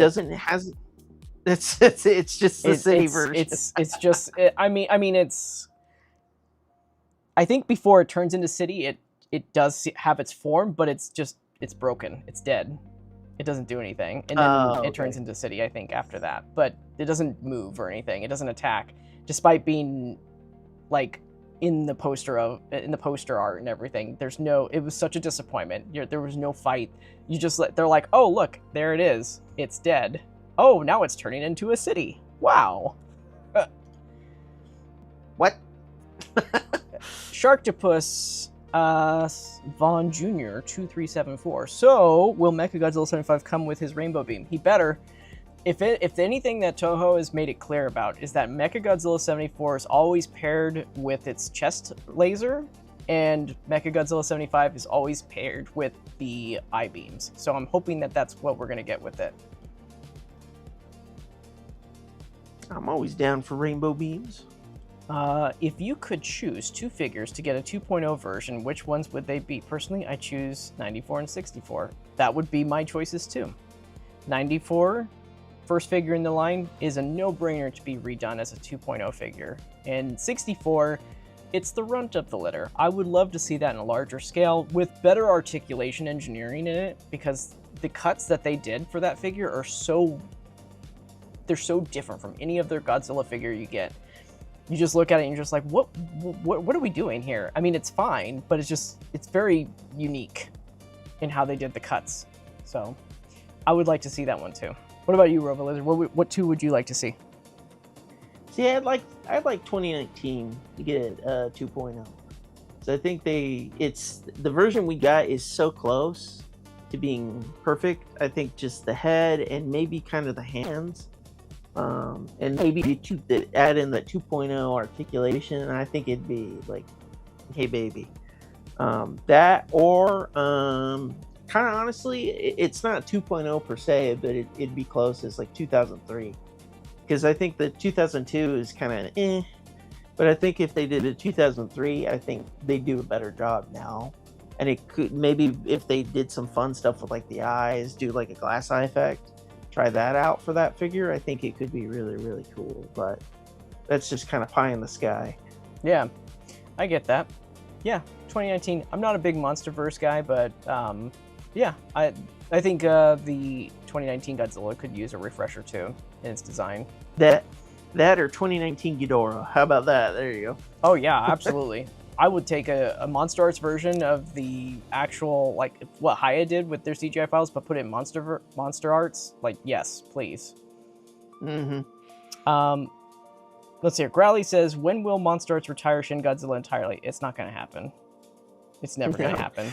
As long as they have a mold out there, they will try to find a way to make a Shin Godzilla for fans 5 years or 10 years from now, you know? That's like saying, when will they stop making Heisei Godzilla figures? Yeah. They won't. They'll just keep making Heisei Godzilla figures until it doesn't make money. Yeah. They say, I just don't plan on getting another Shin Godzilla after getting what I believe is the perfect Shin from MonsterArts. Yeah, I mean, I am looking forward to that figure, though. I am looking forward to the Awakening. I always said that during Night Combat when it was up, that if they did Awakening with the same kind of translucent plastic effects and stuff, it's going to be a banger. And it was. It's kind of interesting to see that they have evolved Shin Godzilla with each iteration. They've kind of improved upon it in some way. So it is kind of neat that its success has allowed them to do that. Oh yeah, for sure. Silly Fish, a bit of a weird question, but how big will MonsterArts Kaiser be? I don't have any official specs just yet, but if you look at of the stills of the suits next to each other, Kaiser is a big figure. I think it's going to stand as tall as Destoroyah. For sure. It's going to be a big figure. They're kind of similar in design a little bit. You know, the wings aren't super big, not like Ghidorah or anything like that. Yeah. So granted, it's got a horse's rear end at the end of it, so that's the only difference, and a smaller tail, but yeah. So I think it'll be a big figure though, and because of that, I'm fully expecting 400 or 450 range. Let's see here. Oh, I skipped that one. It'd be interesting to see them tackle new licenses like Rebirth of Mothra Trilogy or possibly Pacific Rim. Pacific Rim is out of the question because of licensing issues, but Rebirth of Mothra Trilogy is it's on the surveys recently, so maybe.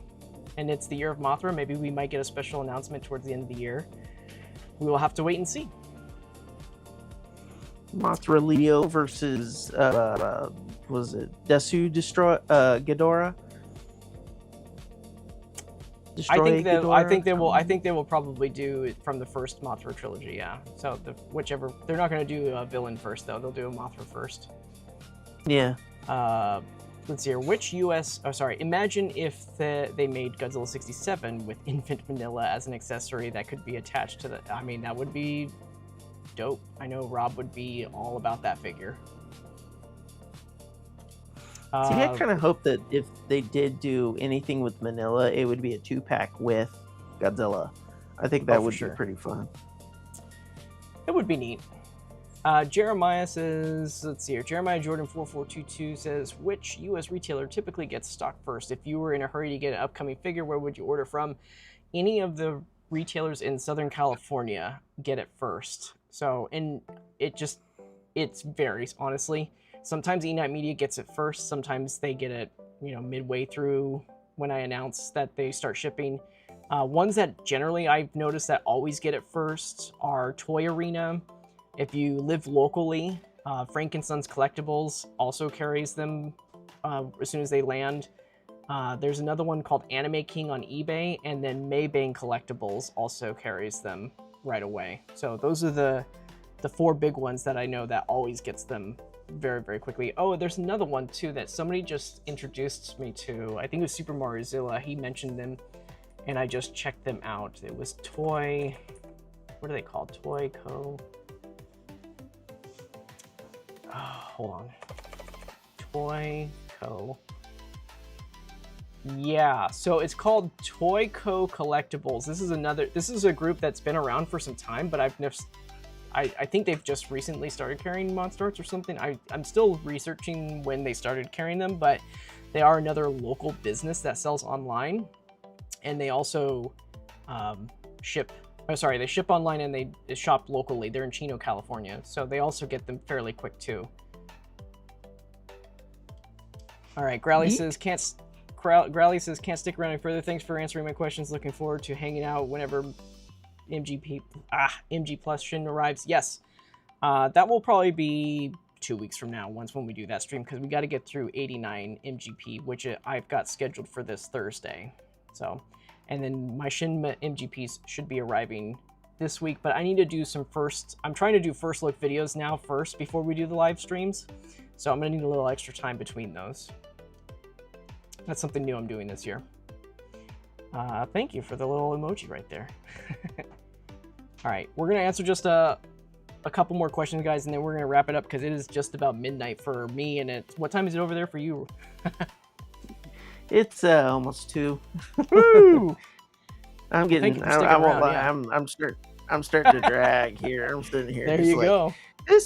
That's a pretty looking Destoroyah on screen. That's what that. Getting a little loopy. There you go. Let's answer a couple more questions here, and we'll just catch up the chat, and then we're gonna wrap it up. All right. So Josh says, I'd like them to tackle Rose Form Biollante, the Millennium from '99, and even the Split Forms from '94 Megara. Yeah, I would have liked the Split Forms for '94 Megara too, but I don't know if they would ever do that in this line. Thinking about the proportions and everything, I'm not sure if they would. I know they did that for a Chogokin figure, and that seemed to work well within. But the proportions were wildly, like, super wide on that to make it work.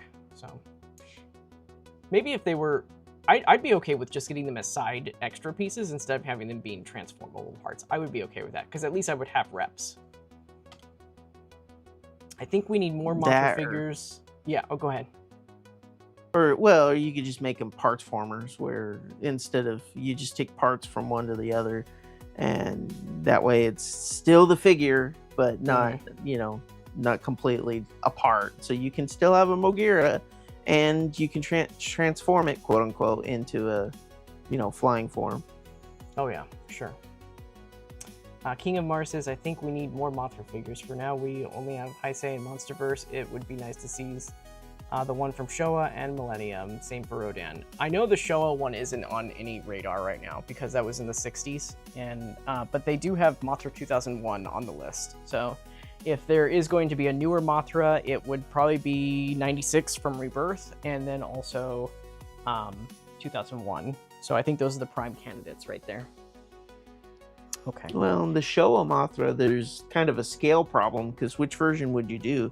You do 64, which obviously is really popular, or the original movie, which is horrendously massive. So, yeah, well, I think for MonsterArts scale, they would probably keep it within a relative scale. So it wouldn't scale with anything else. It would just probably be the same size as like the Heisei one, but it would be its own thing. They're not going to make it extra large. So, unfortunately. So, okay. Big bug. I think we're caught up with the chat, which is great because this is a good jumping off point at this time. So let me get things queued up here, and then we will go ahead and get ready to get off this thing. All right, guys. So thanks again for joining us on this stream. It was so much fun. And it took a while to get through everything because Destoroyah is such a massive figure. Plus, we had extra accessories to go through and everything. So it's not an easy figure to work with, but it's a very nice figure to look at and everything. So thank you, RoboLizard, Rusty, for joining, and Harold for joining earlier, if you're watching this after the stream. But other than that, we are going to look forward to Movie Graphic Plus 89 figure. That's the next live stream. And then Movie Graphic Plus Shin Godzilla. That will be the stream after that. Well, after that, maybe 2 weeks from now. So other than that, thank you so much again for joining the stream. And we will look forward to seeing you guys in the future. Thanks again, RoboLizard, for hanging out with us and just chilling. No, thank you for letting me join in. It's been fun sitting here watching Destoroyah action. So, I enjoyed it. It was great.